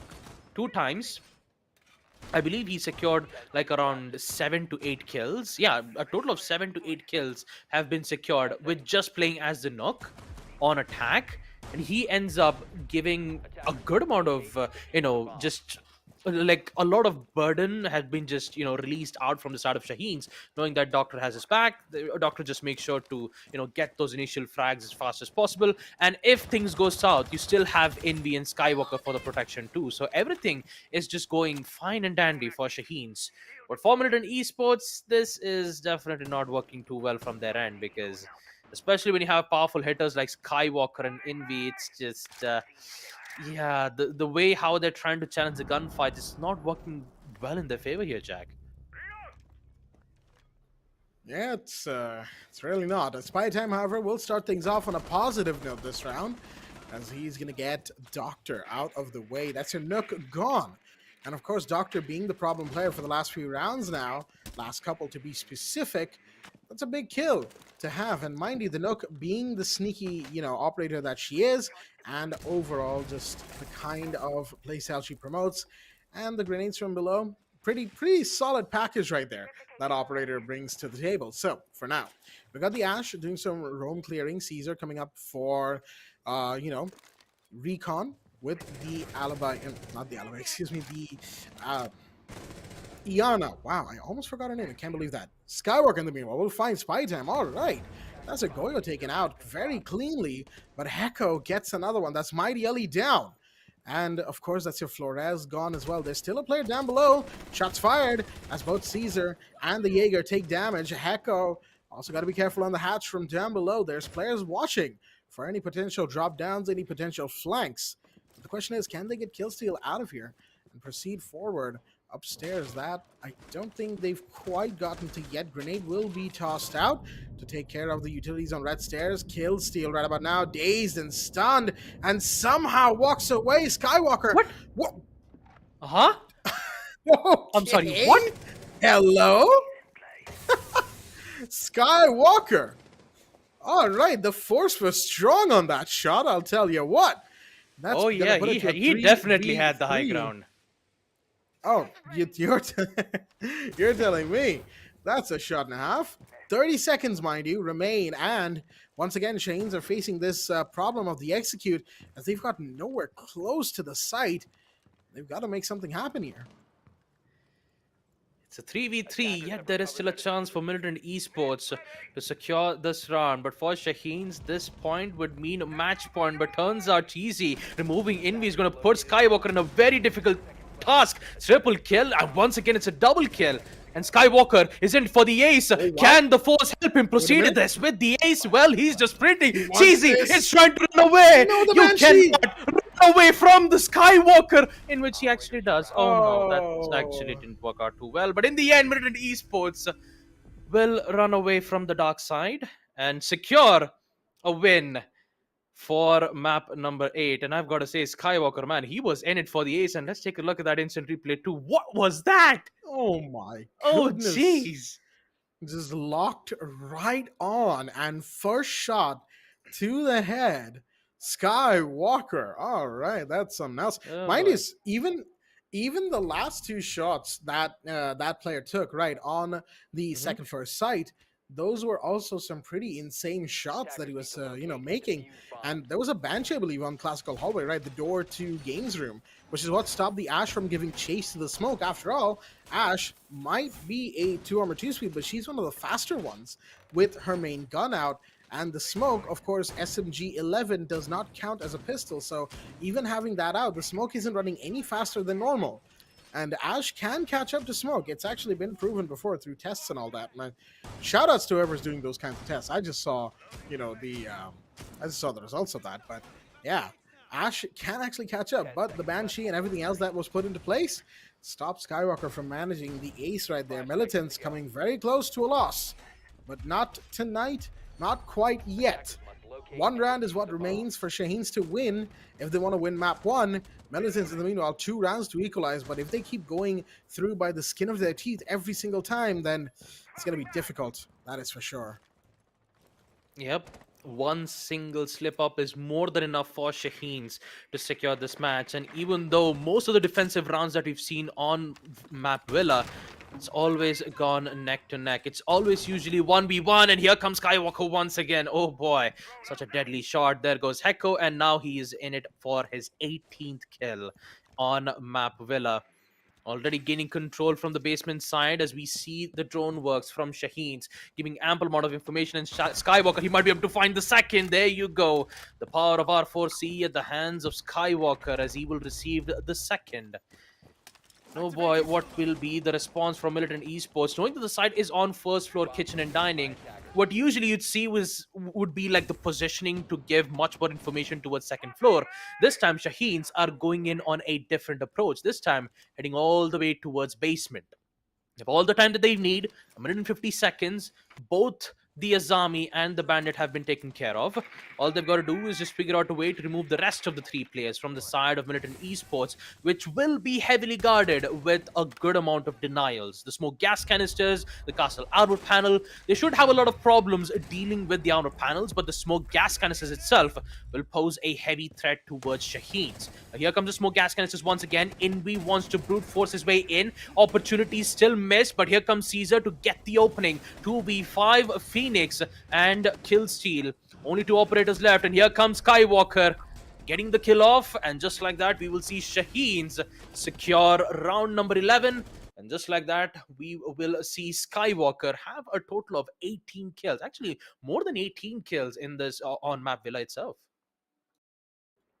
And that is saying something. I think 20 kills in total at the end of everything in map number 1. And I'll tell you what, that shot in first floor vault, that was that was something else, right? Definitely took our words away. I couldn't say anything after seeing that one. But all things considered, again, pretty good performance from the Shaheens. Admittedly, a little sloppy at times. Feels like they're still waking up a little bit tonight. But they managed map number 1. They've taken it 7-4. Militants, unfortunately, continuing their losing streak, having only won 2 maps in the entirety of the Nationals. Unfortunately, this was not to be their third. Who knows? Maybe they could take Oregon, push us into map number 3, but until then, we'll just have to wait and see. For the Shaheens right now, going into more home turf territory, the Oregon, of course, which is picked by militants for whatever reason. We'll get into that a little bit later. Match highlights, or map highlights, I should say, for map number 1, as we will just revisit what we've seen in the map. And overall, I gotta say, Shaheens, probably one of their more odd matches in the Nationals so far, because a majority of the games that they played in the Nationals, they have looked really, really solid, right? And there's almost no reason for them to have the kind of trouble that they have had today against the Militants. Or when I say almost no reason, I mean just purely based off of what we've seen from them so far. They almost seem to be slowing down a little bit after that initial burst of energy and momentum that they had since the beginning of the tournament. Dare I say, since the beginning of Fall Pro Series. Mind you, even then, they are a force to be reckoned with. But again, the general feeling of them slowing down a little could just be, me just saying based on what we're seeing on one map so far. But the reason I say that, right, is because the match against the Hunters as well, they weren't quite fully awake for that match, really, all things considered, were they? Because it wasn't exactly the kind of game we were expecting. The 2 matches that the Hunters and Shaheens have had, the 2 big matches, I should say, the BO5 finals of Pro Series Fall, and now the match yesterday, group stage for SA Nationals. Both were one-sided affairs. The BO5 Grand Finals, of course, going Shaheens' way, with Hunters nary putting up a fight. But here, with Hunters coming back and absolutely thrashing Shaheens in the group stage game, one has to say, Shaheens yesterday, they did not seem like they were all that awake as a team either. So you got to think, what is going up in that roster? What's going on in those heads of those players right now, as they are progressing through the final leg of groups at the moment? We'll just have to wait and see. But I will commend that their drone work, their overall coordination, especially in the rounds that they worked well on, it was quite good to see them play a bit more of a reserved role as well. They always play so aggressive. They always play with such a forward-facing play style, but not tonight. They seem to be a bit more reserved, a bit more willing to coordinate between themselves, and just overall some fantastic shots and kills taken from either side. Of course, allowing for well, a 20 kill game for Skywalker, mind you. As we go into the match summary, there you have it 20 and 5. That's a 4 KD, 100% on cost, 2-0 on entry, matching with kill steal and spy time from Militants. Of course, falling behind Doctor, who's 3-3 on entry and having a 2.06 rating. All right. Skywalker saw Sandy's stats from yesterday and said, I can do better. And, well, credit where credit's due, he did. Yeah, but for now, I could say that the match is not over yet. Skywalker could make even much more kills on second map itself, knowing that the second map will be in Oregon, I believe. Yes, second map will be on Oregon with Militant Esports being on attack first and Shaheens on defense. But if you take a look at the side at the match summary between Militant Esports, so 2 initial frags from both kill steal and spidey time, securing 55 and 45% cost, 10 kills. He's been making quite a lot of opening picks and also some important kills as well from the side of kill steal to make sure that even if there was a major problem, kill steal was present to try to figure out a way to equalize it in a way that it would favor for MLT. But yeah, when second half happened, when Militant Esports were on defense, they couldn't figure out a way to handle out Skywalker because the force was too powerful for Militant Esports. Even with the Banshee, it still wasn't enough to secure a win on map number 1 Villa. Very unfortunate, but they still have a chance on map number 2 Oregon, so I'm actually looking forward to it. I guess we'll simply have to see how Oregon goes. Like I've said, right, it is kind of home turf for the Shaheens. And Militants taking Shaheens to that map, it's an interesting decision to say the least. Maybe they feel inspired after Hunters took on Shaheens on Oregon and won 7-1. They're probably thinking, yeah, we could do the same. But again, it's going to be a tough fight nonetheless. Even for the Hunters, we did, like me and Aggressive, when we were doing the pre-show for that match, we did speculate that it was still going to be a pretty tough fight for both teams. I mean, the Hunters proved us wrong at the end of the day, don't get me wrong. But for Militants, I don't think that the same kind of thinking is going to get them anywhere. They have to have something in reserve for Oregon. If they don't, then, well, bringing out Oregon was not the best idea, I feel like. So we'll have to wait and see, of course, how Oregon goes, all things considered. Like I've said before, Oregon Shaheens are very strong in that map. Militants, in the meanwhile, we've seen them on Oregon before. It's been hit or miss for them. Their track record is about standard with any other team in South Asia on that map, in that it's got wins, it's got losses, ups and downs, all the like, as you have for a standard map that's played so often. So that's pretty much everything I can say about Oregon Militants. To be fair to them, of course, we have to see a bit more of them on that map to really come to any sort of conclusion about how they are on that map. And mind you, while the Nationals is a great place to prove yourself as a team, it's also not the best place to, sometimes see how some of these teams will perform, because there's a big, amount of pressure, I should say, coming in for these teams here, since at the end of the day, it is the biggest stage in South Asia. There's a bit of pressure playing here. Militants today, they're playing for pride, given that they can't really go anywhere even if they win. So they're just doing whatever they can and bringing out the best that they have to offer. Yep. And with today's matchup, Shaheens and Militant Esports, which will come to an end from today itself, tomorrow will be the final day where we have our final 2 matches for the group stages. It'll be KIRA Esports versus Monkey Hunters LFO, and then also we have Team Won't Stop Peaking versus Phalanx. So the major part has to be from KIRA's end, because KIRA has a chance to determine which position do they have to be in. Currently, MRCZ, since they currently have 9 points, KIRA Esports can now have a decision to see whether if they want to go towards third position so that they have to go up against Shaheens, or stay at fourth position where you have to go up against Monkey Hunters.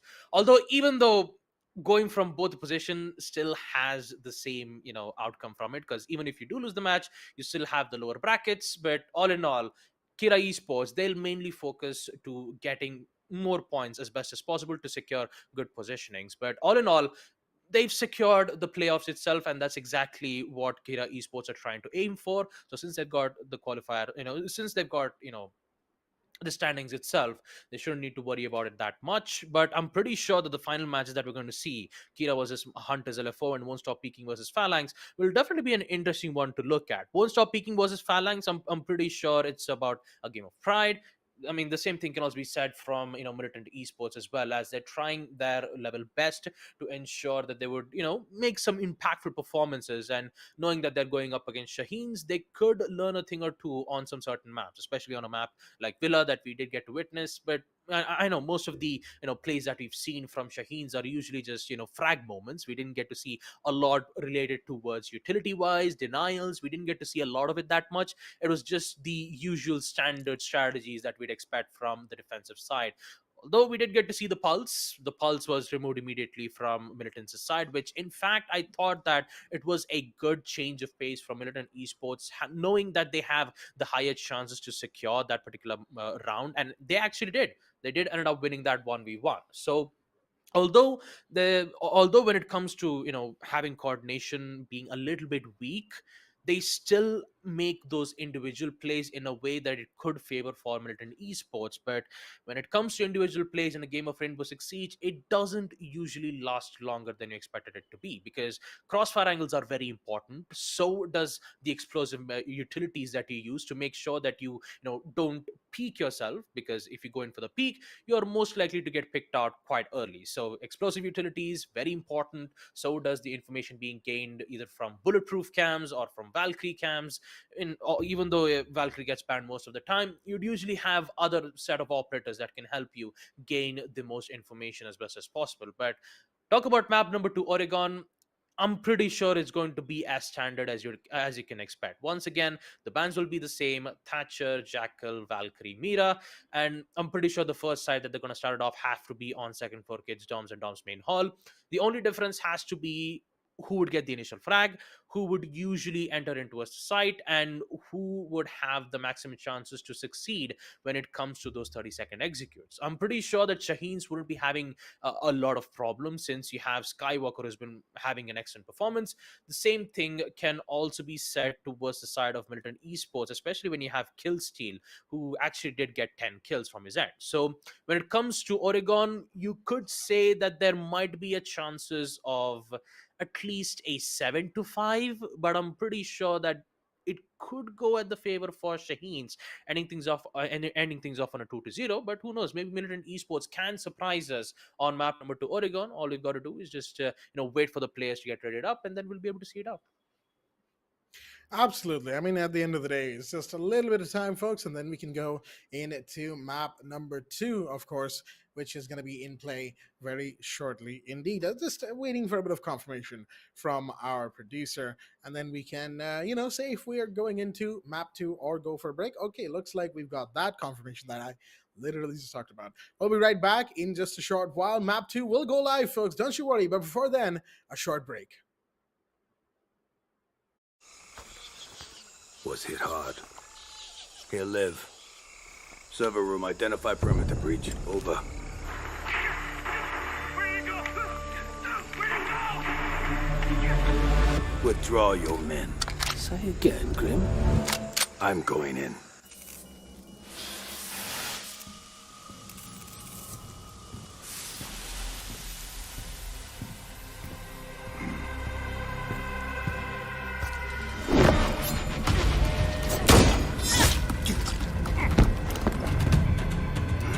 My turn.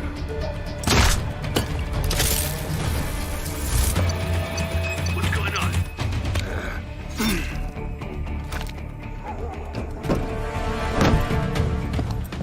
What the? Impossible. Didn't think you spooked this easy. Micro recon drones. Cute.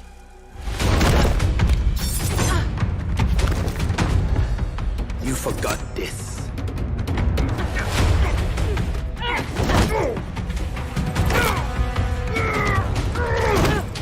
The data key on your jugular.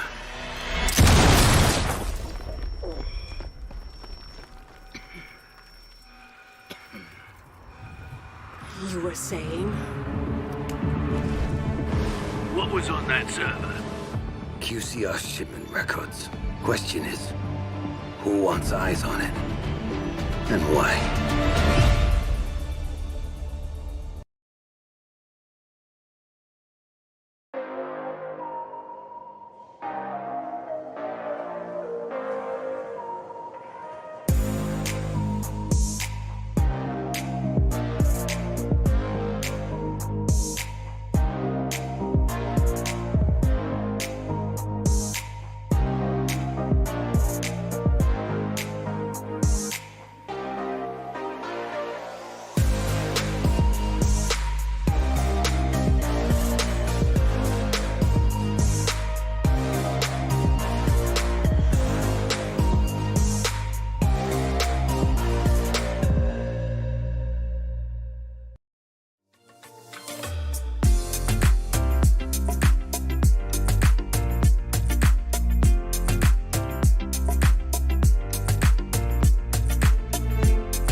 Was hit hard.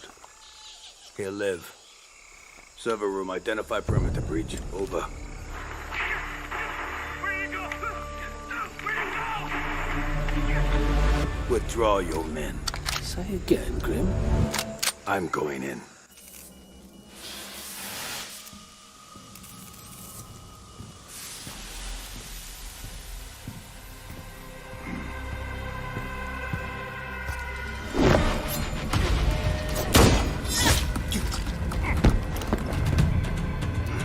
My turn.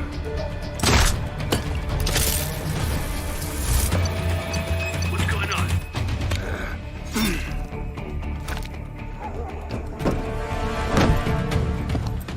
What the? Impossible. Didn't think you spooked this easy. Micro recon drones. Cute.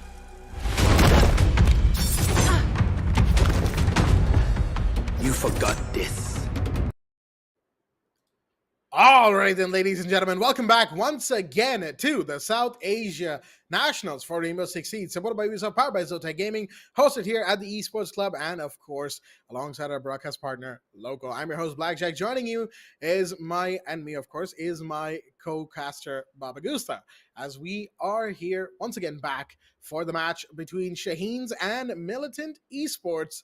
Should be a pretty good game, as we will get into map number 2, Oregon, in just a short while. We have had map number 1 happen, and that was a 7-4 victory to the Shaheens. It took a second, but they got there ultimately. And of course, now that we go into map number 2, Oregon, we should be seeing Shaheens try to close it out as we go into the ban phase. Let's see if they're successful, or if Militants have a fight to show us, to give us. Let us proceed with map number 2, shall we? The bans, starting with Shaheens with the first ban of the map, as they will decide that Thatcher, once again, will be the first one banned. Yep, there you go. On a map like Oregon, Thatcher is definitely a must ban. And I'm pretty much sure that on defense, either you could see a Mira ban or an Azami ban. And I'm thinking Azami ban would actually make more sense, because when you have a site like Basement Laundry and Supply Room, there is this one angle where you can just block the entirety of main stair and still have that perfect angle being set up while you're in the site itself. So maybe an Azami ban could come in play from either of these two teams, or just mainly go in for a different ban. But talk about the attacker bans, we will see a Nook ban coming in from Militant Esports, mainly because that this is a targeted ban, especially from Doctor, because we already did get to see that example on Map Villa itself, right? Constant triple, constant 3K to 4K kills, and now unfortunately, Doctor won't be able to play a Nook, but instead he will make do with certain other operators because you still have the Amaru. Well, now that is an op that I believe that militants have to watch out for. Kaid will be banned in the meanwhile. So, of course, electrifying those walls and keeping them non-breached, as it were, will take a little bit more effort than just having a couple of artillas on them and calling it a day. Bandit batteries, mute jammers, expect those to be in full swing, especially the mute. As Shaheens of the defense have learned from the last map, that mute is ever so essential for defensive setups now, as we will be going into round number 1 on second floor dorms and dorms main hall. To start us off here, we do see the mute. Mighty Ellie has brought out that operator, both the SAS defensive operators, in fact. Smoke and mute, very, very strong on Oregon, and mute and Mozzie being the combo that has proven to be such a pest for attacking intel gathering gadgets for so long, is going to be once again in play here tonight. That, of course, makes things ever more, ever more odd for the side of Militant Esports because, well, all of their utilities, all of their gadgets, they will be put to the test, especially with the mute in play, but their drones as well, because of the Mozzie. They've got their own information gatherer, and that, of course, is Sam Fisher, aka Zero, coming in from the attacking team. Now, this is an interesting pick. You don't normally see Zero on Oregon attack, as other operators like, say, Hibana, like, say, Maverick, are usually more preferable. Even Jackal, if he's available, as an intel gatherer and as a roam clear operator, he's probably more desirable, all things considered. But Phoenix takes a ton of damage to start things off.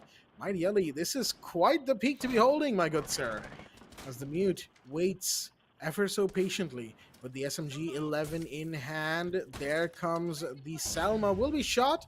There comes a secondary EMP, but I don't think it quite found the mute jammer. Even if it did, didn't quite do enough. C4's out, but it's going to be shot.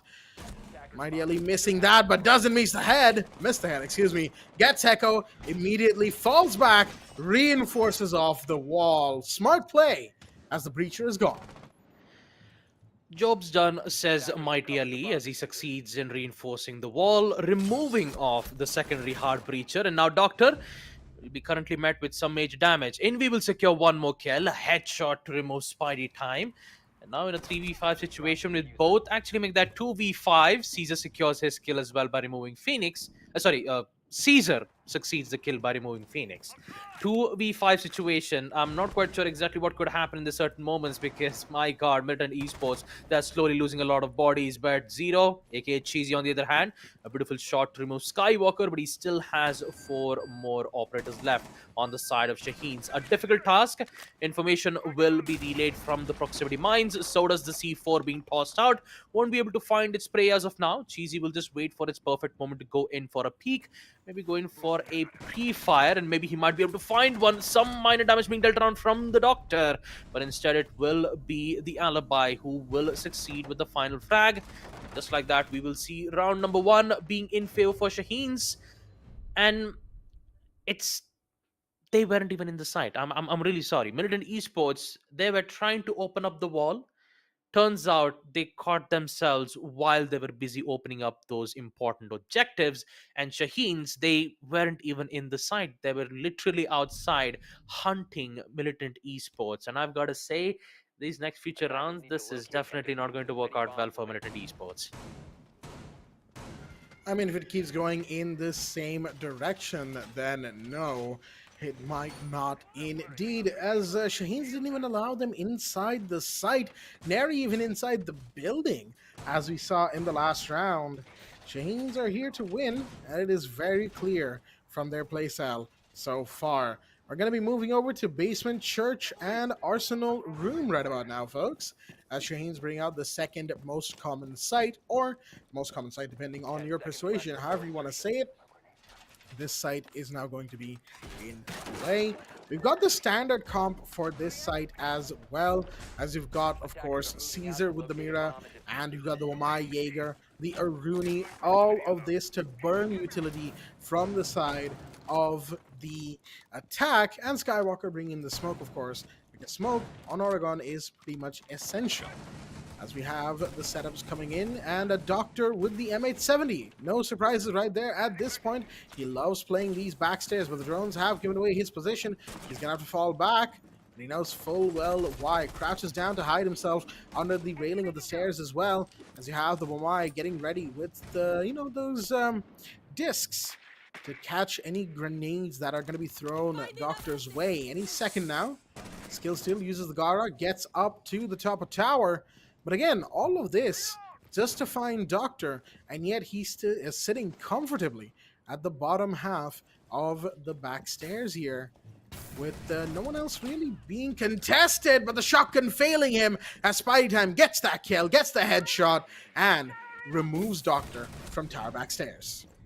Ooh. Yep, but at least on the bright side, we will get to see one more down at the hands of, from Envy. Will secure a kill off by removing Phoenix. Spidey Time, on the other hand, although he will deal major damage from the M5 shotgun, somehow it is still favoring for Militant Esports. It's a 5v3. Both Envy and Doctor have been down. Spidey Time and Phoenix, both of them are so low on HP. Caesar could use the C4 to get a kill, but instead Mighty Ali decides to go in for the same place once again. A risky maneuver. And Mighty Ali gets away with 2 important kills, falls back to safety, and now it's been equalized once again. Militant Esports, what once they thought they had the opportunity of an what once they thought an opportunity for man-con advantage, turns out it was just an equalizer, and that too, it was at the hands of Mighty Ali. 3 successful kills, actually 2 kills, 2 successful kills all the way from Blue Stairs. Militant Esports, once again, they are slowly losing time. They're making their decision to push all the way from the freezer stage. They haven't made any progress just yet on removing the hatches towards meeting, nor at the freezer. So they have to make do by pushing all the way with the help of the doorways that's been connected towards basement laundry. So this will be a difficult task for Militant Esports to not only secure a kill, but also making sure that they survive if they get traded out.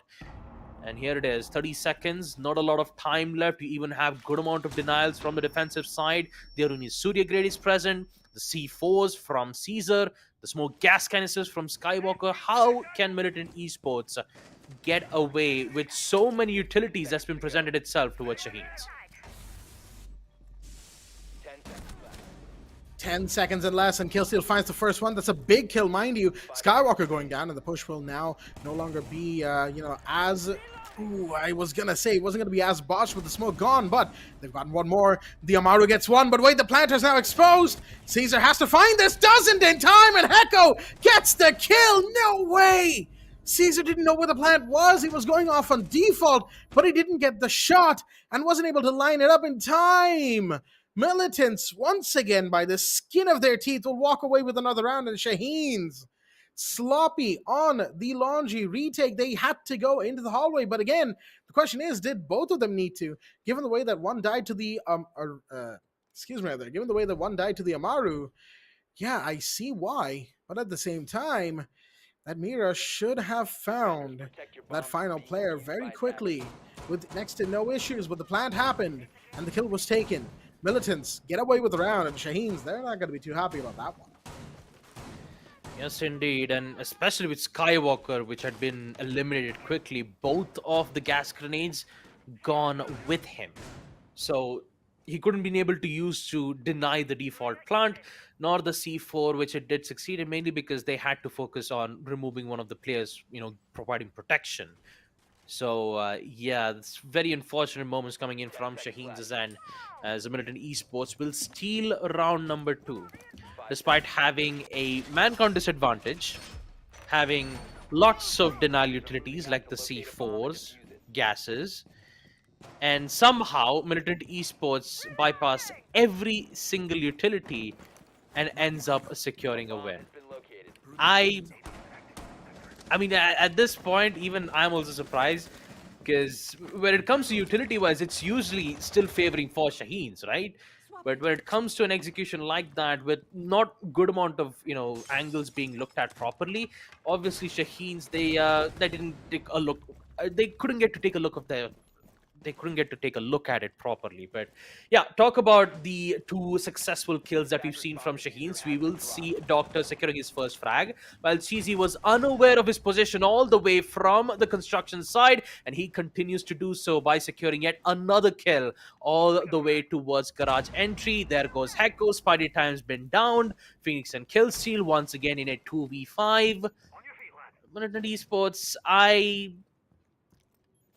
I'm not quite sure what's going to happen here, and I'm pretty sure that Shaheens have the whole round under control here, Jack. It really just feels like that, doesn't it? Shaheens right now are standing very, very strongly once again. A little bit more pressure from them, a little bit more aggression from them, and suddenly you have Militants crumbling almost.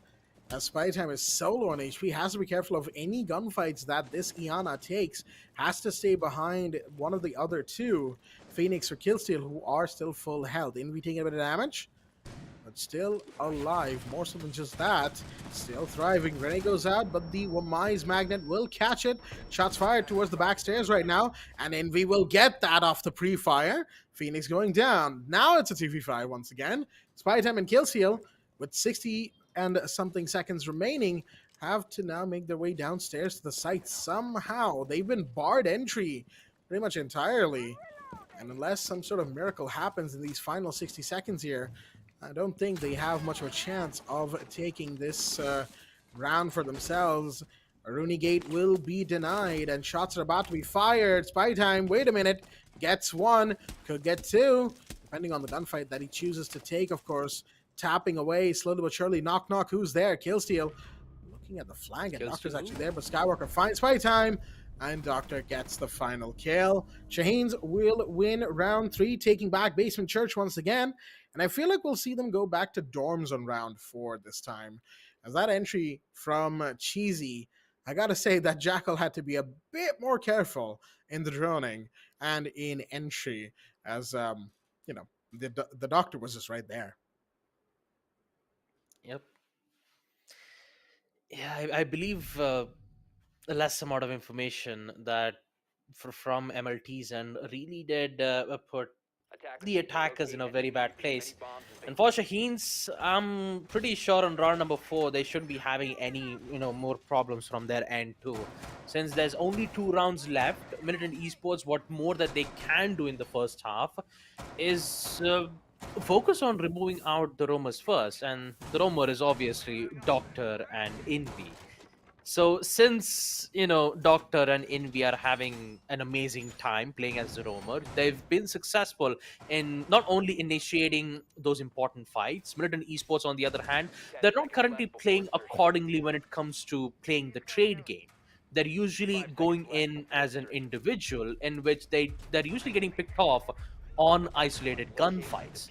Just like I can give an example from Jackal, he is all by himself, vaulting from the windows of construction, while there isn't any other player that could provide proper protection or give a proper backup for him, nor an attack drone that can give them vital information towards players' whereabouts, so that at least the Jackal could be well aware into knowing exactly where the player's position would be. There was absolutely nothing.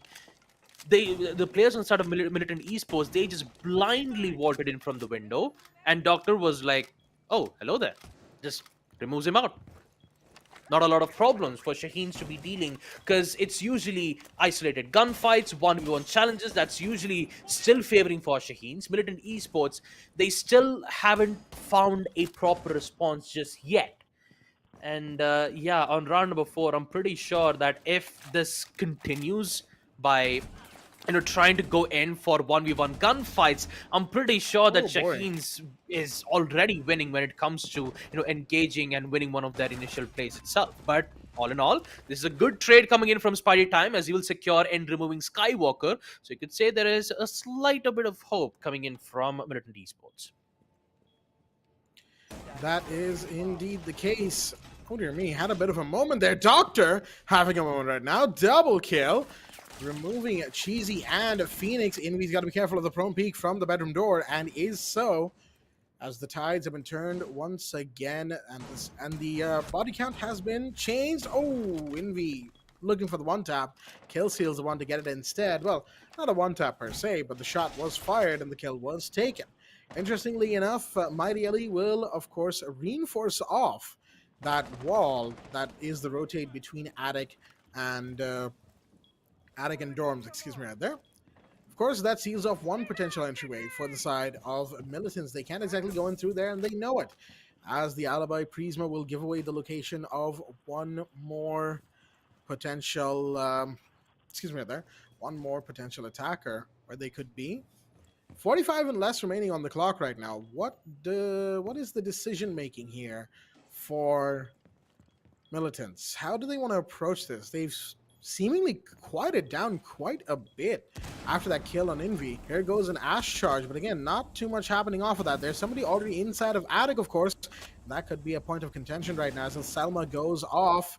Caesar backing away from that frontal point that he was on. Doctor takes his place instead on the shield, knowing full well there's one player in Attic, or at least should have an idea of this. There's 3 players from 3 sides coming in right about now. The Ash gets him. 3v2. Spy time. Wait a minute. Looking really strong right about now. Gets one. Oh, dear me.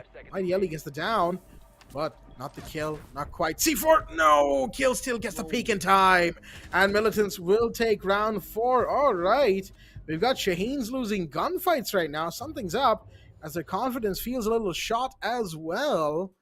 And militants equalizing at 2-2, going into the 5th round. Yeah, and an interesting series of events being made here from Militant Esports. Not only do they get the advantage when it comes to Mancon, they've even secured, or almost securing post-plant too. So this is looking very positive at the side of Militant Esports. They'll secure an equalizer 2-2. But now, the biggest question of it all is that can they repeat the same thing, but with a different side being in 2nd floor, Kids Doms and Doms main hall.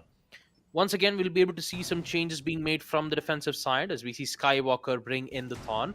The Razor Bloom gadget, that's more of like a very dangerous trap, and if you get caught out from its blast radius, it's an instant death. It kind of reminds me of, the first Capcan, where he only had 3 entry denial devices, and each and every one of those gadgets would insta-kill an attacker if they're not careful of the doorways. That was how powerful Capcan was back in his prime days. But now, since it's been nerfed to slightly a bit, but it still deals a lot of damage, knowing that you have extra EDDs, you have 5 EDDs instead of 3. Damage, yes, of course, it's been how can I say this? It's been decreased significantly, all the way from an insta kill to 70 HP, which is in fact a really good nerf to Capcan. But all in all, we still get to see Capcan being played on majority of the times, especially if the attackers aren't careful on looking at doorways. But Thorn, on the other hand, since Thorn has an amazing weapon which uses a sniper caliber bullet and has a much more faster fire rate than any of the guns, I mean, you'd usually play it for the weaponry itself, right?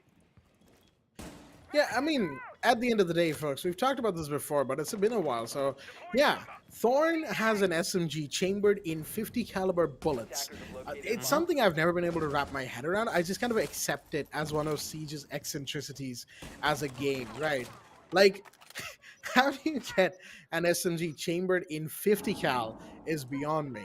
But I don't know, man. The Desert Eagle exists, I guess, but even then, come on, the Desert Eagle is at least somewhat more acceptable than whatever gun Thorn's got going on. That thing shoots so fast as well for having 50 cals in it. Like, it's a weird gun. It's 45 damage to SMG. Boot. It is such a weird gun. And yet it feels like it does, like, standard SMG damage, right? Like 30 per bullet or something. Yeah. It's such a weird gun. It feels so weird, but it's also really satisfying to fire. I will give them that. The weapon design on that thing is great. So I can see why Skywalker's liking that gun at the moment. But of course, liking the gun is one thing, getting kills with it is another. There's less than 60 seconds, or about 60 seconds remaining on the clock right now. And militants are yet to make any serious moves. Caesar will get the first kill this time, and it is going to be spy time, but Hecko finds Caesar. The trade is instant. There goes the Jaeger. Jaeger and Ash gone, and 45 on the clock. Mighty Ali and the rest of the team holding in sight. Doctor is the one going for a potential flank right now up the main stairs. Envy on the white stairs, as well as the Prismas of the Alibi are giving away the positions of the attackers inside of Tower and, of course, Attic. Somebody could go that way, and Doctor is going to find one. That's Killsteal gone. Cheesy taking a bit of damage as well. So that's big stuff right there. As his no fuel will no longer be in play. Here go the Razor Blooms, of course. Pretty much the gadget that says you don't want to sit here, as Amy finds one. Doctor with another 2 quick kills, and it's now suddenly down to Phoenix, the last one standing. Shots fired. So many people want this kill right now. Doctor's approached close. Gets taken down. That shield is still very, very handy indeed, but no time for any of this. Phoenix does get Envy, but the timer gets the round. Shaheens will win round 5, making it now once again a 3-2 in the first half.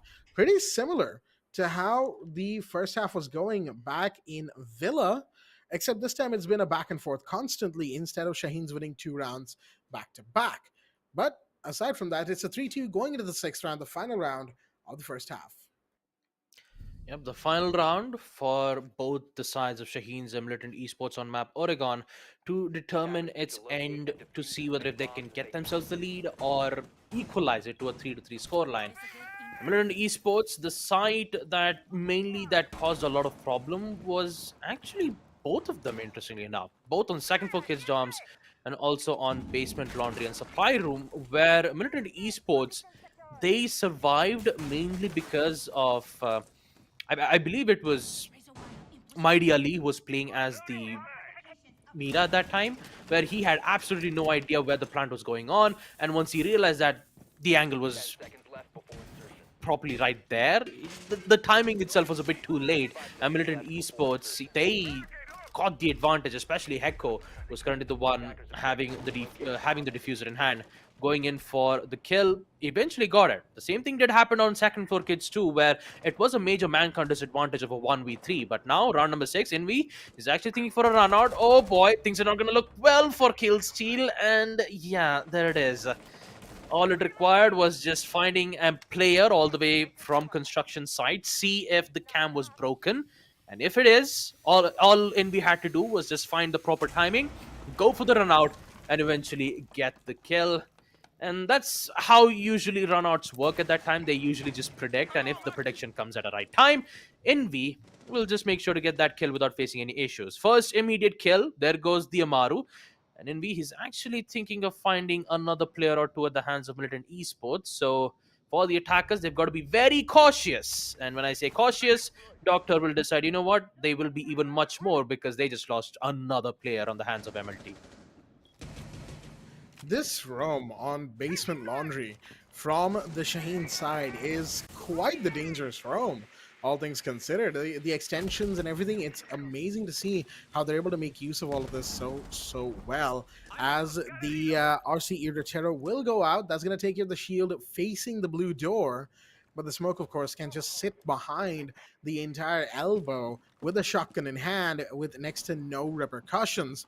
And of course, we've got players above, Hecko and Phoenix, trying to roam clear, but the roamers have long since abandoned the top floor. They've gone all the way back down to the site, so the hatches need to be opened. The site needs to be set up and made prime for an execute. That, of course, is what Hecko should be aiming for right now. Has already used up 4 Excalibur pellets. Should be using up just a few more to get rid of the hatch on meeting. There you go.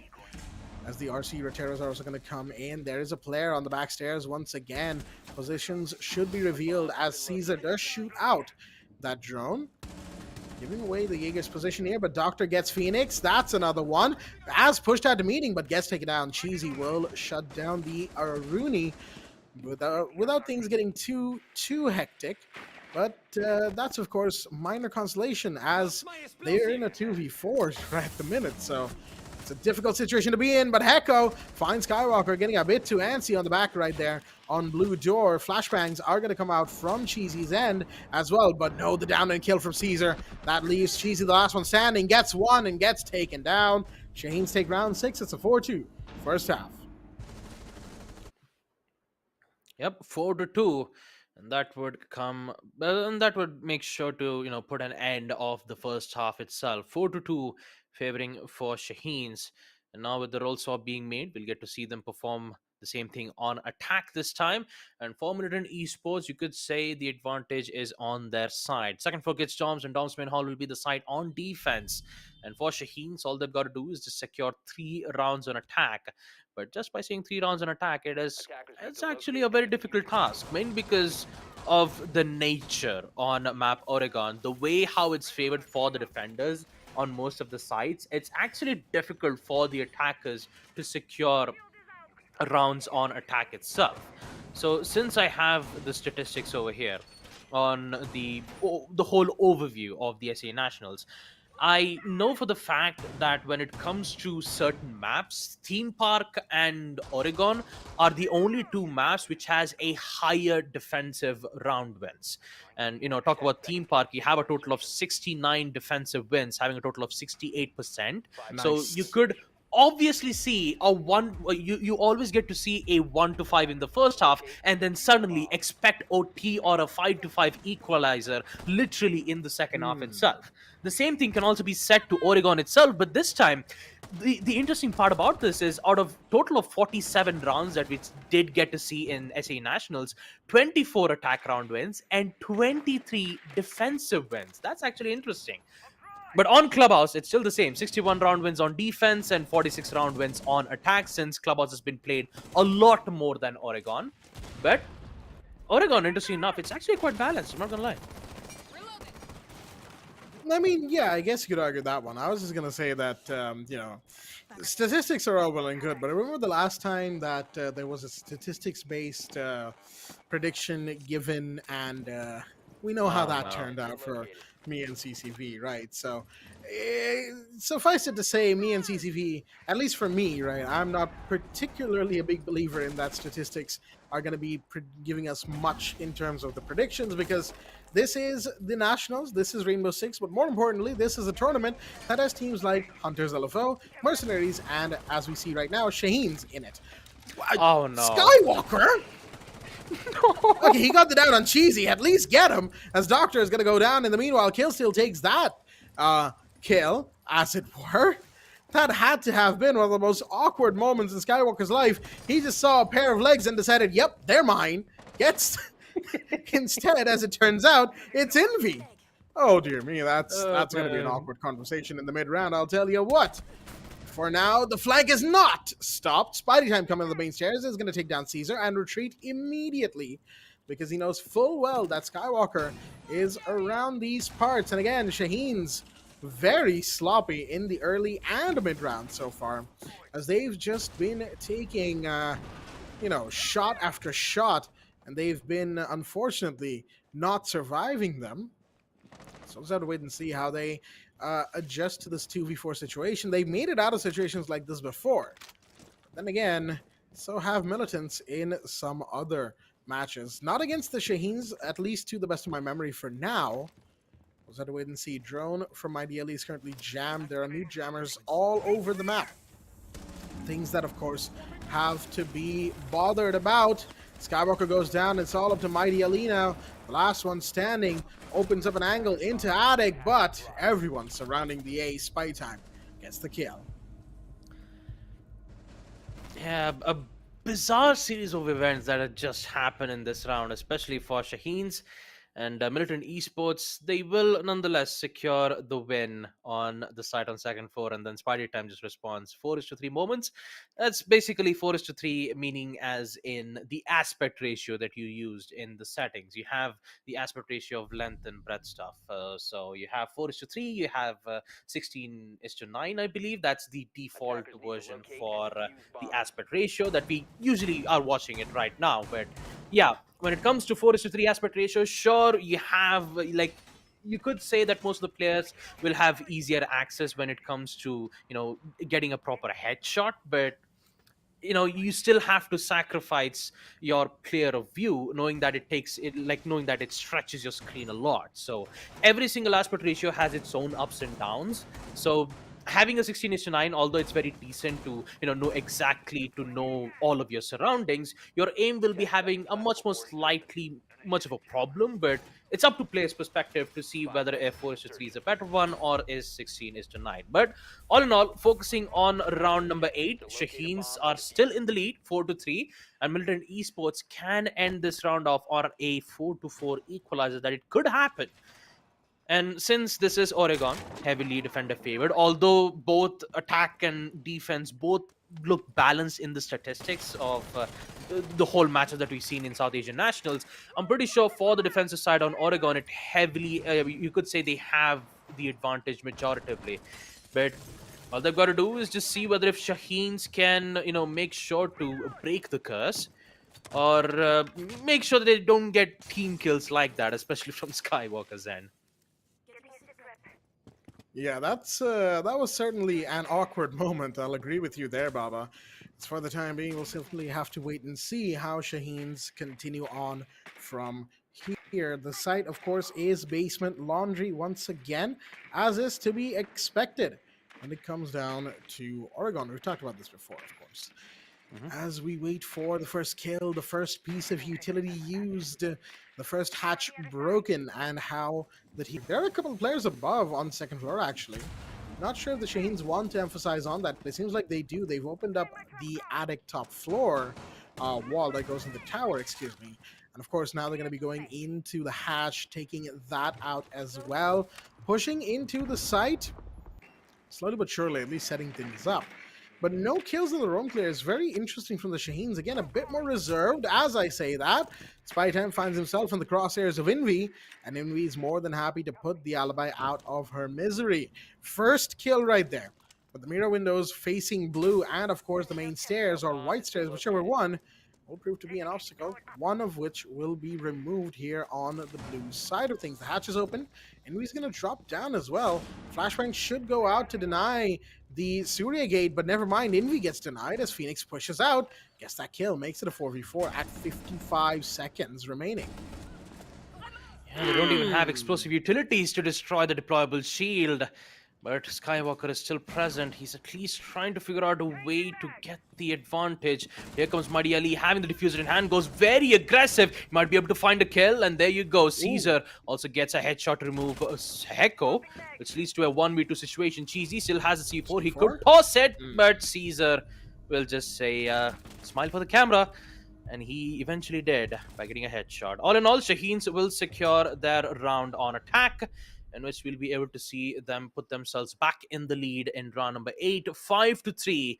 2 more round wins on attack, and the side for MLT to defend will be going back all the way to basement laundry and supply room once again. Basement laundry and supply room once again, as we now continue on to round number 9. Shaheens once again 2 rounds away from finishing this fight, and pretty quickly at that, now that I think about it. Militants in the meanwhile, of course, they will be looking for a bit of a comeback here. Like Baba pointed out, of course, it is highly possible that a comeback could happen. It simply depends on how these two teams decide to play out the rounds here, how Militants adapts to whatever Shaheens are bringing out, and of course, how Shaheens then counter-adapts to whatever Militants have in store. Now, we did see Envy pick the Grim at the beginning of the pick phase and prep phase, but has since switched out into the Twitch, deciding that, yeah, the drone can give me all the info I need, as well as take out utility as and when required. So, of course, that's going to be something that Shaheens are going to be very, very happy about as we move into action phase for round number 9. Well, I'm not gonna lie. I was actually very, excited to see Grim being in play because, although he doesn't get played a lot in the ranked season, but still, looking at Grim kind of reminds me of the way how Tachanka hadn't made a lot of plays. Okay, Doctor. And already dealt a lot of damage. Killsteal will get the confirmation on the kill, whereas Hecko is already on half HP. So with Doctor gone, the Lion scans won't be effective. That could have helped Shaheens to gain vital information on players' whereabouts. But also, you still got to be careful in towards second floor site, the place where Spidey Time is currently lurking around, the place in towards Kids Doms, and maybe we could see him open up the hatches. Does Shaheens have an idea on Alibi's whereabouts? No, he does not. But Bailiff Shotgun had already been used to open up the hatch, and then suddenly Spider Time decides, you know what, they already have control on Attic, let's just fall back to safety. And that distraction would be more than enough to force Shaheens to have their biggest concern into looking towards the second floor stage, and turns out it's actually working out. It is. It's wasting time for the Shaheens right now, something that they simply cannot afford to do, as they've taken care of the mirror window on blue right about now. Envy with the drone is going to get rid of other pieces of utility. There you go. Mid Jammer still there, but that doesn't matter. Grenades don't, they don't abide by Mid's laws. Of course, that means that the grenades are going to be flying right about now. One was thrown in. Killsteal took a bit of damage off of it, as we have the Twitch drone coming in to take care of the other Mid Jammer. There's a shotgun player in there. Caesar finds him. Hecko getting a bit too overzealous on that peak right now. It's taken down. One more position given away. Caesar has given away his position as well, trying to peek whoever's in the hallway, but he's currently sitting here alone. Needs a teammate for support. And there come the flash grenades from the hatch, from the stairs. The push should be in. They should be able to find one or two as Envy gets one. That's Cheesy down. And Envy gets the other player. Killsteal coming from the back. That's two now for Envy, leaving it in a 2v4. Spy Time above still.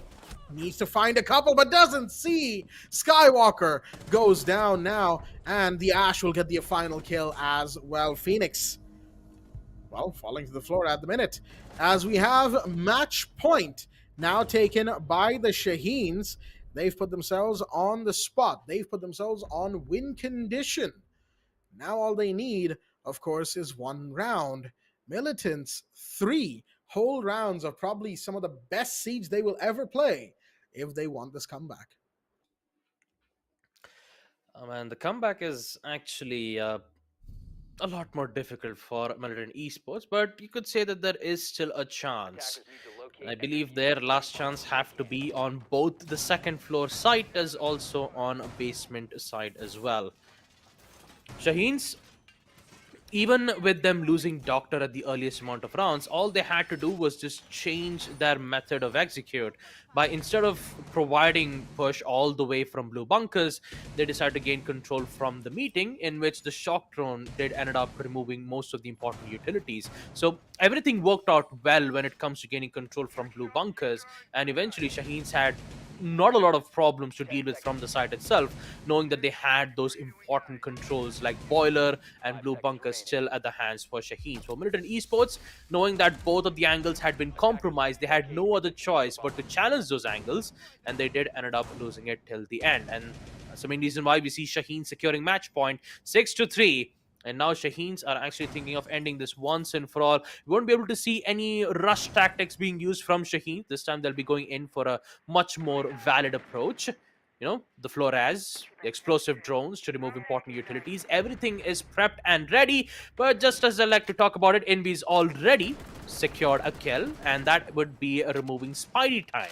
With the loss of the alibi, the attackers don't have to worry about any roamers except Cheesy, who's currently playing as the Mozzie, will be able to catch one of the attack drones, but there is still 2 more that could put Shaheens on a much more major disadvantage if they don't have maximum information regarding players' whereabouts. Envy, he just immediately, waltz in towards the window. Since his location was compromised, he decides to reposition back into a safe place. But with Shaheens not being able to lose a single player and Doctor resuming his work on using his flashbangs and also his explosive utility to destroy the important gadgets that's been presented towards the site, Shaheens are taking that sweet time, knowing that they have everything under control. A roam has been taken care of. All they've got to do is just secure the kills in towards the site, and that would be more than enough to secure the kill. But turns out they're having a lot of issues from this. Some breach shells will be used to open up lines of sight, but would it be more than enough to secure the win for Shaheens? Well, that C4 might have a different meaning to it. Wait a minute, Hecko's pushed out, but no, Mighty Alien Doctor find Killsteal and Hecko. Cheesy the Mozzie did push down below to the first floor, but as Phoenix gets DBNO'd inside the site, it's now or never for Cheesy to make this site retake possible. C4 goes out, but no dice on that. Doctor super low on HP could go down in a sneeze as Skywalker finishes off Phoenix. It's all up to the Mozzie, but no, Mighty Ellie comes around, finishes the kill, and finishes the match, folks. That is done and dusted as Shaheens have won their final match in the group stages. Their 7th and last game has been won, and it is now, of course, Shaheens to take 2 more points to secure themselves, for the time being, at second place in the table. I think, anyway. Again, this is based purely off of what my speculation is for the time being. We'll just have to wait and see, folks.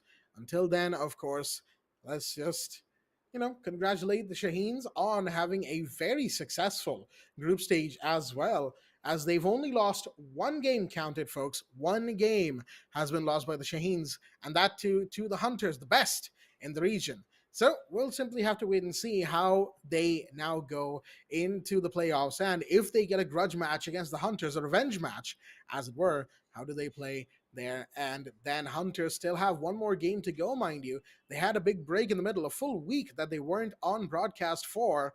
Now that they're back, they still have another match, and that, of course, will be tomorrow. If I recall correctly, it's going to be up against KIRA Esports.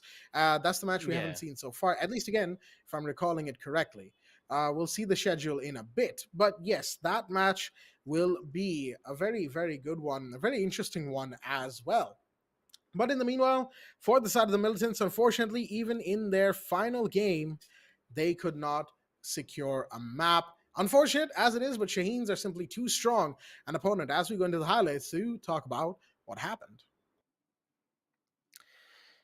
I mean, if I have to talk about the whole first and second half itself, this entire map was Shaheen's. No matter if MLT, were deciding to go in for a usual push, it was looking a bit weak when it comes to getting those important trades. But there are some moments where Militant Esports did get the best of Shaheen's while they were playing on attack, especially both the sides on Second Floor Kids and also on Basement Church. But all in all, they've only secured 3 rounds, right? 2 rounds on defense, actually 2 rounds on attack, and only 1 round on defense, where eventually Militant Esports, they tried their level best to at least secure a kill or 2, but when it comes to runouts, when it comes to crossfire angles being set up from Shaheens, Militant Esports were heavily relied on isolated 1v1 gunfights, in which eventually they did ended up losing most of it. And once you did get to see Shaheens go in for the usual executes, they actually knew, knowing that the whole boiler is clear, all they got to do is just make sure that if one of our players gets removed out, a trade out will still be made, no matter if there is a lot of risk involved or not. So Shaheens, they usually played accordingly to the books. They did ended up securing a lot of wins, and technically they didn't had a lot of problems dealing with Militant Esports' way of attacking towards the site or on defense, both of them. It simply was all things considered, it was still a little sloppy from Shaheens today, right? They weren't exactly playing at their full best, as it were. Militants, of course, they tried, well, just about everything that they had going for them. Unfortunately, none of it really worked at the end of the day. Like you said, right? They tried, and they tried, different things on the attack. They tried different things on the defense, and yet Shaheens would simply find a way to power through all of it at some point or the other. It simply wasn't working out. And again, that's just kind of down to the matchup that we've got going here. Shaheens, top 2 in the tournament right now for the South Asian Nationals, versus Militants, who are yet to win even a single match. Just 2 maps in the entire tournament. They're not going to be happy about this performance, I will tell you what. So let's not talk about that too much. Let's go into the match summary. The statistics of the game, very much more even between the Shaheens, the players this time. 10-5 to Caesar with a 90% cost. Doctor 11-7. 8-5 to Envy with 80% cost as well. Pretty good performance. 301 entry. Doctor becoming entry kill in 3 separate instances. That's That's pretty interesting. Mighty Ali and Skywalker, 6 kills each. Skywalker still playing a more support oriented role this time around, 70% on the cost as well, and the only player on the Shaheens team to have a sub 1 rating. But Militants, on the other hand, well, let's just say that they could have done better, and they will feel like they could have done better as well. As starting from the 850% to Spidey Time, it goes all the way down to the 310 to Cheesy at 30%. Very quiet map for Cheesy after the kind of a nuisance he was being in Villa. Map number 2, very quiet for that player right there.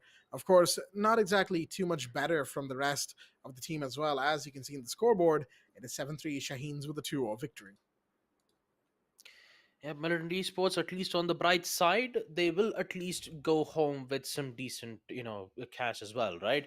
I mean, for all 8 teams who have just secured a spot in the South Asian Nationals, on the bright side, for top 5 to top 8, they'll at least go away with at least, $250 or $150 respectively. But all in all, for Militant Esports, a well attempt. Although they haven't succeeded in winning most of their matchups, they at least did give them their level best.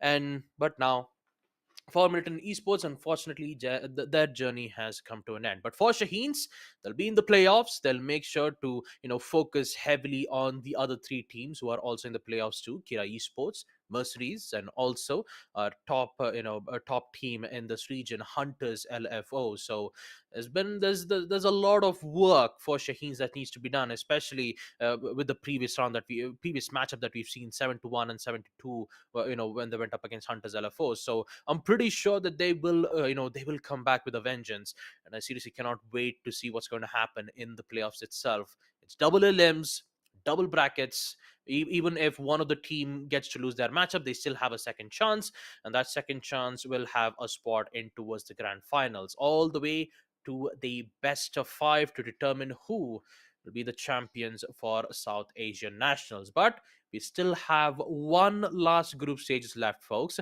and that 2 important matches that we're going to have for tomorrow will be none other than KIRA Esports versus Hunters LFO, which will be our first matchup for tomorrow. And then we have our last match of the group stages. Team Won't Stop Peaking, who will go up against Team Phalanx. And with both of the matches coming to an end, we will directly head off in towards the playoffs while we talk about our top 4 teams in this region. But for now, let's take a look at the player spotlight itself. Skywalker, 26 kills. I believe he had around 18 or 19 kills in the first map. Impressive performance with with the attacker plays as well, playing as the Ash. The R4C, what once we thought there was a huge nerf that had been made from the weapon, now it's been very helpful for both the Sophia mains as well as the Ash mains, where we did get to see its former glory. And now, and also interestingly enough, he actually plays as a smoke as well on defense. Impressive performance with the SMG 11 too, getting those important headshots. 85% cost, 1.24 kills per round. And there you have it, folks. Both of our matches for day number 13 has been completed. Now, all you got to do is just wait for our final day, day number 14, and have our final group standings to determine which team will have some certain spots. And also the important part of South Asian Nationals, the playoffs itself. That, of course, is going to be probably the biggest thing that all of our viewers at home are going to be looking forward to. And of course, I certainly am as well. The playoffs of the Nationals. We are now just one day of group stages and, of course, a day of break removed from the playoffs, the top 4. Tomorrow, folks, of course, the final 4 will be finalized. Like how you have those projects, right? If you're working in like graphic design, you're taking commissions, and there's so many changes you have to make. Like it ends up being final, then final, then final. So it's like tomorrow, the final version of the top 4 will be put into place as we go into the team stats for the match for the Shaheens. I mean, they are the winning team after all. And overall, I gotta say, pretty good statistics on everybody on the team. Interestingly enough, Doctor still maintaining a 1 kill per round at the very least, 21-13 between two maps. Had a slow start on Villa, but nice to see the fact that he's pulled things together since. And of course, Skywalker really leading in terms of kills, 26 and 11 with a 1.24 kills per round and a 1.51 rating. By far the MVP of the Shaheens, even an 85% cost, playing that smoke, really supporting the team whenever required, and as the Ash doing as much of the fragging work as possible. It really was a great night for Skywalker, all things considered. Of course, Mighty Ellie, Envy, Caesar playing more flex support roles in the matchup. The Jaeger, the Mute, the Azami, and of course, even as attackers, you have the Twitch, you have the Ace, and the Iana. Iana, of course, we kind of have come to see as like a flex operator in her entirety, right? Because she can frag. Oh boy, can she frag! But those Gemini replicators and of course the grenades, they do a lot of support work as well. Same with the Gon 6, of course, that she had. And yeah, just overall great operators being played, good synergy and good variety in the roles as well. Even if Skywalker fell back for a couple of rounds, you had Doctor, you had Caesar, you had Envy picking up the pace, and Mighty Ellie continuing to stay back because he knows, right? He doesn't have to work for kills all too much. He can leave it up to his teammates. He can do the support and give them the openings that they need to be able to make those plays, get those rounds. So finally, folks, match results in the best of three. It is going to be a two-map finisher. 7-4 on Villa to the Shaheens, which was their map pick, and then 7-3 on Oregon, which was Militant Esports' map pick. And of course, that means Border will not be in play for tonight. No Border means no map 3, means we are pretty much done here, I believe. And once again, like we said, there's 2 matches remaining in the group stages. 2 matches tomorrow, day 14 of the South Asia Nationals group stages. The final 2 that, of course, everyone will be looking forward to, I do believe, as there's a match between Phalanx and Won't Stop Peaking, and of course, Hunters and KIRA. Those are the 2 matches, I should say, that we'll be seeing tomorrow. And folks, you don't want to miss them, because they are going to be some fantastic matches tomorrow. So, with all that said, that is the finishing touches, I believe, done for this matchup here. As we go into the standings, there you have it. Shaheens in second place, 7 matches done for them, 1 loss only in the entire tournament, and that too to the Hunters, who still sit at first, still have 1 more game to go.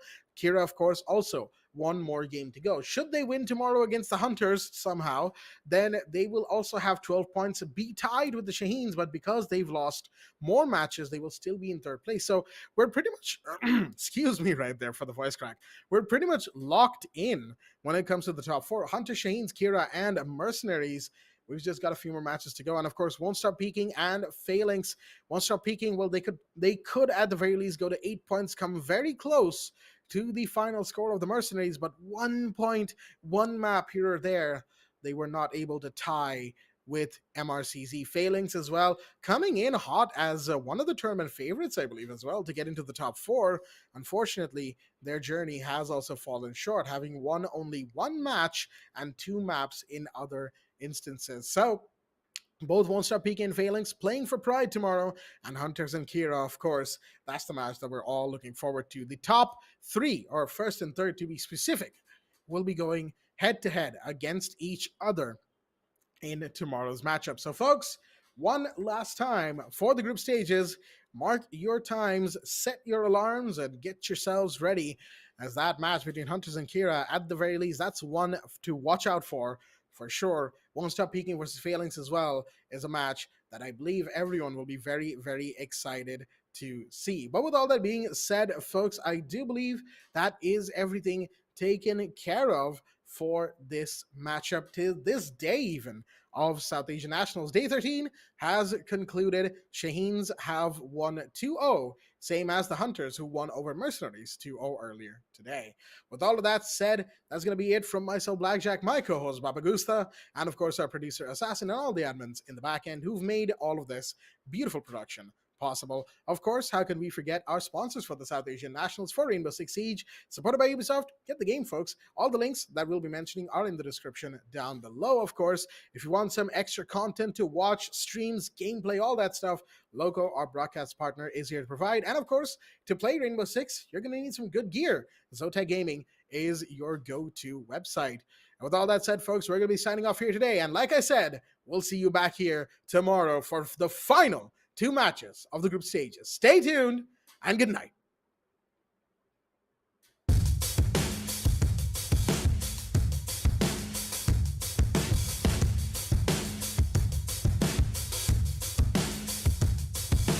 I waited for someone to save. I wanna tell you something new. You drove us both into a wall. I drive away into the night, and I contemplate for a while. Don't you think you wanna be for the best? If I back my stuff, I leave sooner than this. Don't you think you wanna be for the best? If I back my stuff, I leave sooner than this. Don't you wish I would've been someone else? I wanna feel your death without making a mess.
fresh on the scene. Back out fresh on the scene. Back out fresh on the scene. Back out fresh on the scene. Back out fresh on the scene. Back out fresh on the scene. Back out fresh on the scene. Back out fresh on the scene. Franchise best on the team. Franchise best on the team. Franchise best on the team. Franchise best on the team.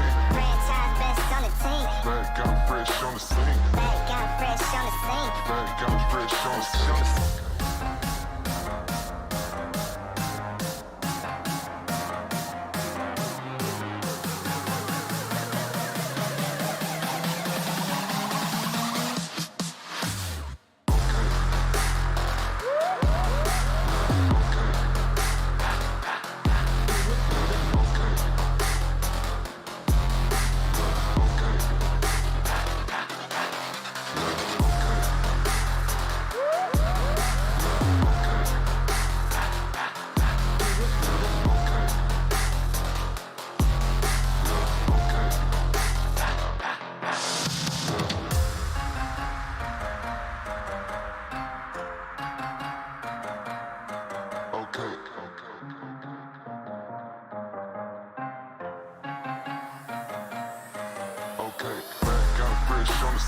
Back out fresh on the scene. Back out fresh on the scene. Back out fresh on the scene. Back out fresh on the scene. Back out fresh on the scene. Back out fresh on the scene. Back out fresh on the scene. Franchise best on the team. Franchise best on the team. Franchise best on the team. Franchise best on the team. Franchise best on the team. Back out fresh on the scene. Back out fresh on the scene. Back out fresh on the scene.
Someone to save.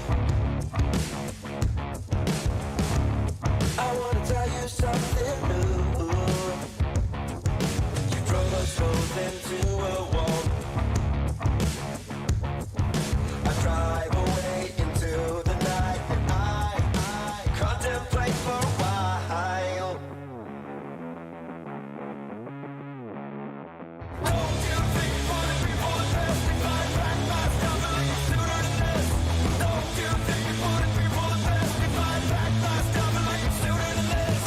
Don't you wish I would have been someone else? I wanna feel your death without making a mess.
stop myself for a while.